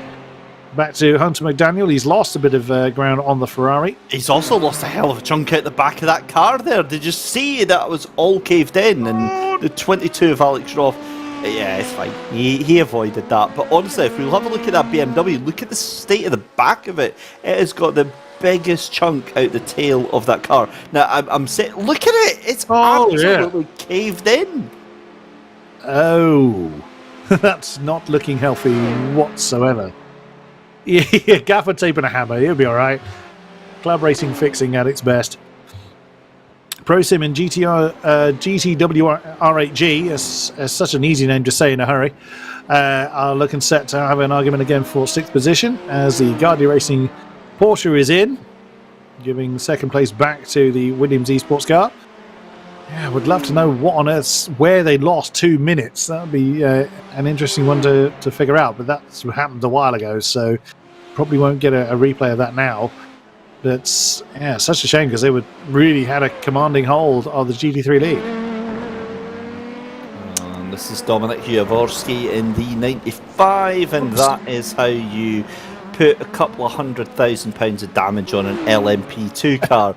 It's fine. It's fine. It's just a case of getting to the end now. And for a lot of these cars, that's exactly what it is now, Chris. It's just to get about survival, getting their race done and dusted. And the more I look at that Rocket Simsport car, the more I am not liking the amount of damage on that thing. Probably neither is Hunter McDaniel at the moment, but That's the thing. I mean, we don't know how much damage it is actually carrying. The aesthetics, I don't think, change after a pit stop, other than things like panels, like the miraculously returning bonnet to the KES Ferrari. So that the BMW may not be carrying as much damage as we think it is, but either way, it still doesn't look very happy. It's been in the wars quite a few times, it's fair to say, as he's continuing to chase the Asper Ferrari for 7th place. Few pit stops still going on. Let me have a look. The Gardi car has now changed hands. It is now in the hands of is it Jacob Osterman? Yes, Jacob Osterman's now got hold of that one. Michael Peterson in the Just a Vincent racing car, right behind it now. So, potential battle there. There is the walk there. That's a battle for second in the LMP. So Brabham under fire from the Walk Racing Esports car. Nay Mihai really pressing on. It's been closing that gap down to Harry Pipes. So last time around, Neg actually gained 3 seconds on Harry Pipes last time around alone. And the thing is that is going to just come down and down and down. So that is strategy that's obviously playing itself out there. And that was about the easiest pass, I think, the overtake that we're going to see all day right now. So Neg Mihai for Walk Racing Esports gets the job done straight past. And I think Brabham Esports are busy racing their own race right now, if I'm honest, as Rocket Sim Sport GT3 still up to the back end of this Asper Team Esports SRP Ferrari. Indeed, the battle for 6th position continues between BMW and Ferrari. Lovely back camera here on the side of the Ferrari. Now, is the BMW going to try and make the move? Nope, he's going to try and bump draft the Ferrari instead. Yeah, interesting tactic. And the Ferrari starts to pull away a little bit as, there goes the LMP2, just highlighting the pace difference between the two classes. Now, I would think there is definitely some lingering damage on that BMW because it shouldn't be falling away from the Ferrari like that in a straight line, under slipstream as well. So there's no reason why the BMW should fall away. So that's why I think that we're seeing that why he's not making the move. That's why Hunter McDaniel isn't trying to overtake the Ferrari, because he hasn't got the pace to be able to maintain the speed he needs. So he's just going to sit there and see what happens. So the Pro Sim car has come in from 8th position. That's Hansen. Let's draw that one in. Is he gonna? I don't think he's been in there too long. So Sebastian Schohansen is going to serve another pit stop as we look at the now 2nd position, Neg Mihai. The Walk Esports car having relieved the Brabham driver Harry Pipes we saw last time around, and they're just coming past actually the 6th place Ferrari. That's the Just a Vincent car, the treble 6, excuse me. That is currently being driven by Joao Afonso. That is driving that Ferrari. So Walk Esports, pressing on, but still. That's the lead very much belonging to Veloci, and Danny Murad is just maintaining the incredible pace that I think it's only the Veloci drivers we've seen regularly in the 27s. Everyone else has been thereabouts, but they've regularly been in the 27s for quite a long time. Yeah, the thing is that Brabham also got caught up massively behind the number 7 of Paul Kirkby as we see Walk Racing Esports into the pits there. So Brabham were caught up behind that number 7 machine, and that meant that they really got hampered when they should have been trying to make inroads on that. But both them into the pits right now. And it's back to this battle then for 7th place in Asper Team Esports SRP ahead of Rocket Sim Sport GT3, and this battle is just going to rage on and on and on as the 4th place car of Core Motorsports, that is Joao Afonso, into the pit lane again right now. So 3.5 hours gone of this race. What do we think we can expect from the final, 2.5 hours or 2 hours 20 minutes of this race? That's a very, very good question indeed. For the teams that have a third driver or have another possibly fresher driver to put in there, they're just going to run their own race as the BMW flies into the pits. That's a Rocket Sim Sports car.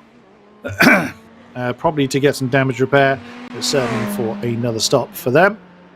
As the Walkie Sports car is now coming out. Just see them on the right-hand side of the shot.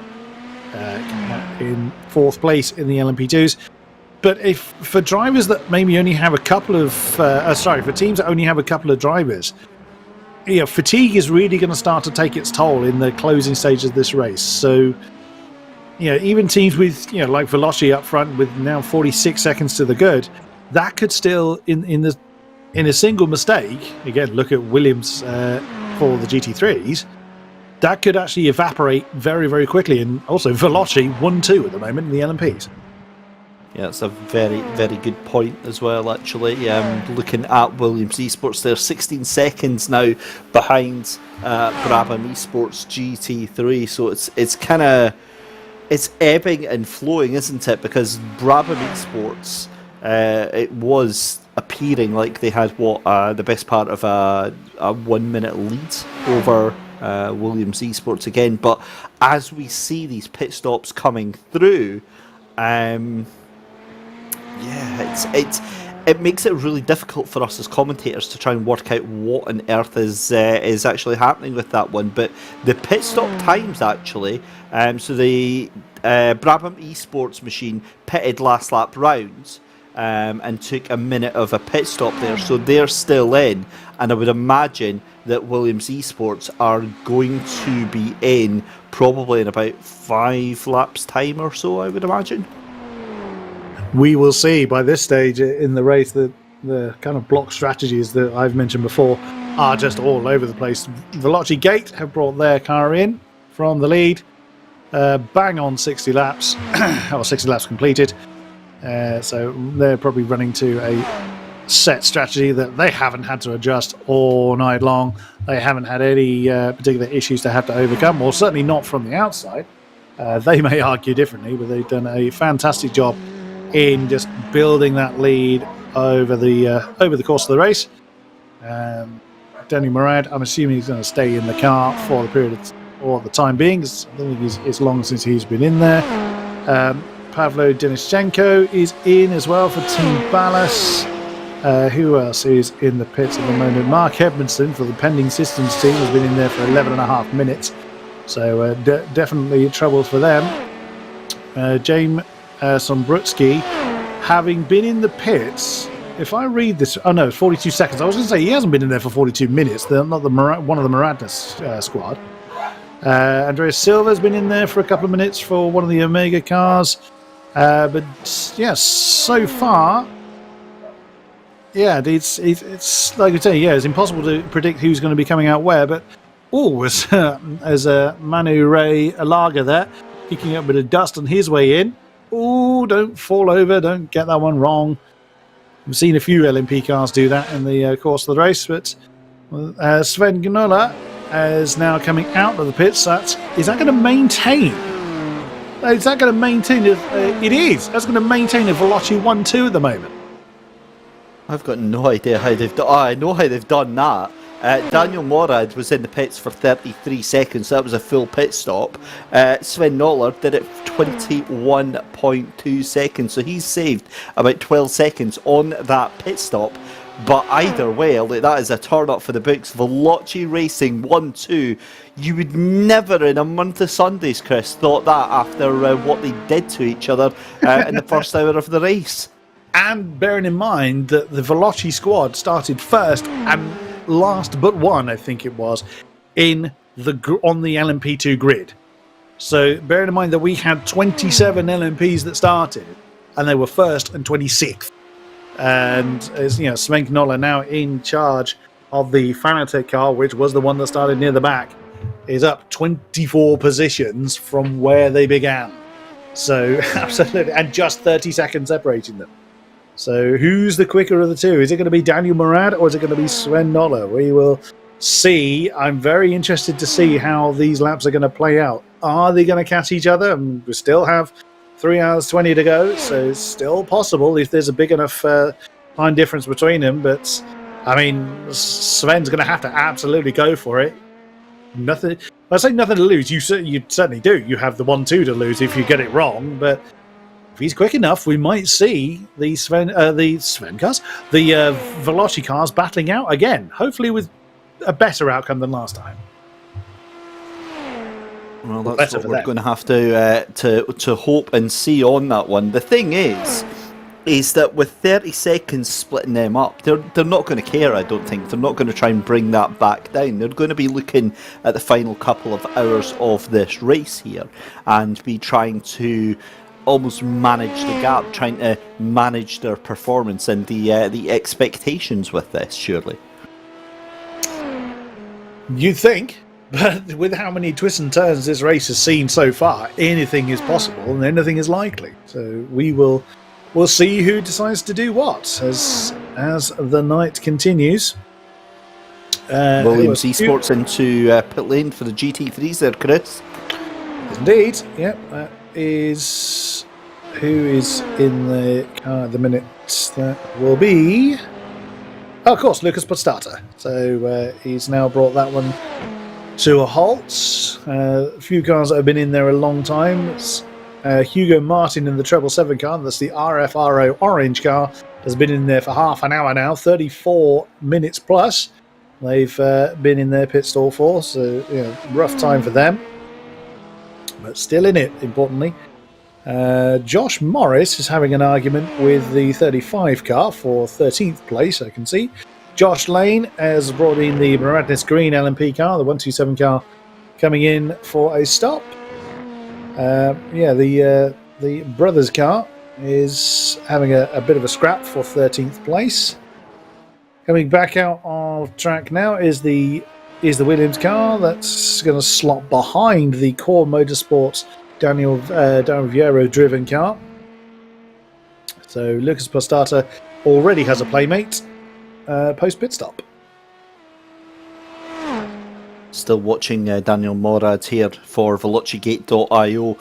The other thing I was going to ask you, Chris, is the fact that Veloci having that 1-2 right now, they've obviously had a master stroke when it comes to the strategy here, but when the LMP2 cars are up front and all by themselves, do you think there's a risk of drivers kind of losing concentration? Absolutely. We have seen it before where a leader is just minding their own business but just takes their eye off the ball at the crucial moment. And you said earlier how unforgiving these LMP2 cars are when you make a mistake. If you spin, it's almost impossible to catch it. And how many cars have we seen backwards into the wall or even backwards into a gravel trap? If you hit one of those gravel traps too hard, you're just skating off and into oblivion. So yeah, completely possible. Also, that gap is coming down between the two Veloci cars. So whilst their last lap times, of course, were affected by pit stops, also just realised the fastest laps of both those cars are both 27 zeros. So they are 500ths of a second apart as far as fastest laps are concerned, and they're the only team. No, I'm sure I've seen other. No, actually, no, they are the only team in the 327s. No one else has managed it.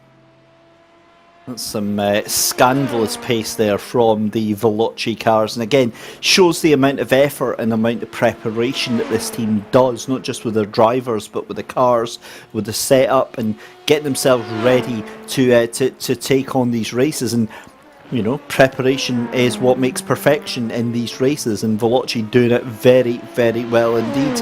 Tego Alves into the pits, as well as Nuno Macedo down in the 48 and the 35 cars respectively. Also watching Brabham Esports, they're starting to close that gap down to Walk Racing Esports. That gap now only 3.2 seconds. Battles are brewing, and GTWR, RAG and ProSim, yep, I was just mentioning this one, they're at it again, or they were looking to be at it again, with Sebastian Hansen trying to chase down the GTWR RAG car, and it's in that cluster right ahead of him. So that is for 6th position. So it's car 007 that is chasing car 50. Pick them out in that lot. Well, there's the 50 car that's actually been slipstreamed by, I think that's actually the 9 car, which is the Monk Racing car, which is, I mean, some laps down, but it's could well be trying to gain a slipstream. Oh, here's a car we've seen a few times. It's the sous chef racing number 93 Mercedes. Sam Cairns now in the car, and that's back up to 9th again. Each time we look at it, it does seem to be slightly higher up the field. Now, does this mean they're due a pit stop anytime soon? Because it does tend to be when they've gotten up to that point that they come in again. What has Roberto Motor done in the Treble 5 car? That's what he's done. That's the Core Motorsports number Treble 5. Has he hit the wall? He might have gotten away with that. And he's rolled it backwards off the road. Well, I mean, at least he was able to get going again without affecting anyone else's race. But, yeah, that's what we were saying earlier. It's, where fatigue and just those little mistakes creep in. We don't know how old everyone's tyres are, because, of course, everybody's on varying strategies these days. But, it's one of these, oh, no, not again. Not Fernando Rodrigo again. What's happened now? Whoops, there it goes. That's going to hurt. Oh, crunch. The nose of that car has been hammered out so many times. Oh, my goodness me. Poor KES Industries. That's just... Oh, man. You hate to see it, don't you? Goodness me. But... I mean, like they're doing a grand job. They're keeping things going here, and that's all you can really ask. It's about the momentum. It's about the effort that they're putting in, and the number 7 here. Now we saw them getting caught out a few times as well into the gravel, just going a little bit wide there. So again, a very minor incident, but I think a lot of these drivers would be quite happy if we didn't actually catch these events.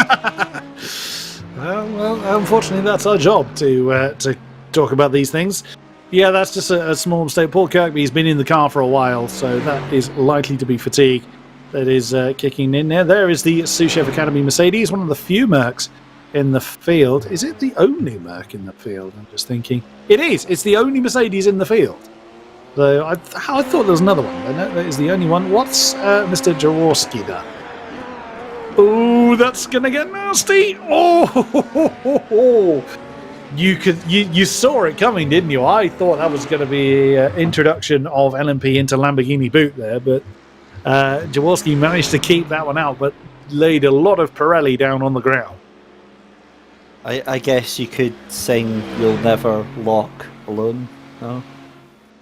Okay, never mind. Avoid that one. Oh, Sebastian Johansson all by himself. That's going to be painful. Is it? Does he get it slowed down in time? Is it going to be a crunch? No, it's a little boop. That's fine. That's fine. We can deal with boops, just not the crunches. That's the key thing here. So Hansen going to lose a lot of time in that battle with Pro Sim, and he's already into the pit, so maybe a little bit more damage than we thought there. Yes, indeed. It all depended on how long he's in the pits for. It could have been part of the... Well, hitting the wall wouldn't be part of the schedule, but the timing might fit with their pit strategies. We will see. Oh, not Kirby again. Oh, he's just going to graze the wall. He's determined to rub the paint off. He's heard what you said. Big anime face on the bonnet there. Yeah, he's determined to try and get rid of the paint job for you, Dave. He's trying to hide the embarrassment. That's what it is. Oh, you hate to see it in that number 7, but it is what it is, and they're still going. So is Sous Chef Academy. This is Nuno Macedo. He was in the pits, and that is going to be onto the grass. Is he going to hold it? That was rather well done coming out of Tetraroo. So he's lost a hell of a lot of time there, but yeah, that was rather well done there. The replay button's going to be broken by the end of the race, considering how many replays we've seen. As we see, De Graaf is back in the car. So yeah, they've had a pretty mixed race. They started very, very well.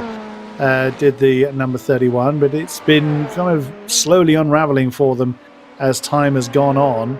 That's the Dutch Sim Racing team. Bearing in mind they spent a huge amount of time in the pits earlier in the race, but De Graaf now back in the seat and looking to try and make up for lost time. See how well they're able to do so. Yes, it's a shame to see. I'm just sort of looking at the tower. You can see Carbon, Sinsport, out. So that's such a shame that that happened. They really did have a stranglehold on, or what was looking to be a stranglehold on the class And one incident later, and alas, it all just unravelled in the blink of an eye. But listen, that is the story of endurance racing, isn't it, Chris? How it can all go and unfold itself, how it can all go wrong literally within a couple of seconds. And, you know, it's one thing to have multi-class racing, but you need to also have Lady Luck on your side as well. Yeah, 100%. Yeah, there are those that argue you make your own luck as the RJB, yeah, that's Maximilian Walmuth, isn't it? That's having some real issues with that car. That's Autograph. That's is just trying to decide whether he's in the race or not. He's trying to continue, but on he goes. There's Shu Hansen again. He wasn't in the pits long, so the 007 car back out on field. Oh no, he's only actually in the pits for 38 seconds, which is a bit longer than the short stops. Only by about 5 seconds though, so he didn't damage himself too much. Yeah, so that's been a full stop. Maybe it was just a case of that it was his in time anyway, and maybe the tyres had reached the end of their active life. Indeed. As we look at Jonathan Worth in the 96 Elite Racing car, 16 seconds down the road from the Core Motorsports LMP2 entry. Just got to keep on going, and it's kind of this phase in the race where you're over halfway. You end up in a position in endurance racing where you feel like, oh god, just got to go through the Mars. As Alex Roth gets a bit squiggly coming through Indianapolis. Is he going to get an arse wrong? Whoa, yeah, you went in a little hot there, and round it goes. That 22 car has been facing the wrong way quite a few times in this race. So he's had his fair share of incidents, I would say, on that one. Do you know what it is? He enjoys the limelight. That's all it is for Alex Roth. He enjoys being the centre of attention from Mike Yao up in the production tower. I'm a little bit distracted as we see Silly Time in YouTube chat decide to try and make friends with some of our automated friends that we see making their way in. As we see Gergely Kunsabo there in the number 9, down in 13th position. And again, that is not the last car we're going to see doing that, although I hope it's the last car we see try to put a Jaguar livery on an LMP2. Yeah, that is really offending you, that, isn't it? It's not offending me. It just no, my brain. And Mark Edmondson, that is wow. To be fair, he got out of jail free with that one. Again, he was looking like he was going to wedge that in the gap with the BMW that did it earlier. Oh no, the Welsh Brothers car, that's got the first chicane wrong. And yeah, there's going to be plenty of these as Matteo. It was Matteo Benotti's face that did it. Then you got good designers face on the other side. Yeah, you're telling me what smashed my door. Hey, we can't talk when we got a close up of that car. It's completing a sentence is impossible because you have one smiley face followed by an angry one. It's impossible to complete a sentence seriously with that one. Daniel Murad, the Canadian driver, pressing on then for Velocigate in the Velocigate IO car. Is he pulling away? No, he's being caught by Sven Noller in the sister car. That's 24 seconds just under between the two. So that was 30 odd not that long ago. And again, last lap, Sven Noller was 2 seconds quicker than Daniel Murad. So we are going to see, at that kind of pace difference, we will see the Veloci pair square off well before the checkered flag. And I am absolutely okay with that as long as they don't start trying to bump draft each other again, because we've been there, we've learned our lesson from that, guys. We're not actually going to do that.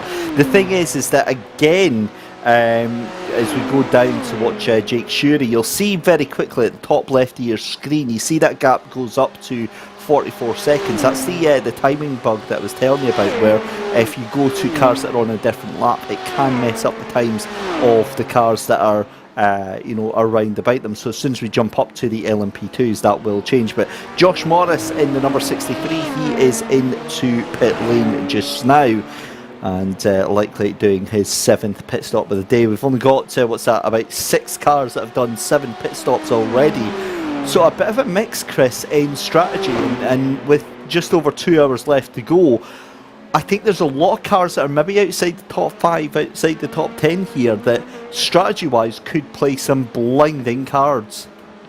Absolutely. I'm very much looking forward to how that plays out in the remaining just over 2 hours of the race. Absolutely flown by. There is a car that's been in the pits 8 times, and it's the KES Industries car that's got 8 pit stops on the list at the moment. Along with Paul Kirby, actually, in the PLR car. They've just come in for the 8th time. So they're having a playoff on who can have the most pit stops in a single race. As we continue to look at Jake Shuri in the TNT Esports Orange car. So again, that was a team that had a few misgivings earlier on in the race, but they're now inside the top 10. And the Sous Chef Academy car that we were talking about earlier is not far from the top 10 either. So again, it's good to see their progress as the race continues. What can Jake Shuri do? He's got a minute to gain to close in on the Rocket Synsport car down the road, but anything is possible. Can't see who that is. He's directly behind. That's the E-Team. That's the E-Team Brick car. He's right behind. So that's the 368 BMW currently being driven by Sandro Ballesteros.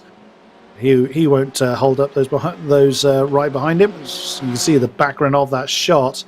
That's that's not the Mayhem Pink Panther racing car, which is next in position. That's another 2.5 minutes down the road. Oh, that's from the E-Team Brick car, I beg your pardon. So that is Ballesteros. Oh, what have we got here? Oh, not the Lamborghini again. What's it done now? You've pulled over. Please tell me not like this. Is that them giving up? That was anticlimactic. That was the most they're done. That car is stopped and Josh Morris. That's live. So that is Shimmy Broads. And that is a big moment. We've also got it looks like Hugo Martin has hit the wall down in 47th place there. Yeah, he's gone off for a wander somewhere. Yeah, Josh Morris getting a bit taking the exploratory route. Well, here is Hugo Martin. That's coming down into Lampetis. Does he tangle with a 32? No, he dropped that one on his own.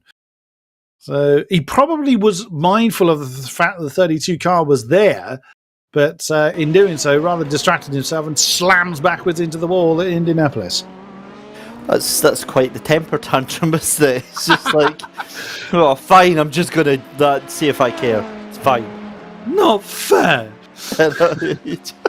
You know for a fact you've just said that, and I've just got the image of Kevin and Perry in my head. That's now. what I was. Yeah, that was my inspiration. Again, it's only our generation that'll get that reference, but it's Indeed. fine. It's absolutely fine. Well, the Shimei Broad car then in 14th position. That's not the Elite Racing Team car directly behind. Can't quite see who that is. That is directly behind them. It's the 57 car. So that's Rafael de Souza in the Fileri Stars car in 8th. It's looking to put another lap on the Shimei Broad car. Oh no! As the Welsh pair tried to hit orbit. Has there been any Welshmen in space? I don't know. Maybe that's what Josh was aiming for. Pressing on though. He's actually gained. He's actually given himself a bit of breathing space as a result of that strange incident. Jake Shuri in the BMW then. Someone minding his own business at this stage. The cars around him are not on the same lap as he is. You can see on the tower the time gaps between himself and his next competitors as far as positions are concerned. So he's a minute 19 behind the Rocket Synsport GT3 car and 24 seconds ahead of the Miraculous Quantum GT3. As through comes, that's the 747 car coming through. Stefan Walkup in the Rocket Synsport LMP car, working his way through and into the pits. Speaking of the LMPs, the Fanatec, the Velocity Fanatec car now comes in,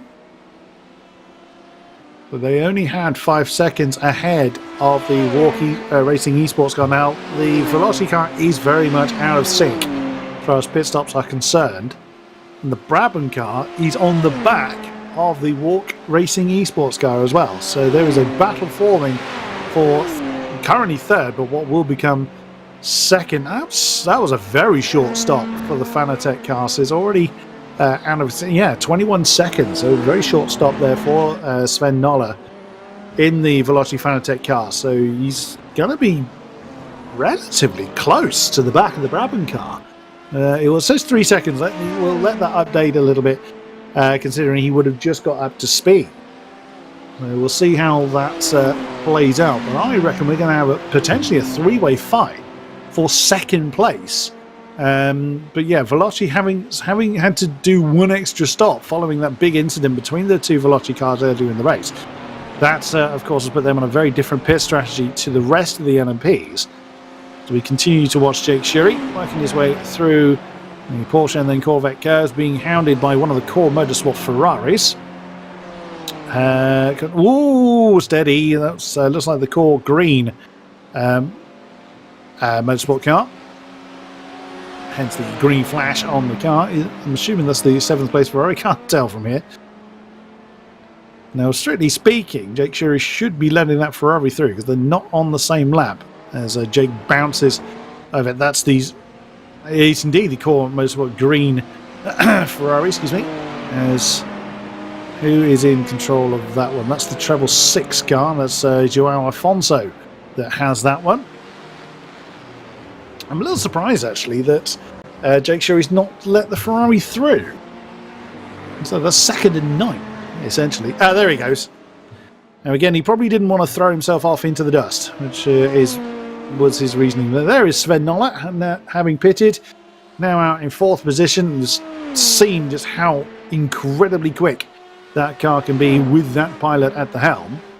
So we'll see if he's able to rediscover that form and close back in on his teammate. He's 7th, there you go, so 7.5 seconds behind the Brabham car, which is 2.3 seconds behind the Walk Racing esports car. So Daniel Morad still leads in the sister Veloci car. Then it's Neg Mihai in the Walk Racing esports, the 29. Harry Pipe's still in charge of the number 37 Brabham esports car, with Sven Noller, as you can see, in the driver's seat of the 41. Still working his way through the turns and heading back towards civilization, or aiming to be at least. Well, still minding his own business out there at the moment. Nothing immediately behind to worry about, as the Brabham car is getting very, very close to the back of the... Or again, has gained a second, I should say, on that time alone on the Walk Racing esports car. And the other Veloci car leading by nearly a minute, but of course... when the pit stop strategy play out, that's when those gaps will recondense again. It certainly will. We're coming into the final 2 hours, then 1 hour 59 minutes left to go of this race. We've done 68 laps, if you can believe, and what a fantastic 68 laps we have had. Veloci Fanatec here down in 4th position, Walk Racing Esports up in 2nd, Brabham Esports into 3rd for LMP2 just now. And again, you've got to say, Chris, that strategy is at the forefront right now. We've got probably 4 pit stops left, I think, for our LMP2s, whereas probably about 3 for the GT3s. Yeah, decent shout. Oh, that could get a bit close. I was just imagining that Porsche to just spin off into oblivion as it's trying to brake on something that's not tarmac, but no harm, no foul there. What Sven Noller. He's just got to get back into the rhythm and work his way through the traffic to close in again on the Brabham esports car. There you go, 6.6 seconds now that separate the two. As that's the BMW, no issue there for Sven Noller. And again, it also depends on how traffic affects. Well, traffic could be offensive, I suppose, to somebody else. How the traffic affects his prey as to how quickly that gap comes down. But looking at the best lap times from everybody, the Veloci pair have certainly got more pace than anyone else is able to discover so far. just with that comment about offensive, just imagine a lapped car going, I find your presence offensive. Leave immediately. I'm looking at that battle again between RHG Academy and Renvelton Esports. It seems to, I mean, we get teased by it every now and again, and then it just sort of kind of goes away, but it is actually there now, so it is a proper battle. So RHG now fighting on with Renvelton Esports then, that gap just half a second as they come across the start-finish line here at Le Mans for the Coach Dave 6-hour race here of Le Mans. It is, of course, Chris Buxton and myself, David Christie, in the commentary box with you for the remainder of the race, and we've loved every single second of it, partly because of you guys out there keeping us company and making us feel very much at home. And Marcos Martin is telling us that they got some penalties because of a cup pit entry, and they missed the pit entry lap, and had a connection issue all in the one race. That is safe to say that is not the best day out at the races for them, but they are still on the go nonetheless. We're still watching Andrea Cerisetti in the GTWR RHG Academy LMP2, just ahead of the Renvelton Esports machine. Sam Cairns in the 93 goes a little bit wide there, and with just a couple of hours left to go here, it's now a case of just making sure that these cars make it to the end here. But as you said, Daniel Murad still in the lead of this race. Velocigate.io in that leading LMP2 car, the number 28. It's the Brabham Esports GT3. Quite a resurgent performance for them, and great to see that happening as it is. But this is the number 50 in the background, so that is Andrea Cerisetti in the LMP2 car, just trying to make his way through for GTWR RHG Academy. You've got a couple of GT3 cars, our much beloved Kez Industries car right at the back there in the 69. In fact, no, that wasn't, because Kez are in the pit lane, so I'm not sure who that was in the background there, but we'll get an idea on that car very, very shortly indeed. And it looks like that gap that was coming right down, that does seem to be done and dusted for just now anyway. Might change when we come into to pit stops, but we'll have to wait and see. But as I said, with an hour and 55 minutes left to go here, that means that now we've probably got about another hour and 45 minutes left to go of the race. Maybe a little bit longer than that, maybe 2 hours, depending on the pace shown by these cars out at the front. And also seeing a little battle down there apparently for 6th and 7th position in GT3 as Asper Team Esports SRP fighting with Core Motorsports. Now that gap is saying that it is under a second, but again it can play some tricks on us every now and again, so we'll keep an eye on that one and see what happens. And I've got a horrible feeling that oh no, welcome back, Chris. You've come back at the worst time, because Michael Hamlet has got back into the Sous Chef Academy number 93 car, and he's got into it because they've had to return it to the pits. They've put the car into the wall. Oh dear. So they have. And De Graaf is in as well. So it looks like Michael was not the only one to have a trouble. Oh! Yeah, that's that car's done. Yeah, that's big trouble. Oh no, tell me it wasn't Michael, was it? Oh no, it was. Let's see. So there it goes. Get the teriyaki boys on. Dun. Look at it. I mean, to be fair, he's holding it, but like it's going to be head on into the wall. And there's your barbecue. Yeah. Goodbye cooling system. Hello overheating. Yeah, at least he didn't have far to limp, but yeah, that one's not going to be out in a hurry, if at all. So lots and lots and lots and lots of smoke. Again, we've been talking about that car all night, haven't we? That they've been every pit stop that we'd seen them make, they've been getting further and further up the field. But alas, that is the end of that one. No, he spun it on the way into the pits and blocking the pit lane entry. So if I can't pit, no one is. No, as Juan Antonio Jimenez then comes in. To be fair, it wasn't actually Chris in the car at the time. It's showing that because he's the current driver, and it was Sam that was behind the wheel at the time of that. So we have to be fair with Michael. But if he is there, it'd be great to hear Michael if he fancies coming in for a quick chat. But yeah, that is just so unfortunate to watch. There is Raul Suarez there for Asper Team Esports. Absolutely launched that car over the curb there, but Core Motorsports have got their way past to get that sixth position here, and well, yeah, that was quite impressive. Somewhat, yeah. So yeah, Michael Hamlet has basically inherited a wreck from Sam there. That's nice. Like, enjoy that as it's belching all its steam and depositing whatever fluid has got left into the 22 minutes of repair. Ooh, I mean, we've seen worse in this race. That's again a huge shame because they were in really, really strong position there. He's going to drop them down certainly, 3 positions at bare minimum. How well? I mean, that's considering it's 3 and a bit, say 4 minutes a lap on average. That's going to be further down than that. But we will see them out again before the checkered flag falls. As more pit stops take place, the Veloci pair reunited in position-wise up front.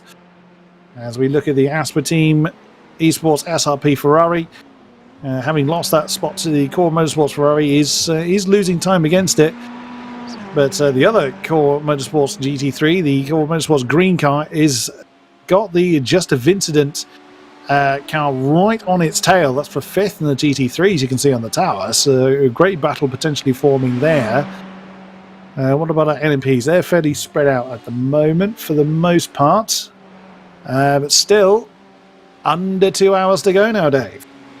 Certainly is. 1 hour and 50 minutes left to go, and thankfully everything seems to have calmed down a little bit, because I mean there was a point where about 3 hours ago where cars were just doing silly things. They were just going off left, right and centre, colliding with each other, and yeah, great to see them deciding to behave themselves a little bit.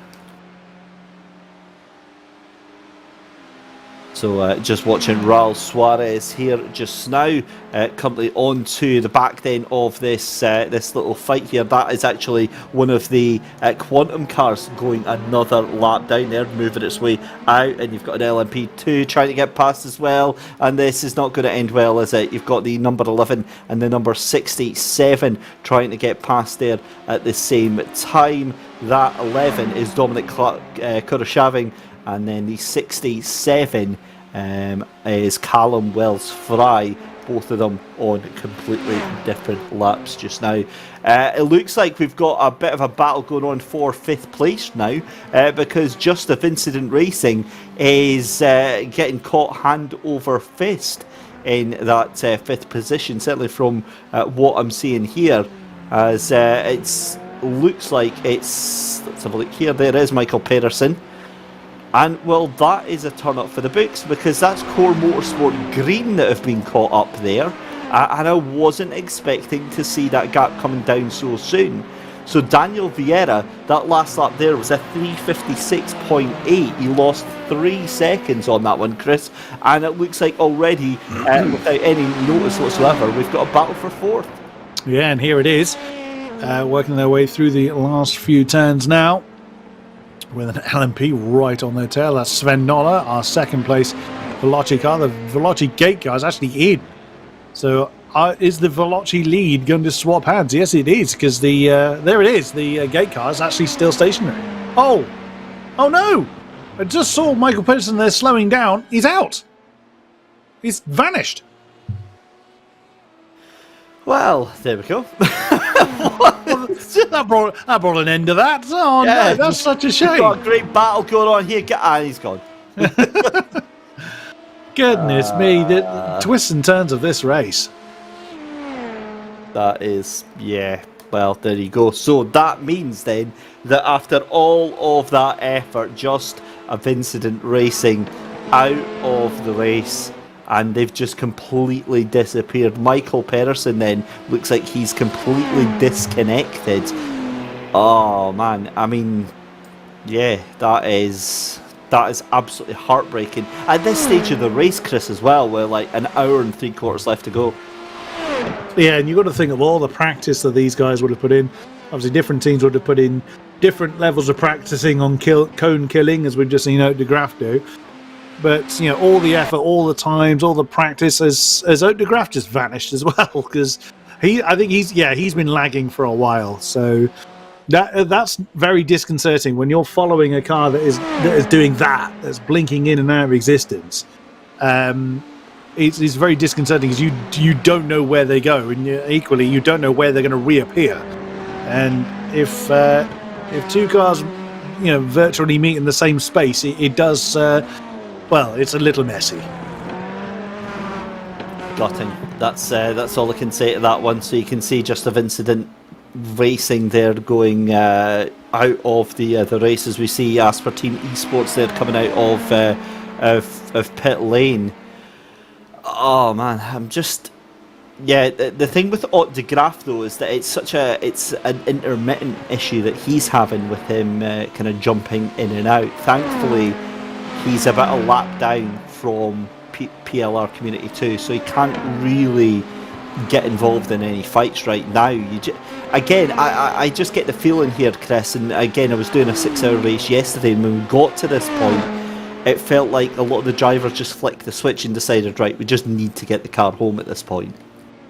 Yeah, there is an element of that when you're trying to battle the fatigue and you're in a position that potentially you can't catch the guy ahead of you. Like the Dutch Sim Racing squad here, when they decide to return to us, are a lap, minimum a lap behind a PLR car. Unless that's the end of Dutch Sim Racing team's race, they may well have actually just vanished. Oh no, there is still life in that particular car yet. When you get to a point where you're pretty certain you cannot overcome the gap ahead of you without some kind of incident for them, then you do go into, okay, let's just bring it home, as the Fileri Stars car goes behind ProSim because of going into the pits. There's Patrick Wolf, our pole sitter. He's back in the lead Veloci car, or the pole sitting Veloci car, I should say.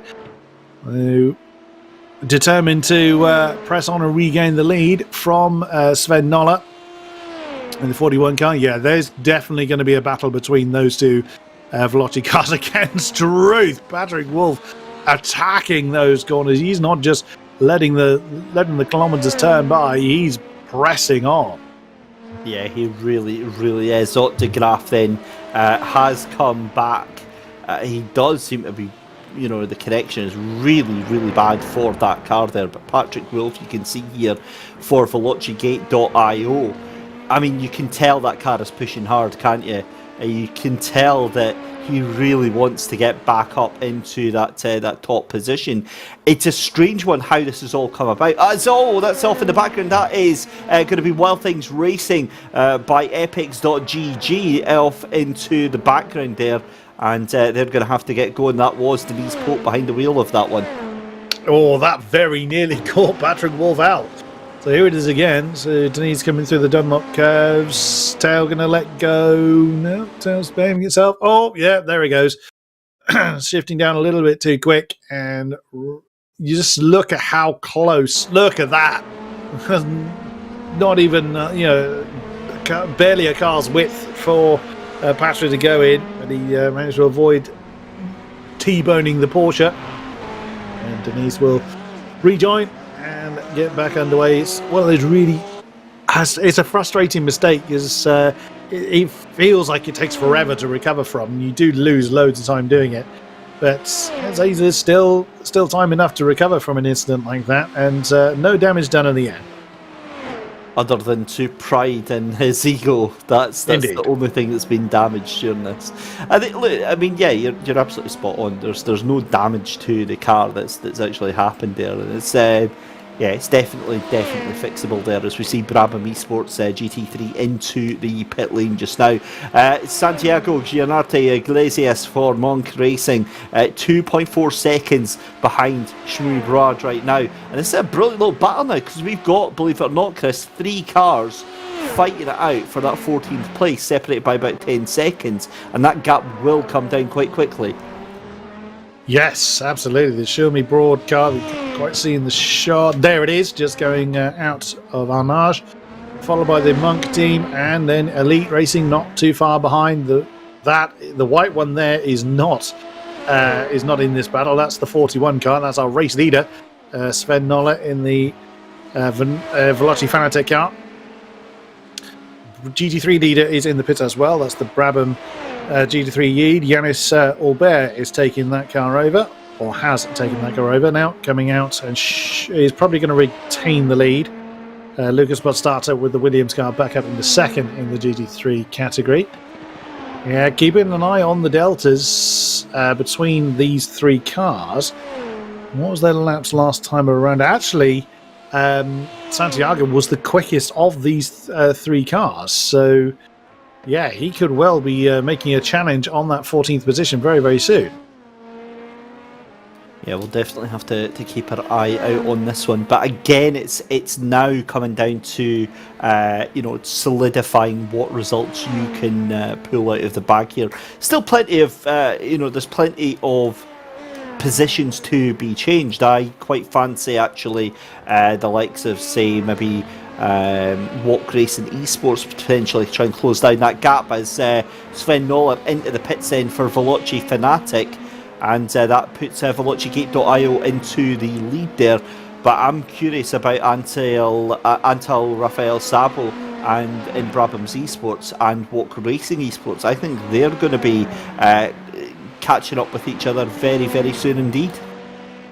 Yeah, Antal was really, really held up last time around. 334 for him, whereas Bogdan Moldovan, who's back in control of the Walk Racing Esports car, a 328. So, that's actually very close to the team best last time around. So he's pressing on, trying to close the gap down. There is Antal Rafael Sabo. What has he managed this time around? That's another 334, but again, he had traffic to deal with. Sven Noller then, that's a longer stop for him, but in the 55-second region, so nothing untoward, just longer than he probably would have liked. Fuels and tyre. Try that again. Tyres and fuel going on the number 41. But that's actually put him behind the Walker Racing Esports car of Bogdan there. Bogdan Moldovan now up into third, so Sven's got it all to do if he's going to claw back into second. Well, that's exactly what we're waiting with bated breath as Veloci Fanatec come out in 4th place then. Into the GT3 battle then, and for me this has been one of the most difficult battles to read right now because Brabham Esports have looked very, very good, but I still, for the life of me, can't figure out what happened to Williams Esports Academy. They were a minute and a half up the road and then suddenly just lost all of that gap completely, went into 2nd place, and they've never really been able to catch back up ever since. Other than that though, Gaddy Racing down in 3rd position as well, with Core Motorsports into that 4th position. And realistically, unless it's an error or a mistake, I can't see anything happening to that Brabham car. Yeah, that could well be the case. Although, what Prosty check is supposed to mean, I have no idea. I'm lost on that one, I'm afraid. But Lucas Prostata, as I said earlier, VGP champion from last season, is, I think, very much now gotten into the stride of this car. Whatever issue happened early on, you can see the damage the front left of the Ferrari. He's learned to live with it, I think. So I suspect there was some kind of incident, like you say, Dave, that prompted some kind of maybe an additional pit stop. Actually, I was going to say additional pit stop. Let's have a look to see if he has pitted any more than the other GT3s, if I can find Lucas Prostata. Nope, he's pitted the same number of times as the Brabham car, so it wasn't an extra stop, but it was some kind of incident that dropped him way behind the Brabham it was literally just as he took it over as well. So Lucas Passata then has got it to do. But that gap was over a minute as well earlier on. Now, and the Gardi car was up into second. So bear that in mind. And now the Gardi racing car is back 46 seconds behind him. So it's not an insurmountable amount by any stretch. We'll see if he's able to... Yeah, see if he's able to close that down at all. Still pit stops going on. Let's see who's in the pits, shall we? Sebastian Johansson for ProSim is just coming out of the pits as we switch to. There's Bogdan Moldovan now into third position in the LMP2s. It's a couple of seconds clear of Sven Noller. Well, about 3 seconds in the clear. There we go, as the tower has now updated itself. So the Walk Racing esports car has actually started to build that lead very, very slowly over Sven Noller, who's been leading for a little while.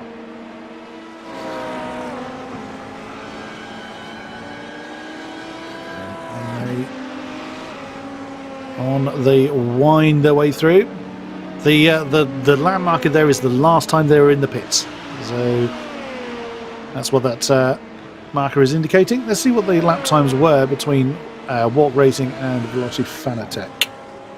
It was the team fastest. So we have another team now in the 327. So Bogdan Moldovan 327.94. And Sven Noller, that was his outlap in Venice. That was a 4:44 for him. So, yeah, so fastest lap for the team by Bogdan Moldovan. Obviously, quick. That was quicker than Patrick Wolf by just shy of a second last time around. There is Lucas Postata. So, trying to make up some ground on the Brabham esports car of Yanis Albert at the moment is oh dear, look at that steaming BMW. That's not good. So that is the Core Motorsports Ferrari in comes the Gardi Porsche. Now, weren't they in not that long ago? Not certain on that one. In comes the Gardi Gardi racing car. That's Jacob Osterman that's bringing that one in. I've got a feeling that's pitted out of sequence because I swear they've not long been in. Either way, Marco Mendes in the Core Motorsports 666 is in, along with Hunter McDaniel in the... Well, Hunter McDaniel's been in there for...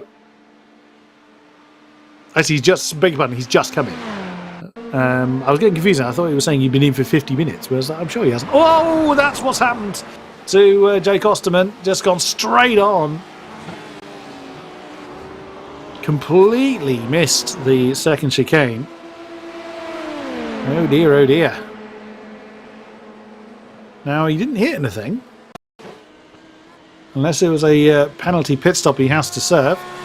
Oh no, what's Rudnev done in the Lambo this time? Is he going to pull over again? Yep, he's just pulled over. That is bizarre. Whoa, Drew Davies! We're now seeing a slew of mistakes. That's the number 39 car sliding backwards along the road. That's the pending Systems Motorsport car. They were in the pits for something like... They were in the pits for absolutely ages before. Oh no, not again! Thanak Rodrigo, does he manage to save it? No, that's in the wall. Oh, it wasn't. It was a mere graze. I mean, that was pixels away from disaster for Thanak Rodrigo in the 69 car. Is he going again? Well, he's taking his time getting going, but I think he is now running again. Michael Mariani in the number 50 car. That is 7th overall. That's the GTWR.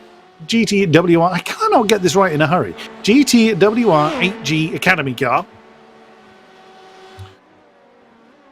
Speaking of them, and good to see E-Team Brit out there as well. I had a lovely chat with Miss Hofela the other day for an article I'm hoping to publish.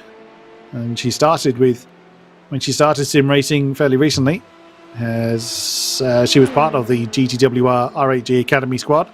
before moving over to Eating Brit, as due to her suffering from scoliosis, then she is represented by Eating Brit, which is good to see, as Michael nearly hits the back of the number 9 car. That's Santiago, the Monk Racing team. What's happened to Armando Filo? Oh no, that's why we had a very, very smoky BMW in the pits. That's a really seriously hard hit. Number 51 car is gonna be in there a while. That's the Omega Racing team. I think it's the red. Oh goodness me! Ouch! Is all we can really say to that. Which one of the Omegas was that? Oh, it was green. Beg your pardon. Armando Filo and Leo Maura, a Brazilian pair. We're piloting that one. And what's happened to the Williams eSport GT3? Why is that now plummeted? Because Podstarter is in the pits, that's why. That's why it's fallen out of the top 8. Victor Roman Jaen for Asper up into 4th position now in the Ferrari, so gaining several with pit stops.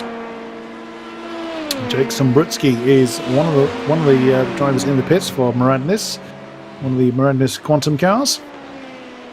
And Art de Graaf still not deciding whether he's in the race or not in the Dutch Sim Racing squad. So where's the Ferrari in relation to the rest of his positions? Well, about 18 seconds behind Core, 16 seconds ahead of the Gardi car. I'm assuming then that the Gardi racing car is back up and running to racing pace. They certainly seem to have issues that caused another pit stop that dropped them outside of the top of the podium positions. And in comes another one of the GT3s.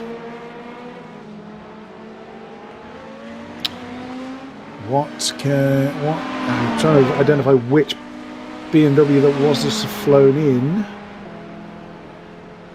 I think that was the 18 car. That was Anderson Silva. Let's come in. I think it's him. Continuing on his merry way, there's Michael Mariani again. Oh, look how wide they take it out. Sven Noller, our former race leader, the second of the Veloci cars. What's the gap? 1.5 seconds to Walk Racing Esports. Now that gap was growing a little bit last time we looked, but Sven now getting back into the 27s. Bogdan Moldovan did manage to get into the 27s just about a few laps ago. Oh, as Sven bounces heavily off the curb, coming through to complete another lap. Now, bearing in mind that Sven has had to go through the pits one additional time to the 3 ahead of him. He's not the only one that's been through the pits 8 times. There's actually a few cars that have been through the pits 9 times. One's been through 10 times. Michael Tyler in the 368, that's the E-Team Brit car. What's happened to the BMW? Oh no, that's a misjudgment there from the Porsche. Well, was it early on the brakes for the BMW, or was it late, or too late for the Porsche? That's a huge, huge impact for the E-Team Brit car. Surely that's just going to turn itself into the pits. Well, it carried on. Oleg Rudnev again. Now we saw that he'd pulled over, and he's pulling over again. Is that a replay of an incident we've already seen?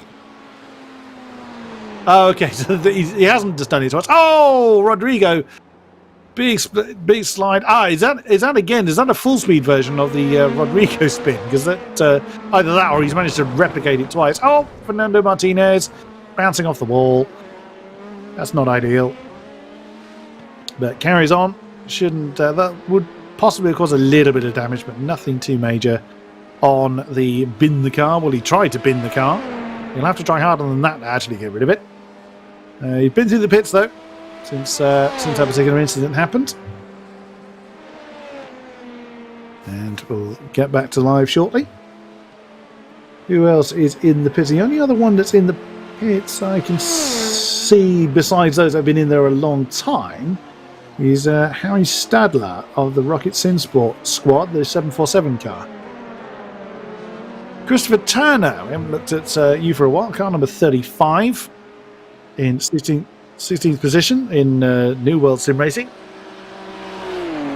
So everyone that's in the pits at the moment has got some kind of extended pits going, extended repairs going on. So I can see 4 cars in the pits at the moment. Someone's coming past. That's Sven Noller. That's just coming past Chris Turner there. So the 4 cars still in. Harry Stadler, as mentioned, for Rocket Sim Sport. Armando Filo for the Omega squad. Michael Tyler in the E-Team Brit car. And Oleg Rudnev in the Lamborghini. Following his sort of strange disconnections. Oh no, Michael Hamlet in the sous chef Mercedes. Big drift coming through the Porsche curves. Holds it though, keeps it out of the wall. Very nicely done. I mean, bearing in mind that car is only just been patched together. He does not want to reintroduce it to the wall. Sven Noller still chasing off after the 3rd place Walk Racing esports car of Bogdan Moldovan, and a new fastest lap of the race, a 3:26.6 for Patrick Wolf in the VelociGate.io car.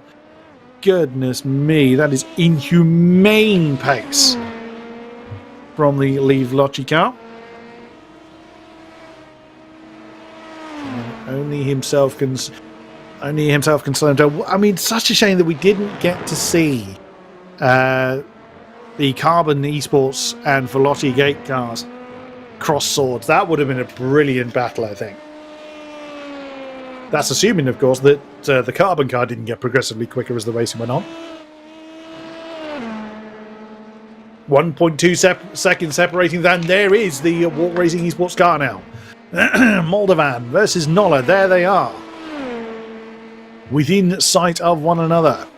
Another 9.5 seconds down the road before the Brabham car would come into sight. Nearly a minute the VelociGate car has to itself now up front. But still pit stops to do, still strategies to fill out. So we can't call the results yet. Still an hour and a half to go here at Le Mans for this one-off event for the Coach Dave Academy. As broadcasted by SimGrid. Mike out in control of the cameras. A stunning job of doing so. It's great to see so many people still with us in chat, either live or post-event. Always welcome here. We've had quite a few thrills and spills throughout the course of the race, and still more to come, I have no doubt. Oh, cone death going on still. They're very hardy road cones. They always reappear in their positions. They should be good. They should be called the Orange Army as well as marshals. Oh, Podstarter, what have you done? Oh, what on earth? You literally just banzaied into the wall. So Lucas Podstarter, yeah, look at the steering wheel. It's just hard over right. So a very big technical failure then for Lucas Podstarter in the Williams Esports car. I think it's fair to say that that is done. Now we will not be seeing that car really taking much part in this race, even if it's still out there, which I highly doubt it is. Oh dear, oh dear.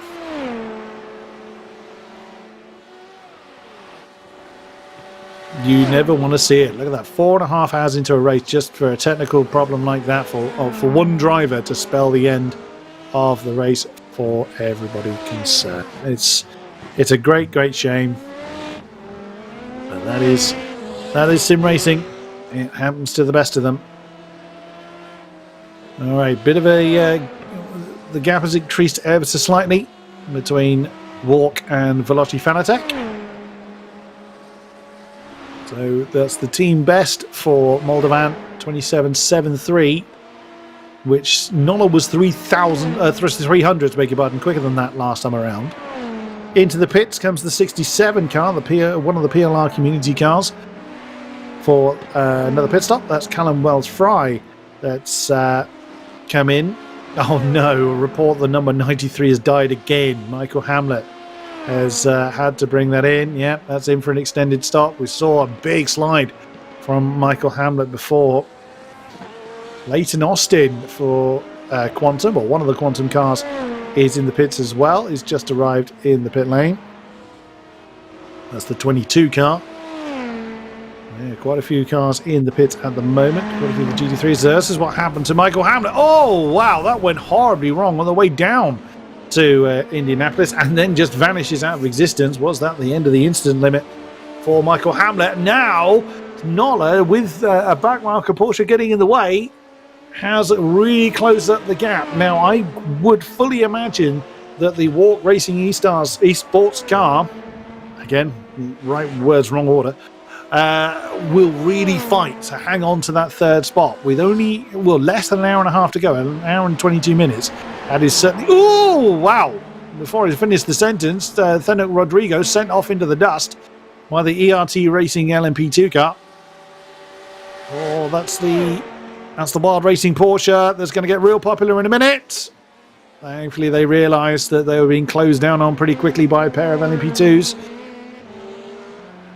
Back out on track comes Callum Wells-Fry. Standard stop for the PLR Community car, the number 67 car. So again, just looking at the pit stops whilst this battle continues. The second of the PLR cars, the number 7, has come in. That's Juan Antonio bringing that car in for a scheduled stop, and out he goes on his merry way. Ott de Graaf has rejoined the race in the Dutch Sim Racing team car. Sven Noller continuing the pressure behind, I think that's one of the core motorsports Ferraris. Yep, it is indeed. That's the third. That's third place in the GT3s. Oh, as the Ferrari kills a cone in the background of the shot. That's going to be a fair amount of pressure that I imagine that the Walk Racing car is going to be feeding right now. As joining us in the box. Oh, Michael, what happened? Oh, it's been a race of many trials and tribulations. It was looking okay for us, you know. I think we were P11. Whether we would have caught 10th place was questionable. We don't really know. We managed to close about 30 seconds on them in one of the last scheduled stop we did. So we didn't change tyres and they did. So whether we had capacity to actually catch them and pass them will remain to be seen. But when I spoke to you earlier on, I said, you know, hoping for this top 10, right? And then we had this crash coming out the Porsche curves. We've watched it back a million times. We don't understand really why we lost control of the car, but Sam lost control of the car, put us off into the wall, and I think you saw the crash back, didn't you? We did. Losing our bonnet, yeah. I mean, the car was in real bad shape. Now, because I had a crash actually early on in the first stint, I had already used up that fast repair, because at the at the early part of the race, I didn't have anyone with me at the time. I was all on my own, and I didn't really know what the extent of the damage was. So I just took the call to do the fast repair and try not to come out, you know, literally lap 5 and already be a back marker. It'd be very hard to recover from that. So we didn't have a fast repair. The repairs, Sam's crash, were over 20 minutes. We still had a couple of minutes to go on the repairs, but I decided to go out on track and see where the car would be. And there wasn't much stability. And then, yeah, going through, I don't know what that corner is, but going up in towards Indianapolis, it just went right. As I braked, it just went right.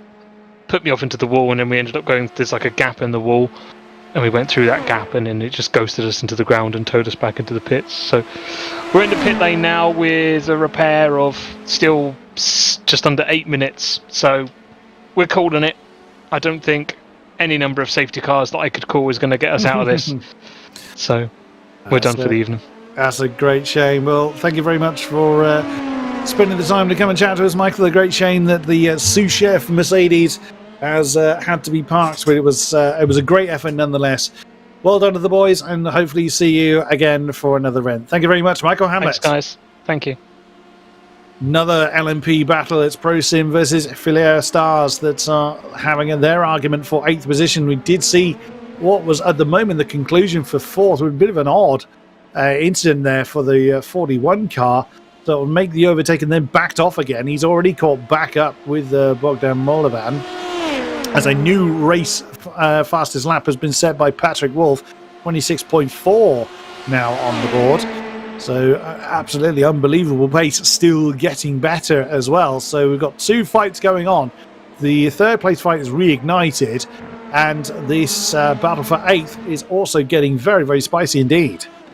Yeah, ProSim just haven't seemed to get themselves out of trouble, have they? It looked like they were fighting GTWR RHG Academy, tooth and nail, and then suddenly they fell back away from that one. I think strategy played a big part in that one, Chris, and now Filaire Stars, 0.2 of a second. I don't know though, Filaire Stars have been very close, but it doesn't seem like they want to actually make that move. So I wonder if they're maybe just waiting till that final stint of the race here. Could well do. But the more the time goes on, the riskier that strategy becomes, because they won't then have time to recover any mistake. But we will see. They know what strategy they want to run to. They know what pace they're capable of. So we'll see what they are able to do. There's another 26 on the board for Patrick Wolf. He's absolutely flying up front. I was just about to say, Chris, why do you think that is? Like, why now for Patrick Wolf? Why has he decided now is go time? He's already got like 55 seconds of a gap ahead of second place car. In fact, the second place already going into to pit lane now. So do you think maybe this is just trying to extend the gap in the last couple of laps of low fuel? I'm assuming it's basically because he can. I mean, that is unreal, that kind of pace, as the 37 and 29 cars both coming in. That's Brabham and Walt Racing Esports both in now. So Sven Noller is back up into second position for Fanatec now.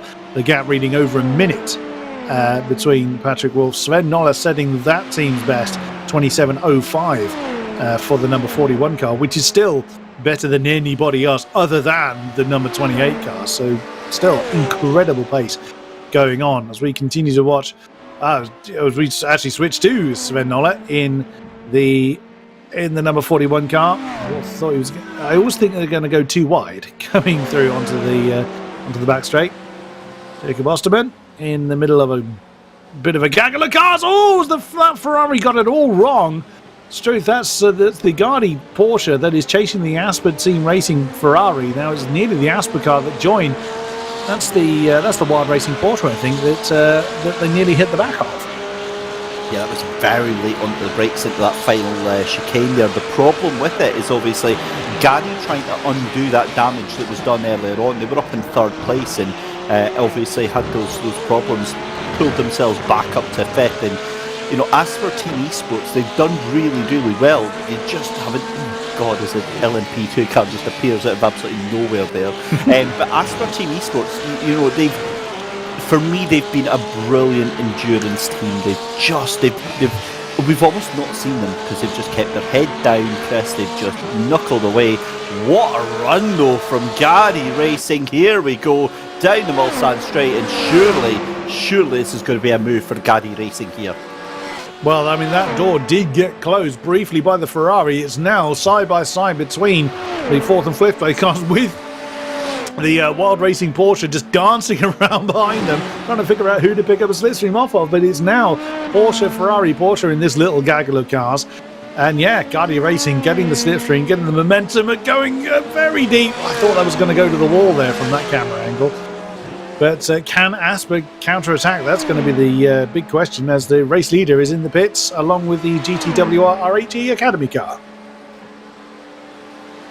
Coming down the second part of the Mulsanne straight here, and just looking through the rest of the field, and the LMP2 is obviously going to be doing their current round of pit stops, but the GT3s have been fairly solid as well. I mean, they've all pitted for their latest round within kind of 10 laps of each other, so Obviously, with the likes of Mayhem Pink Panther going out and Just of Incident Racing all multiple laps down here, it's been quite epic to see, because I think we've only got, 8 GT3 cars here, Chris, all on the lead lap, so still a decent race to go with an hour and 10 minutes left to go. Yeah, they've done brilliantly well. All surviving cars have done very, very well to do exactly that, just to survive. You said it earlier, Dave, that it really is a case of survival, particularly at Le Mans. I would say any endurance race is mainly about survival. As Patrick Wolf comes back out of the pits, of course, remaining in the lead by a comparatively comfortable margin. Sven Noller is going to resume second by probably about 10 seconds or so once the timing screen updates.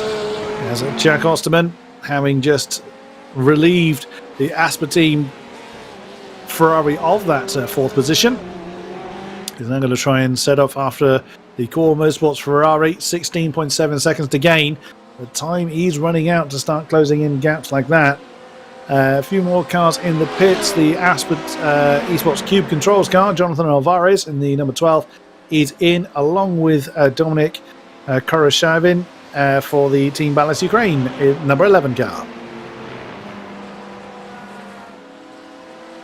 Oh, that's getting a bit close, Jake Osterman. Yeah, I was a little bit lost for words there, Chris, because I'm watching this this battle here, and it is a battle. Jacob Osterman somehow defending against an LMP2 car of Callum Wells Fry. No option but to let the car go there, but like, the LMP2 car it can't get past at that point. It can't get past through the likes of the Porsche curves. It's just doesn't have the ability, and that was a little bit scary for that one there. Well, that's the thing. I mean, they could, strictly speaking, they have got the downforce and the power to do it. But the GT3 car is perfectly entitled to take its own racing line. Obviously, you're not going to jump in the way of an oncoming LMP car. As Jake Osterman just dives on the inside of the team, that's the Ballas Ukraine car that Dominic Koroshavin has just pitted, and now just let back go again. But the difficulty of overtaking a GT3 car on the outside of a long curve or a fast curve like that is the fact that the GT3 car will want to use as much road as you want to use. So you don't want to risk having a high-speed incident. You don't ever want to risk it, let alone this late in the race when you don't have the time to recover from said incident. Pesky GT3 cars and their ability to go on the road, isn't it? These LMP2, don't they know who they're dealing with, damn it? Don't you know who I am? Is that not the impression you get when you see an LMP2 car approaching a GT3 that's furiously flashing its lights? It's like, get out of the way, peasants, I am coming through. The worst combination of that I've seen in a multi-class endurance race is DPI versus touring car. And the DPIs are pretty big machines as well, so they're physically bigger than the touring cars are. But equally, it's just a case of the DPIs are so bonkers quick, and the touring car is literally just minding his own business. But I mean, they almost go so fast they flip the car over. It's the pace difference is insane. It's honestly because of the DPIs. It's like, the speed that they've got. The little TCR car is like, it's going for a Sunday drive, it's off to Tesco to go and pick up the messages, and suddenly all these hypercars come flying past at a rate of knots. They're absolutely nuts. But weirdly, it's something that obviously the iRacing service does have, like the Porsche 919, doesn't it, and a couple of LMP1 cars. It's a class that you don't see getting raced all that often. True enough. I couldn't comment for why, because I'm not an iRacing man. I'm not a sim racing man by general terms. We still need to change that. We need to get you in. We'll drive you up, get you into being a sim racing team, and make it happen. You're an optimistic man, Mr. Christie. I never said you'd be fast. I just said we'll get you into a team. Let's come on. We're gonna. If I can get into a team, anybody can get into a team here. We will see, I think, is the polite way of saying that. As we switch to Denise Pope in the self-designed Epics.gg, Wild Racing, Porsche being being chased as such, but certainly with one of the yellow Porsches directly behind, very much in no man's land, a minute and a half behind the Miradis Quantum 3 car, one car, beg your pardon, and the Miradis Quantum 3 car is behind. So very much no man's land as far as track position is concerned. Car has been facing the wrong way a few times. We are fast approaching, Mr. Christie. Just 1 hour to go. Not gonna lie, I'm kind of hyped. We've got there. I mean, there's been bits of this race where it's been fast and frenetic and furious, and there's bits where it's been very, very quiet and just watching what's unfolding. And yeah, Chris, you've been an absolute trooper. You've been holding the fort so much throughout this broadcast, and yeah, absolutely loving it. It's been a proper pleasure as always to be on comms with yourself. Far too kind. I loved every second of it, being alongside your good self, and of course the great images being provided to us by Mike Yao of SimGrid Broadcasting. That's another phrase I can't say in a hurry. I had to laugh. I caught up with chat earlier, Dave, and I saw someone who was calling you out for, shall we say, the lack of appreciation of the Jaguar LMP2 livery. No, Carl said that is going to be a fight. That's going to be a 1v1. It's going to be Call of Duty Modern Warfare 2. It's going to be on Rust. It's 1v1 me. That's how it's going to go down on that one. it's how real men settle their differences. That's it, isn't it? You could be one of these cavemen that goes out on a Friday night and starts a pub fight or something like that. No. Us, we kind of fight online and then go crying about it when we lose. Blaming lag and cheats and what have you when the event is done. You've obviously watched my many fights, Chris. Oh dear, dear. It's funny because it's true. James Parker in the number 32 car, the Ren Velton esports car, up into 6th position now. Started in 7th, so been rolling through the miles and clocking up the kilometres. Goodness me, I mean, we're 82 laps done, or just about to clock up lap 82. There it is. So 81 laps complete now. Sven Noller is in again. So the Veloci 1-2 split up once again. Even still, Sven Noller had actually built up a minute's lead, or almost a minute's lead, over Anton Rafael Sabo in the Brabham car. So it's still possible for the Veloci squad to score the 1-2, but it's all going to be down to everyone else's pit stop strategy, I think. A few more cars in the pits as well. Orlando Taliero, one of the core motorsports cars, is in. Drew Davies with the Pending Systems motorsports car is in. And just 2 cars now having extended repairs. That's the Omega Racing number 51 and the Kez Industries 69 Ferrari. Just watching Sven Noller here in the pits here, and I'm trying to rack my brains and figure it out how he's done 9 pit stops, but yet he's still managed to end up in that second position here. So yeah, a bit of a strange one as we go back to a replay. And that is Michael Mariani in the number 50, down in 8th position then. So that's a GTWR RHG Academy car there. Oh, no, Andrew Parker. That's not how you do that. That's the 11th place car. That's the Miradis Green LMP2. Now, Dominic Koroshavit in the number 11. Oops. Just caught the apex at the wrong time there. That's the Team Ballast Ukraine car facing the wrong way. So, oh, that would have hurt. That's an F as we it's oh my god, but honestly these LMP2s have just given me the fear today. The way that they've been so aggressively, and we see that in every multi-class form of racing that there is, whether it's iRacing, whether it's GT3s and GT4s on the Circuit Corsa Competizione, whether it is on R Factor 2, whatever it is, that is the way that they drive. The faster class always just has to be so aggressive when they're getting past almost, Chris. I mean, watching Yannis Olber here, he's absolutely launching the car. He's not leaving anything to chance, despite the fact that the Brabham car is not far off, a lap ahead of the Core Motorsports Green second place car. Actually, Core Motorsports 2 and 3 in GT3, I just realised. With Williams Esports sadly falling by the wayside with Lucas Podstata's rather dramatic disconnection. You can't see him on the list. I'm assuming he's there somewhere. There he is. He's still listed as being there, but yeah, I suspect that that's just because he's still on the timing list rather than actually in the session. I think he's long gone, unfortunately. But yeah, great effort from Core. Great effort from Brabham as well. First in GT3. It looks like he's going to be a firm second in LMP2, but it very much hinges on what has been, as you were alluding to, Dave, the really superhuman effort from the 41 team, the Fanatec squad. Absolutely great stuff from them. It could still be, I'm going to say, it is going to be a Veloci 1-2. And I am absolutely not going to argue with you on that one, because I think it is. I think it's, well, there we go. That's Brabham, and in fact, that's Sven Noller already up. Is it? How wait, what? I'm confused. Yeah. He must have just together on track, so they've just passed him right now. Wow.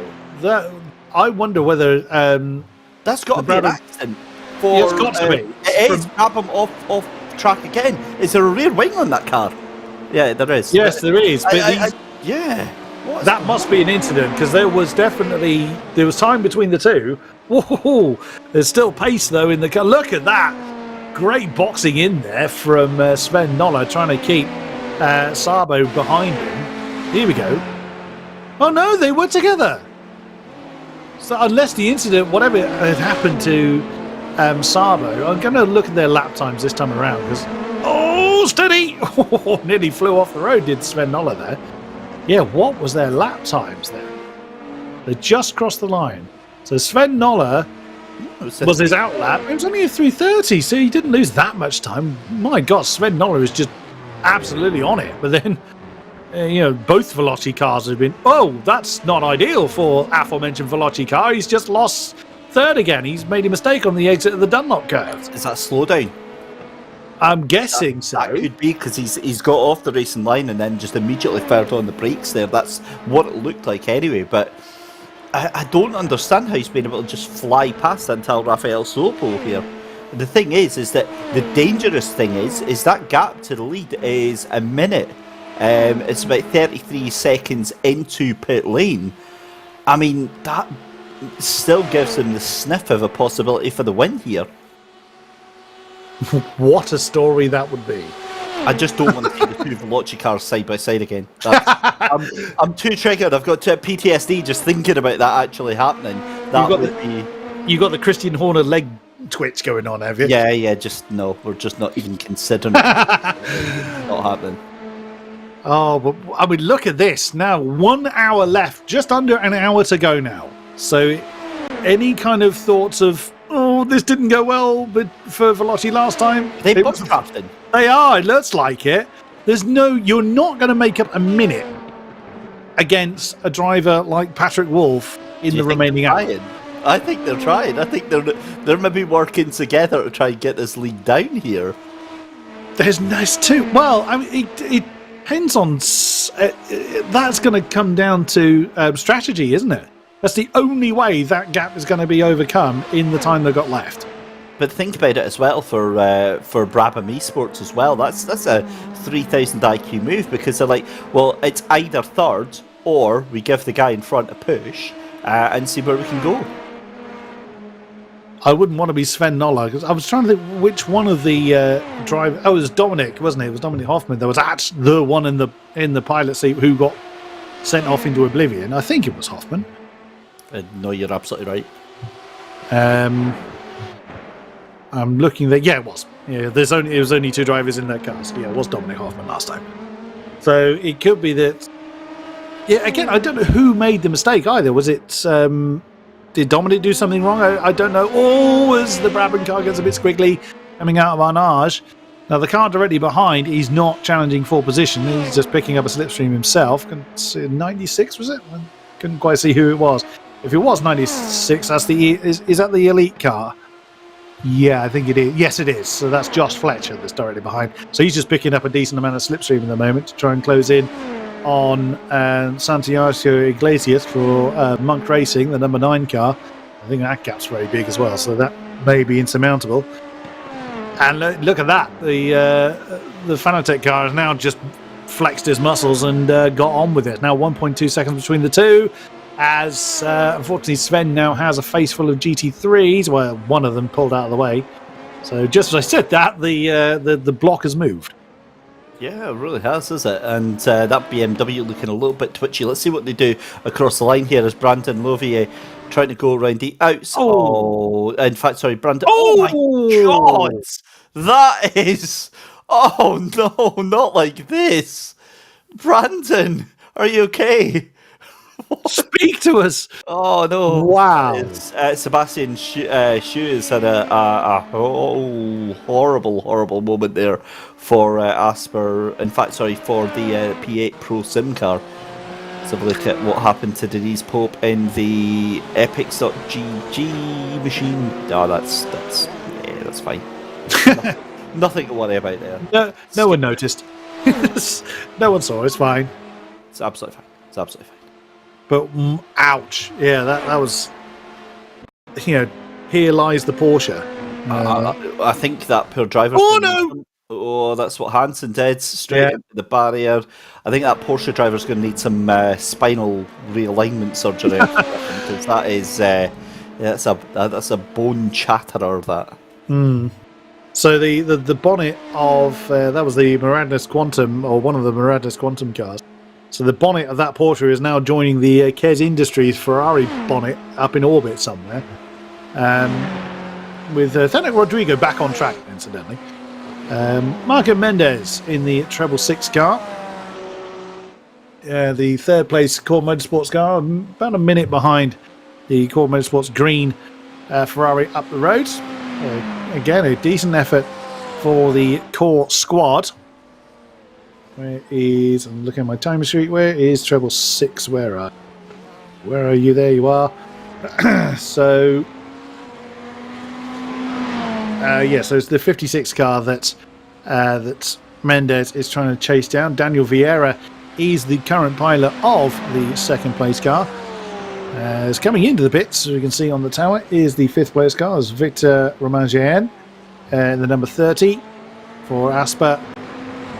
Assuming that's a standard stop. Like you said, Dave, probably one more stop for the GT3s to have to contend with.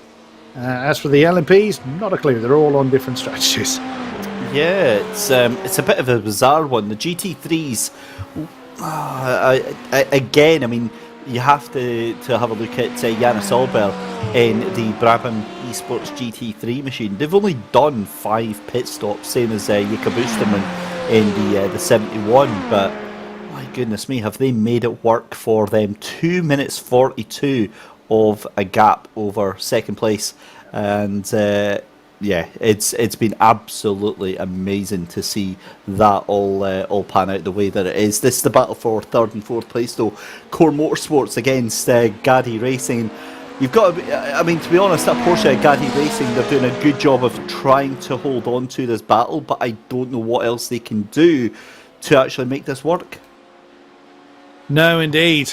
But they're in a prime position. If it does go wrong for Mendez, then, like you said earlier, it is about being in the right place at the right time, and that's exactly where that Porsche is. So no immediate challenge from the Rocket Synsport car behind, 41 seconds back there. He's got nothing to worry about as far as any kind of defence is concerned, as the number 50 car has come in, Michael Mariani for GTW RAG. I think they've been off the road. I'm sure I spotted their name with an off-track label next to them. So if they've got damage, then that would be why they've come in. But that Porsche has always been towards the sharper end. It was up to second for a real period of time as well. It's still looking strong, and it could well. Oh, I thought the Ferrari was going to go then. I think the Ferrari went in a bit deep there. Is that going to be the Agadi car then having a go? I'm pretty sure that that Ferrari got Arnage a little bit wrong, but it has just about managed to keep Jacob Osterman behind. For how long though? That is the question right now, because look at them, they're going to go side by side, and the Porsche looks like it's got the run. Porsche's, squeezed that car right out. Job done. That is the Ferrari down into fourth position. So Core Motorsports, we've seen this before, but for how long is this one going to last? That is exactly the question, isn't it? What can Jacob Osterman do? This is the other Core Motorsports car. Actually, two Core Motorsports cars together. Oh, Roberta! Wow, that just snapped so suddenly over to the left, and well, that's all she wrote. And weirdly, that wasn't an Audi as well. That's the even weirder thing. It's you usually see that death snap oversteer from any sort of Audi.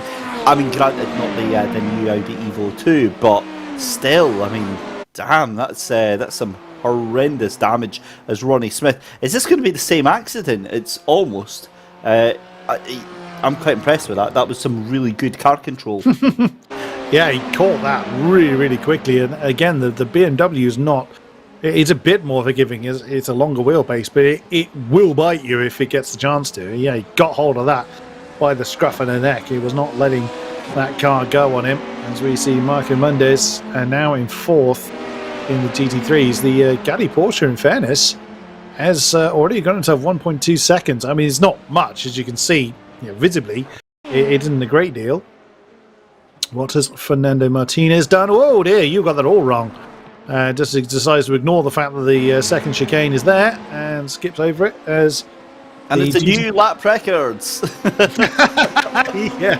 Just fire that gets brushed under the carpet just when he's talking about his race. It's alright, boys, I've got the fastest lap of the race.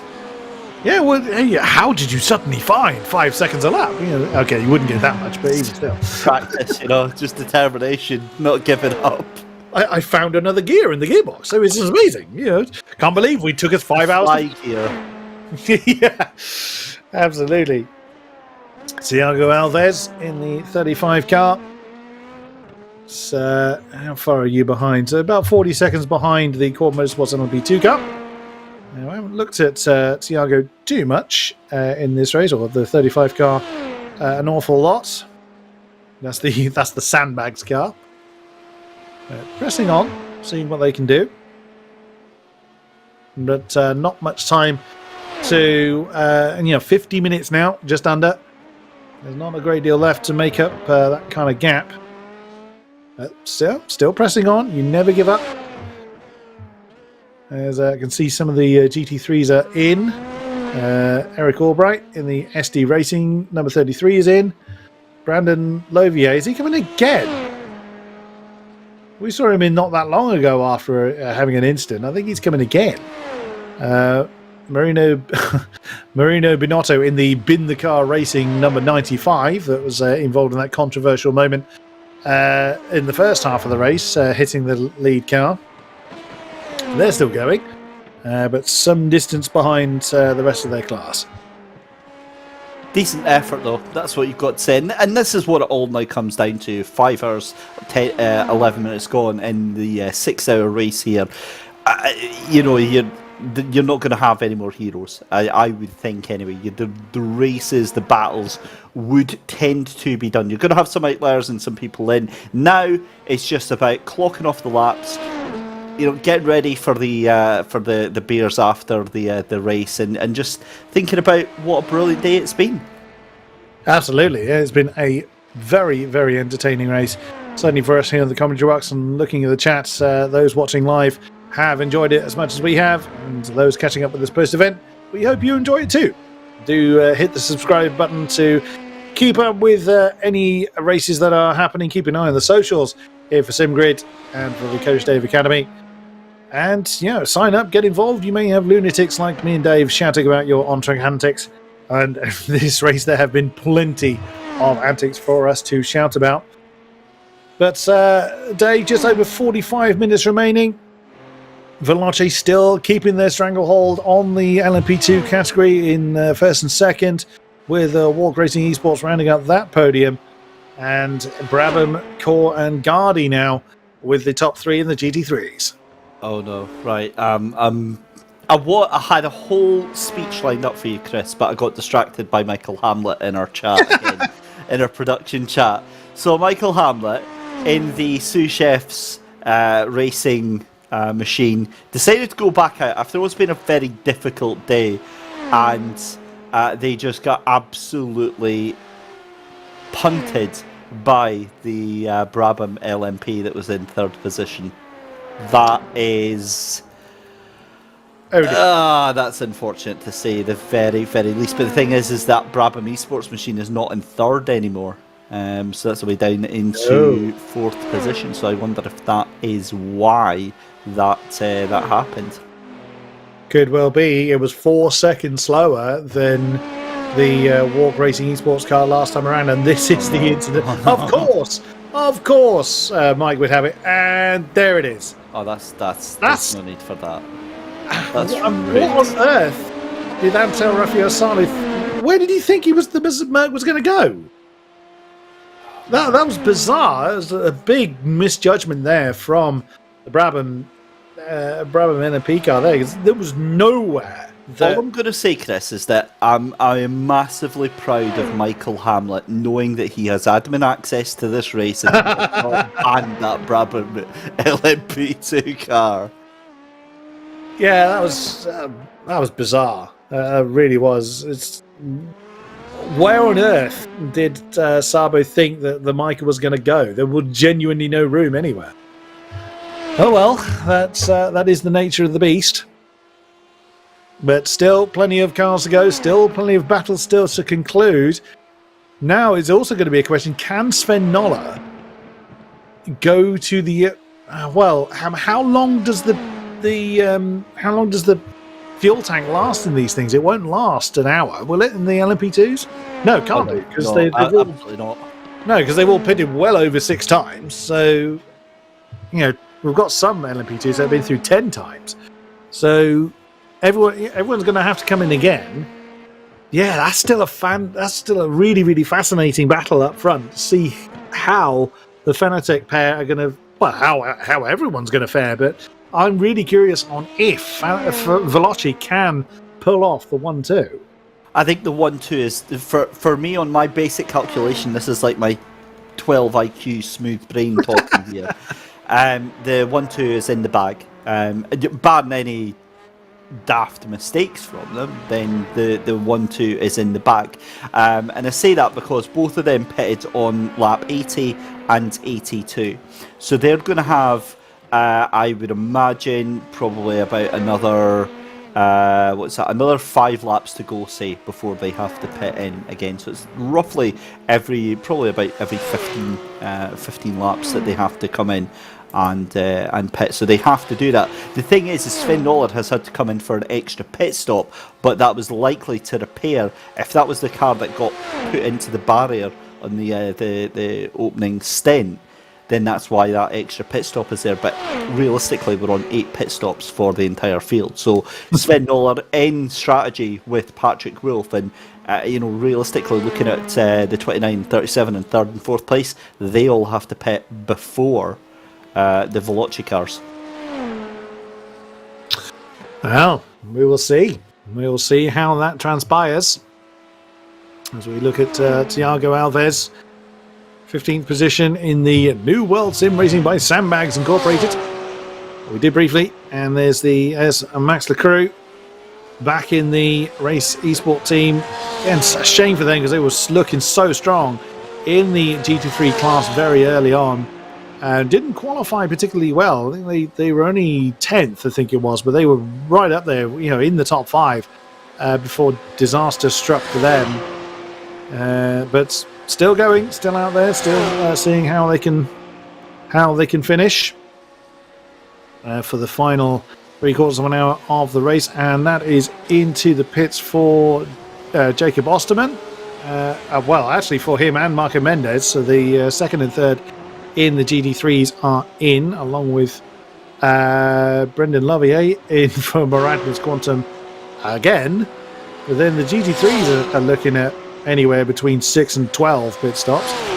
In fairness, the only car that's been in the pits 12 times is the Kes Industries Ferrari, and is still going. So again, kudos to them for not giving up and not throwing the towel in. So they've done well there.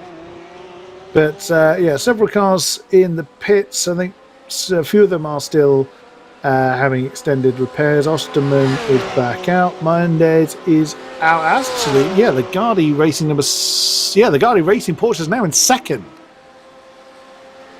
Wow. Okay. That's a turn up for the books. Gardi Racing getting right into there. But for how long? I mean, again, we need that context. We need to find out what has happened there, because I'm trying to figure out who was in second place up until that point. Wasn't it Core Motorsports? It was, and they're right behind them. The 666 car, he's half a second behind them. So that Core Motorsport car then, 5 seconds it lost on that lap. It did indeed lose 5 seconds. The pit stop was actually shorter for Mendes than it was for Osterman by just over a second.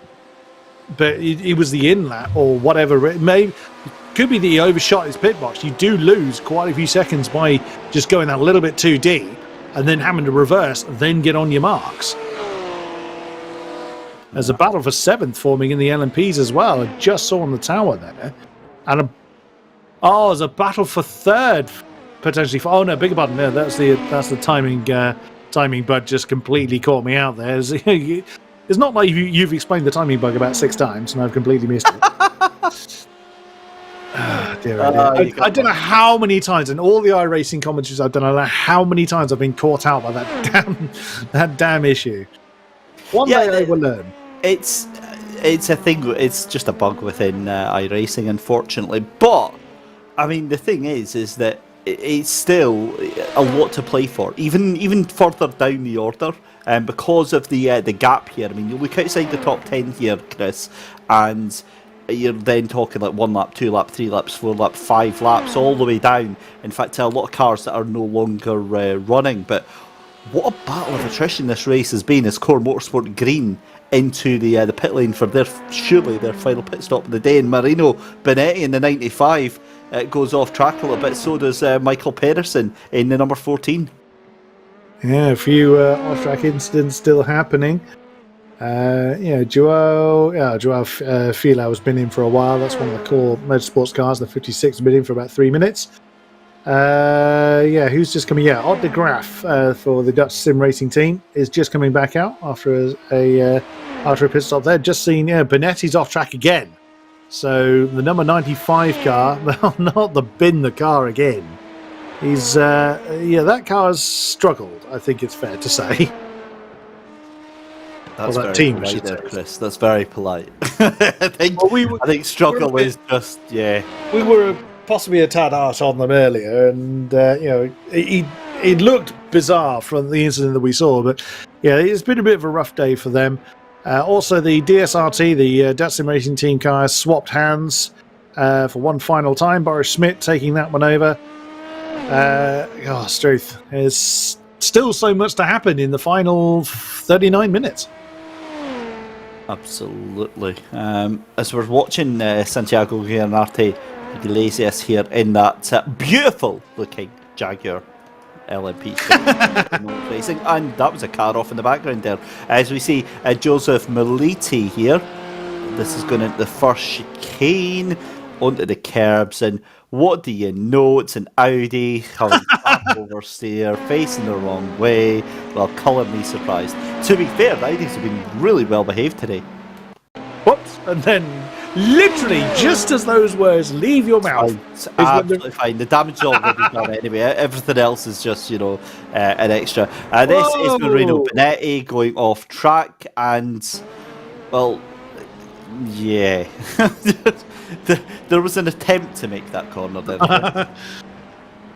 Yeah, that didn't go well. So I think that's probably just lack of concentration. As Pedersen now. No. Oh no, is he banzai into the wall? That tyre wall's there. Oh, he didn't even get as far as the tyre wall. Oh, ouch. Crunch. Crunch. That is what happened to that BMW. Goodness me. That, ladies and gentlemen, is £35,000 worth of damage to 3 different cars in the space of 10 seconds. That is... We don't have to do things here by small increments here at No. the SimGrid / Coach Dave. If something's worth doing, it's worth doing well. I was going to say another thing and then realised what I was going to say and stop myself from saying that said thing. But a lot of pit stops coming in now. Daniel Vieira in the pits, Michael Pedersen with that damage, Anderson Silva, Matthew O'Leary. For the GT3s, this is it. This is going to be the last pit stop of the day.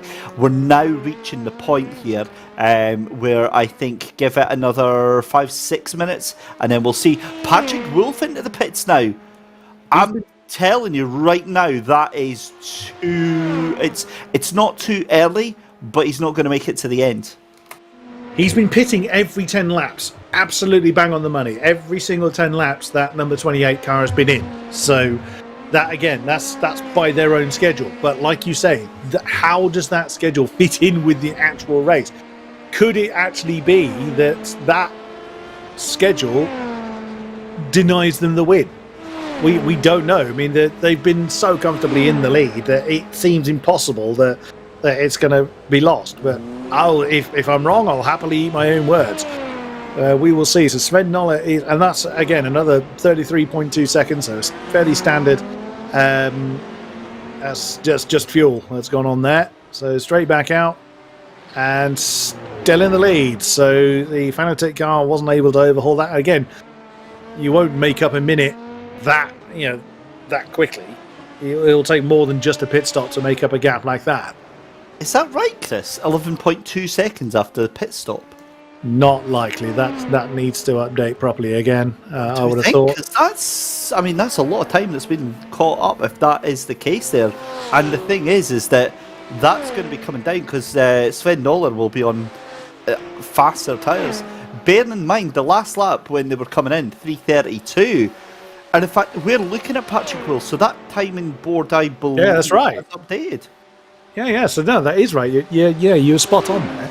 As Jonathan Alvarez has brought in the Asper Team Esports car from third position. Yes, so Sven Noller's car is going to be a bit lighter, and he's been really, he no doubt has been pressing on, but post pit stop, I just don't know. I really don't know how this is going to work out because, like I say, that 28 car has been pitting every 10 laps without fail, and it just has not put a foot wrong. It's that extra stop that the 41 car had to do that's kind of putting out of sync with the lead car. So I'm going to give up trying to wrap my head around how well that's going to pan out. It just needs to happen now. A few more cars in the pits. I'll say Alvarez with the number 12. The number 11, the Team Ballast car, is in as well. Ben Norton is now in the Monk number 9 car. Stephen Walkup in the 747 brought the Rocket Sim Sport car in as well. And I think that's everybody so far that we haven't already mentioned. So at the moment it's still Veloci 1-2, but it's when the final pit stops happen. It's just how long can the LMP2s push with the size of tank that they have. That's going to be the big question here. Because the thing is that so Patrick Wolf and the VelociGate.io machine has to come back into pit lane again. So does Sven Noller, but Sven Noller will be pitting likely at the end of at the beginning of lap 92. So still another 2 laps to go or 1 lap to go for Veloci Fanatec. That is going to be long enough. They will be able to make 35 minutes. So if they can stay out and Patrick Wolf has to trundle down pit lane again, and that gap was 10 seconds, they're only going to have to do a splash and dash, so it's not going to be like the full time that they have to do it again, but it leaves yourself way too close for my liking on this. You're still going to lose 35-40 seconds just because of getting down to pit lane speed limit on the way in or on the way out, even if you're only stationary for 5-10 seconds. So that's what the race win is going to come down to. It's when Patrick and Sven have to pit again. That's the biggest question that is on the minds of those two cars, but not for Yannis Albert and the Brabham GT3 squad. As nearly a lap ahead of the Gardi. Do you know what I've just realised, actually, Chris? They should pit right now. Patrick Wolf should just come straight into the pitch right now, take the top up, make sure he sees off any possible overtaking opportunity. He's done his final stop, he's got his fuel in, and that way he's in at the same time as potentially as Sven Noller, so there's not going to be a challenge for the lead. That's good thinking there, Dave. We'll see if they're listening to you. Oh my God, that's it. That's the one greatest strategy call I've ever made. And nobody heard it. Well, we will see. A few more pit stops going on. Josh Fletcher bringing the number 96 car, the Elite Racing car, in, along with Lou Malabry in the Fileri Stars number 57 car. Was coming as well. There was Marino Benetti. So having some difficulties. Well, that again, that's another car that's had. The Binet car has had numerous problems, as we've said, throughout the race.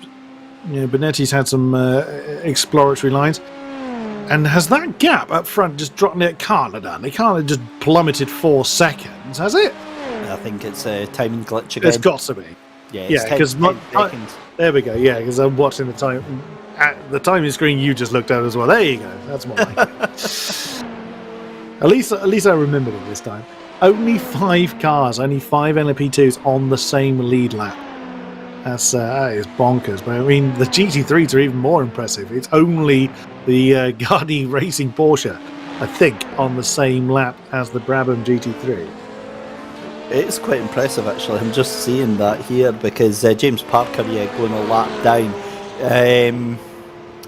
So again, just looking at the amount of pit stops done, everyone on the same amount, but guaranteed, I believe Sven Noller going to be in the pits this time by, but half an hour left to go.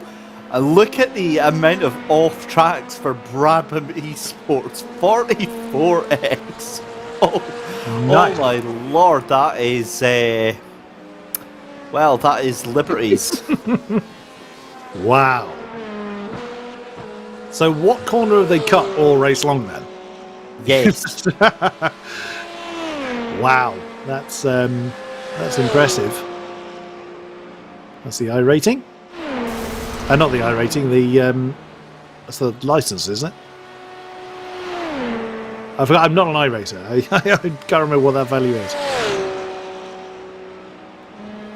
So that is, that's their license. So that is, it goes from rookie to D to C to B to A. So A is like the highest. You can get a super license, but whoa! Well, that was a bit awkward.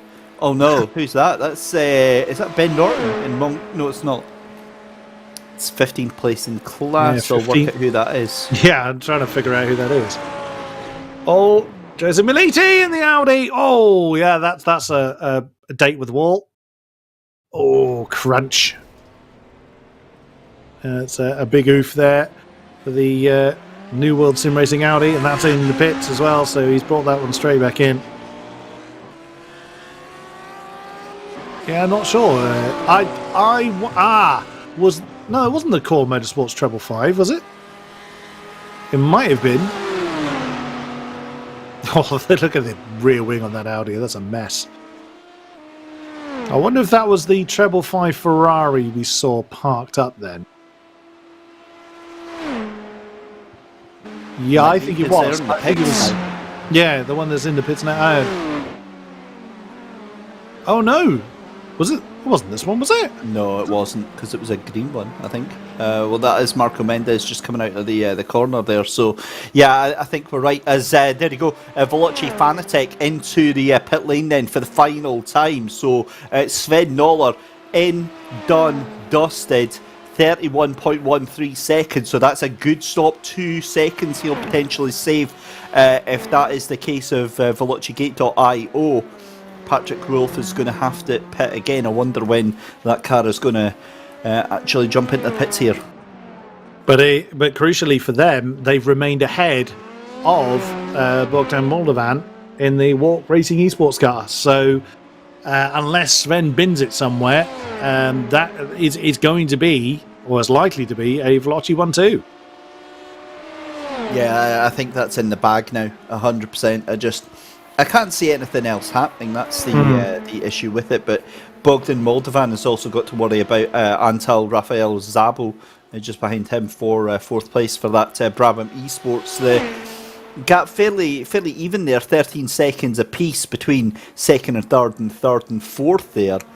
But yet again, first, third and fourth still have to do their final pit stops. This is going to be absolutely fascinating to see how this all pans out here. Last lap there for Patrick Wolf, 3:29.16. The gap 1 minute and 8 seconds. And again, for me, way too close for comfort on that. Now, Patrick Wolf could just, lift and coast and, just take it easy at this point. It's up to Sven to absolutely nailing qualifying lap after qualifying lap for the remaining 27 or 26 and a half minutes. So Patrick Wolf just can cruise at this point and may have to if he wants to avoid coming into the pits again. That's the thing. I never thought about that actually. A little bit of fuel management could be done to try and stretch it out. But here is Nelson Simoes.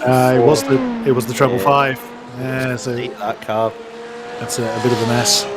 So that's been recovered back to the pits because whoa, there he goes. That was the Porsche we were riding with at the time. So I think the treble 5. That's the Core Motorsports Ferrari. Nelson Simoes has been recovered. Again, you never want to see it. You can see the lights beginning to take effect now, so I wonder if the track temperature is beginning to drop if we're heading towards, not that we'll see night, obviously, but it could be the track temperature may drop a little bit. As we're now looking at Karashavin. Oh, he's gone in a bit hot there, is he? And he's managed to keep hold of that one. Oh, there you go. That kind of went a bit wrong at the beginning of the Ford Cars, but managed just about to minimise the loss there and carry on going. So we've got back to the race then. So Walk Racing Esports then in that third place, and the gap coming down actually between Fanatec and Gate.io for first and second place here, only by 2 seconds. But again, I'm reading between the lines on this. I am feeling a little bit concerned if I'm in that lead car right now. That's going to be the thing. It was a 3:30 from Patrick Wolf last time around. I reckon he's fuel saving. Oh no. What's the Pink Panther done? It's kept out of the wall at least. So this Audi remains in its original shape. But can Ali Roofing get going again? That's the question. He's finding a gap to do so, to rejoin in a safe manner. There's Bogdan Moldovan. Let's have a look at the lap times last time around. 3:29.9 for the number 29 car. Of course, an outlap for Sven Noller, so we'll see what pace he's able to do. Michael Tyler, that's the E-Team Brit car. What's he done? Down towards Indianapolis. Oh! Now, it looked like it got a shove then, because the car just pitched to the right. You wouldn't suddenly turn right there, so did he get nailed from the back? Oh no. I think we're going to find out. Oh no. Oh, he did. Oh, he did. That's terrible. Those LMP2s, man, they're an absolute scourge in this multi-class racing.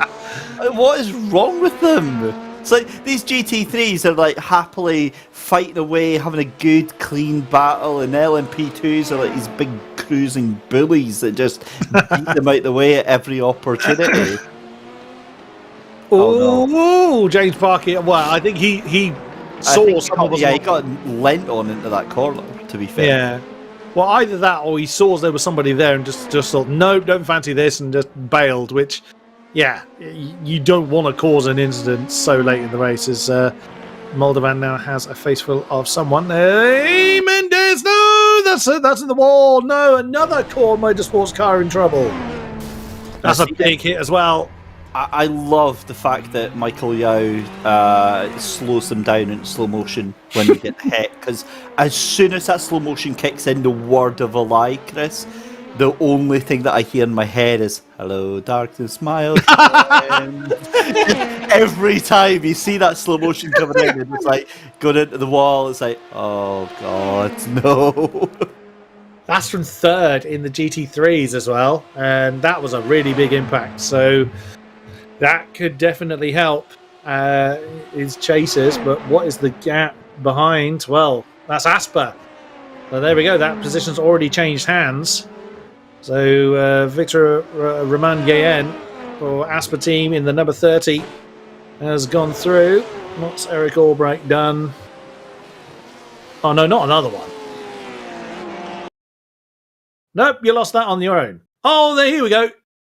Oh, Just a little help to make sure. Bang! oh. Into the corner pocket. Job done. Wow. Again, this is worn tires and worn out people just making these mistakes. Not being funny though, but having been in that position myself, right? That I swear to God, you're absolutely raging at that point. Yeah. The expletives that leave your mouth are unbelievable. Now, unless again, I'm having a look here. 102.4 is the gap between Patrick Wolf and Sven Noller. I think you're right. I think there is some fuel saving going on, but I don't think it's going to be anywhere near enough right now. As Antal Rafael Sabo off the track in the 37, he's had a huge moment there. He recovers it and gets back onto the track there. As we see Denise Pope, it's going to be an LMP2, isn't it? It's just going to be, you just know it. Oh, come on. That was an echo. That was definitely an echo there. Boo! Oh, and until Rafael Stapo then has decided to pull that car in, as I thought there was that was who it was. Why? That was fourth place. No. That's going to be the position surely to Jonathan Alvarez, because that's going to be big damage on that car. Yeah, look, it's tilting down to the right. Yeah, that's not happy, is it? Yep. So Jonathan Alvarez already has for Asper. He's already got that position now. So. He's coming into the pits. I don't know if he's actually got into. He hasn't got that yet. Oh no, he's. What? That's odd. He's not showed. No, he's just gone straight through. Oh, do you know what it might have been? It might have been a drive-through for instant limit. Oh, harsh. I don't think so, because I mean the Brabham team have got like 8,000 points. Unbelievable. So there's Patrick Wolf again. That gap's actually gone up between himself and Sven. So that's done. That's over numbered now. Well, how can it be 110 then? If still Sven Noller did a 3:28 that last lap round. There we go. It's where is it? It's fairly insurmountable now, unless for whatever reason Patrick Wolf has a problem. Don't say it, Chris. I went there. I said it. I'll take the commentator's curse on my account this time if it goes that way. Right, so confirmed then Patrick Wolf's car's going to explode into about 15,000 pieces then. That's what's going to happen. We know how this all goes down. Interestingly though, the gap between what looks like second and third place, that's coming down very slightly as well. Oh, do you know what I've realised it is? So we're obviously, we see the timing screen at the top left on the screen, but we've also got our own timing screen that we've got access to, Chris. Mm-hmm. But the timing screen that we've got access to is currently watching a car that's several laps down. That's why the times are all skew on that. True. So the times we see on screen are the real times, essentially, is what I'm saying. Yeah. And even still, it's not looking good for Sven Noller, but it's still looking good for a Veloci 1-2 and still a fantastic performance from, well, both Veloci cars, but particularly the 41, gaining 24. If the race finished now, gaining 24 positions from where they started. Absolutely stormy performance there. But Marco Mendes has been in the pits for about 4 minutes. So I just realised, right, we're on lap 95. Patrick Wolf was in at lap 90. So he's only done 5 laps. We've got 15 minutes left to go, about 3 and a bit minutes per lap. Patrick Wolff might not have to come in. Patrick Wolff might be able to do this on fuel. Yeah, that would explain his lap times. It's 3:31. That's what I think he's doing. He's just making sure he doesn't have to pit again. But we'll see. We will see how that plays out. That you're absolutely right. It is game over. As the core motorsports car loses another spot, you can see on the GT3 tower with that late incident. And Patrick Wolff gets past the E-Team Brit car.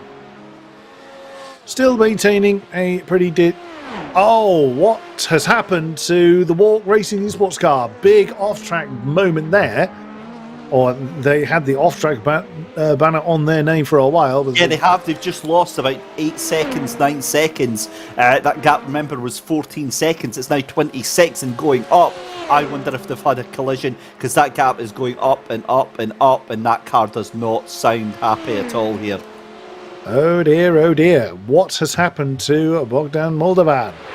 And Isaac Morris has now gone for a wander as well in the brothers car. Oh dear. So it never rains, but it pours, does it? Goodness me. Right, let's have a look here. This is Sven Noller. Oh. That's fine. It's just yeeting it over the curbs, as we like to say. That was rather uneventful. Here is Noah Sully Vasquez Rodriguez in the BMW out the final corner as well. That was just behind, so I think that was out of sympathy with the LMP2 up in front. This is Ali Ruffin getting murdered by a BMW and the Audi. I say that, I mean, that's what I think happened there. He could have just lost it on his own as well there, but it did look like he got a helping hand from the BMW. Ronnie Smith here. That car looks a bit second-hand.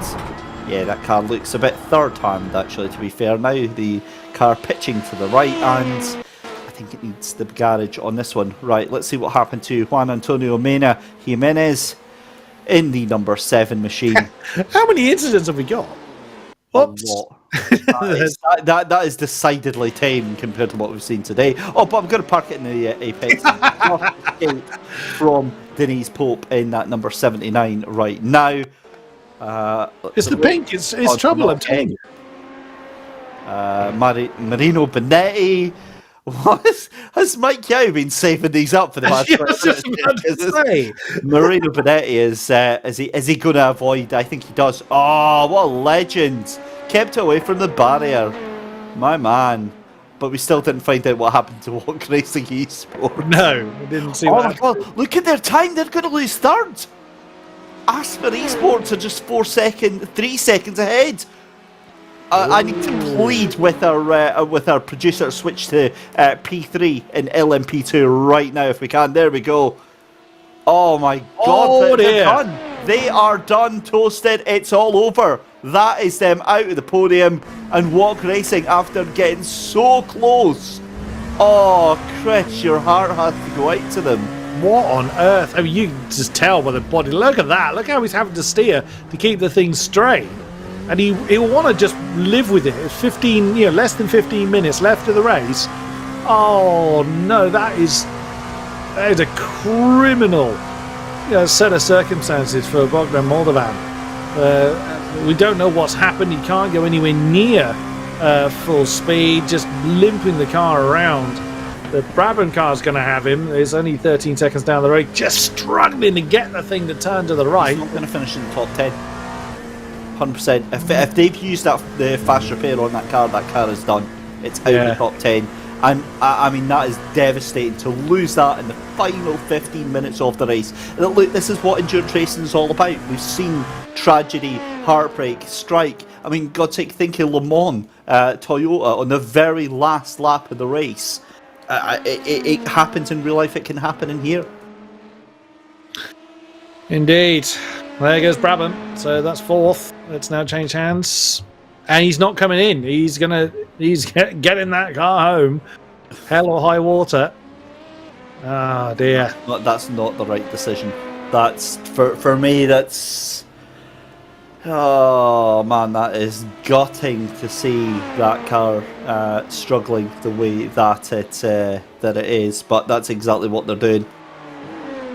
Alvarez now up into third position in the number 12 car. The Asper team started on the front row, and with earlier race issues, they've been slowly crawling their way back up towards the top. In third position, they find themselves now. What happened to Amanda Filo? Wandering off the road, having a bit of an explore. That car was in the pits a very, very, very long time, but is back at. Oh no! What's happened to Tolero? Number 48. Whoops! Little bit too excited on the right foot. Turned into a lighthouse for a second. I wonder whether look how dark it's now getting. I wonder if the track temperature is just getting lower than people are expecting.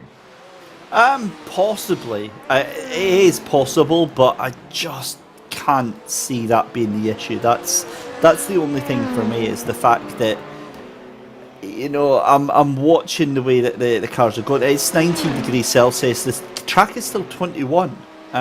It's not that cold. I mean, yes, it'll be catching some of the drivers by surprise, but these LMP2 cars have got downforce for days to kind of negate all that. Yeah, but the downforce is only effective in the faster corners. So, with worn tyres and colder track temperatures and tiredness, that all adds up to a potential mess. As the GT3... Oh no, Mendes, what have you done? That's already looking horrible.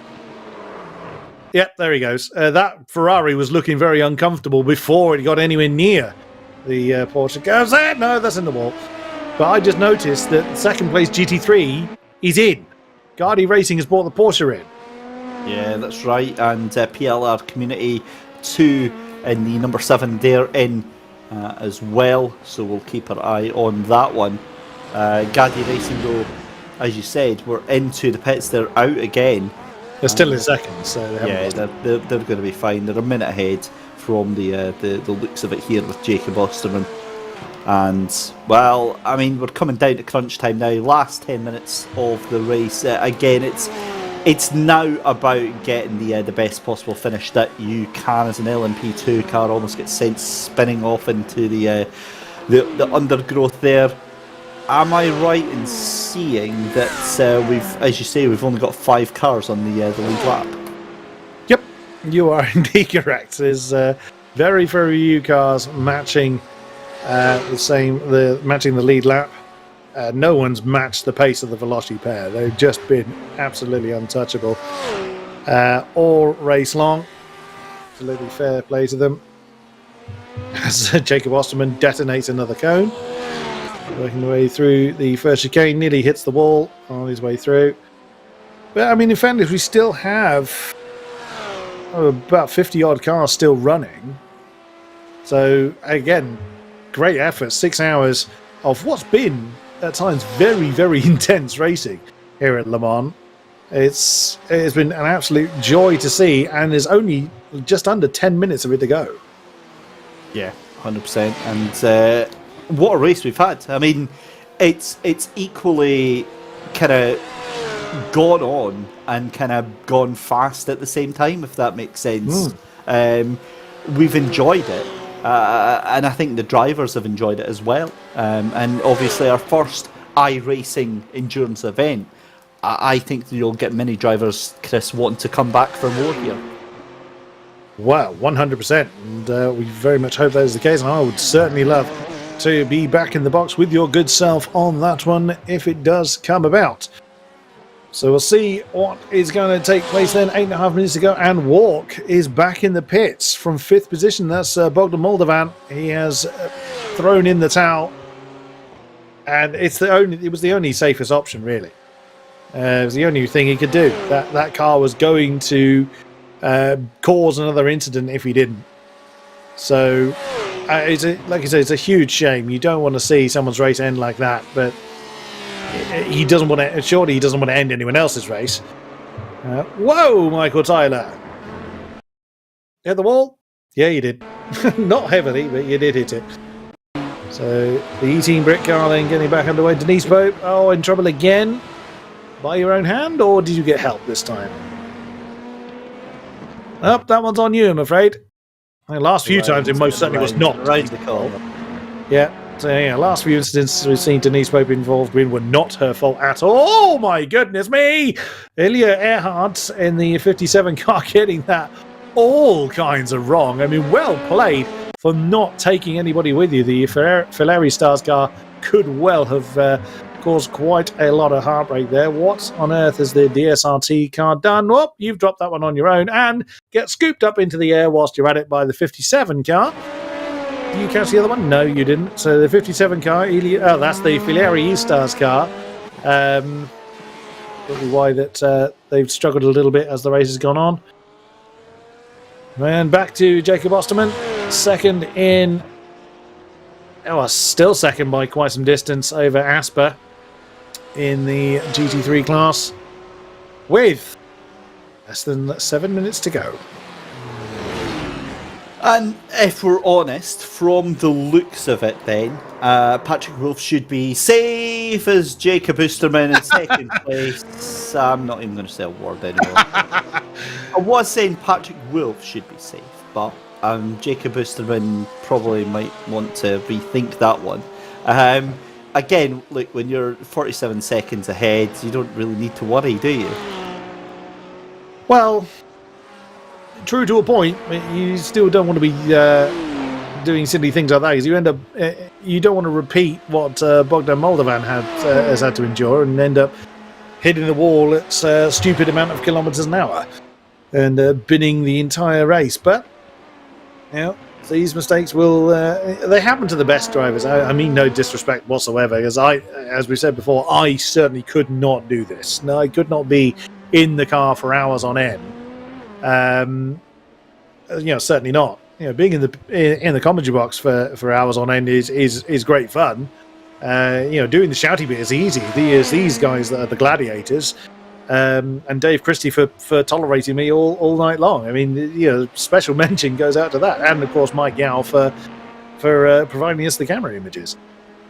Yeah, he does a grand job, does the lad, Mr. Yao. It's one of the best in the industry, and we're very, very lucky to have him here at the SimGrid. But 5 minutes left to go as we wind things down here at the Coach Dave Academy. 6 hours of Le Mans. Veloci, I'm still struggling to figure out how the hell they've made this happen here, Chris. One of the cars here put the other one into the wall in the first hour of the race, and yet somehow they've still got a 1-2. I mean, my brain just doesn't compute here. Whatever secret they hold, they will no doubt keep it to themselves, as Patrick Wolf is basically just put his foot down again. Still getting into the 3:28s, but 2 laps remain here at the mighty Le Mans. So as long as Patrick Wolf has saved 1 lap's worth of fuel, that's all he needed to do. Because he will complete a 100 laps, 101 laps indeed, before the checker flag will fall. And it's been absolutely flawless from the 28 car. We haven't seen any incidents there at all.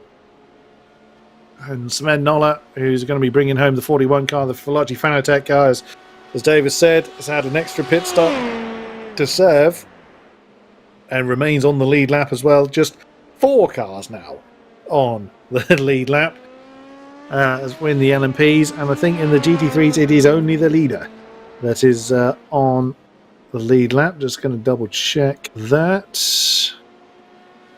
Where is the Brabham car? Yep, the Brabham GT3 car is the only GT3 car on the same lap. So again, absolutely brilliant stuff. Lots of trials and tribulations and thrills and spills and what have you from various cars, but what a race we've been treated to.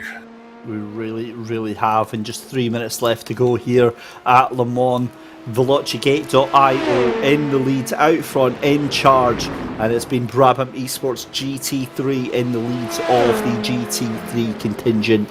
Again, Brabham Esports were looking very comfortable in LMP2. They were looking for a time to have that second place sewn up, but it hasn't quite worked out that way. I think we're going to get one more lap after this for Patrick Wolf, and I doubt he's the type of driver that's going to slow down, Chris, to make sure that clock counts down. No. Most Not gonna certainly not. happen. Not in the slightest. So Veloci 1-2 in LMP. Asper twice in both classes. Great stuff there. Brabham, 4th and the GT3 win. Great effort from the various teams on when those that are fielding both both teams. Oh, just as I say that, the Brabham car is in the Brabham LMP is in the pits. Oh, commentator curse, that's one to me, but he's got 2 minutes back to the Renvelten car, so a splash and dash isn't going to be too painful for them, as well as the number 7 car, the PLR number 2 car is, that's been in the pits. Oh no, it's just coming into the pits, beg your pardon. So another LMP that has lost its gamble with its fuel gauge, but at least Sabo is not going to lose a position, as James Parker is somewhere down the road. There we go, really 7.8 second pit stop. That's all he needed. Oh, just 1 lap shy. I've seen an endurance race lost for that very reason. Truth. Patrick Wolf, calm down. My goodness me.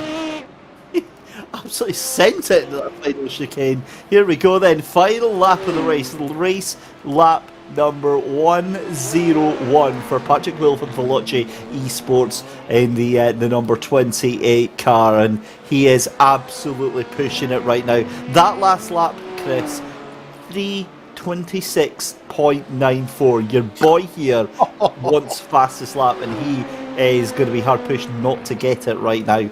He already has it. He got it ages ago. More. He wants to beat it again. And this is a because I can. But can you imagine if he puts it in the wall? Just because he's chasing the fastest lap that he already had. I couldn't deal with the... that would be just horrendous. More than just the office doors would go flying off of that.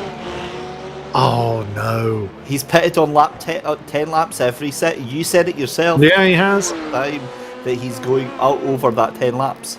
But he's been fuel saving for quite a while. Oh! No, is that not that's not our Ferrari, is it? That was a Ferrari. The industry one.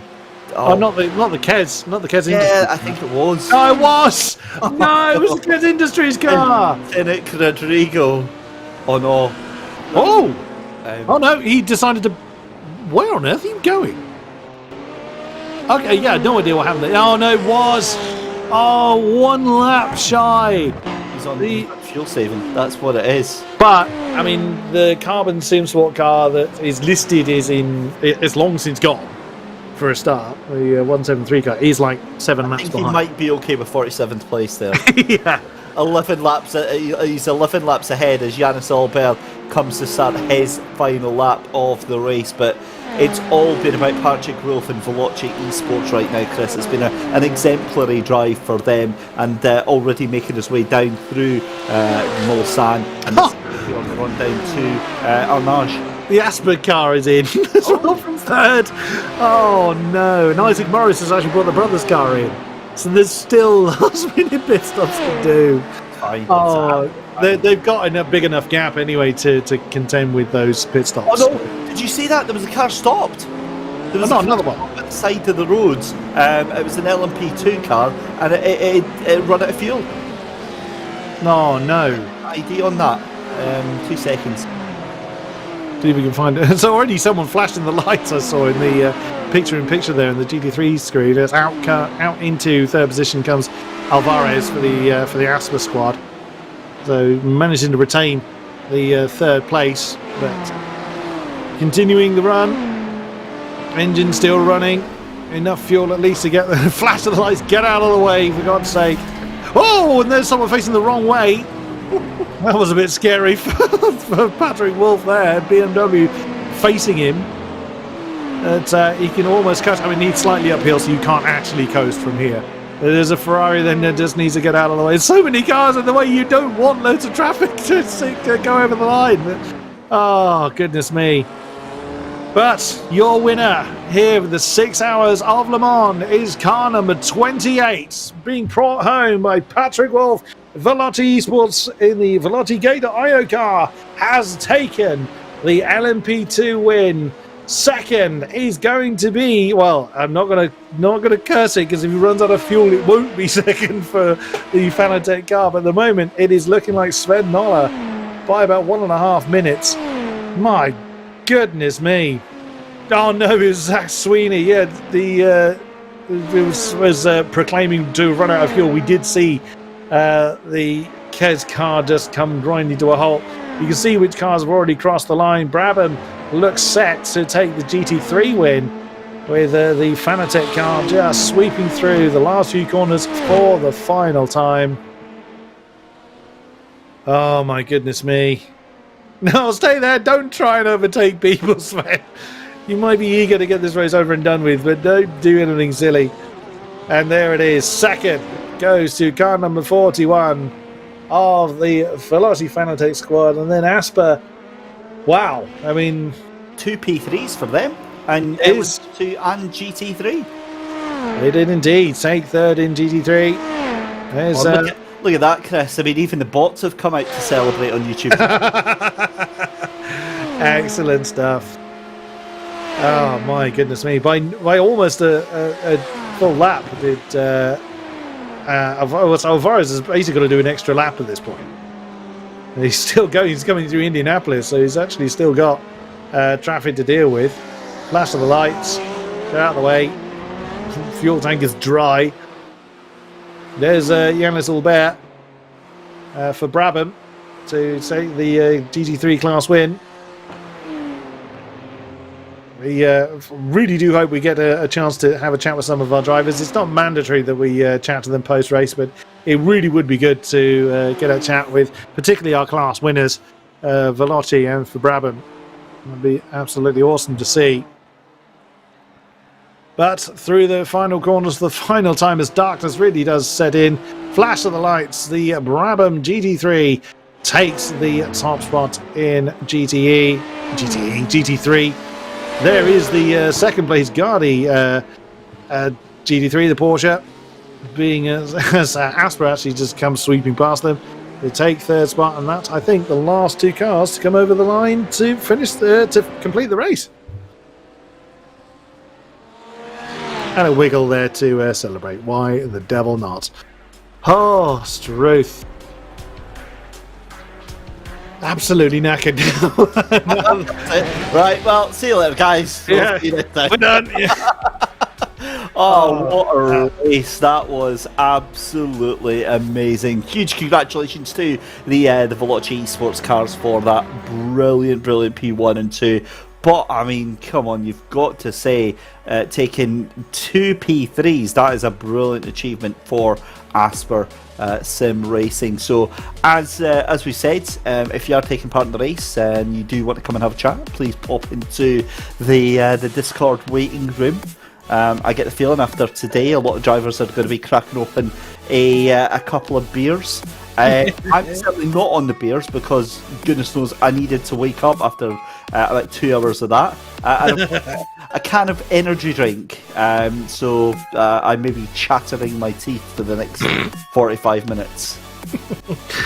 Oh, fair enough. Wow. Excellent race. So, yeah, particularly our class winners, if you come and have a chat to us. Like I say, don't have to. We can understand if you're too knackered to. We would totally understand that. But yeah, we've said everything that we're going to say at this point. It's been such an incredible race.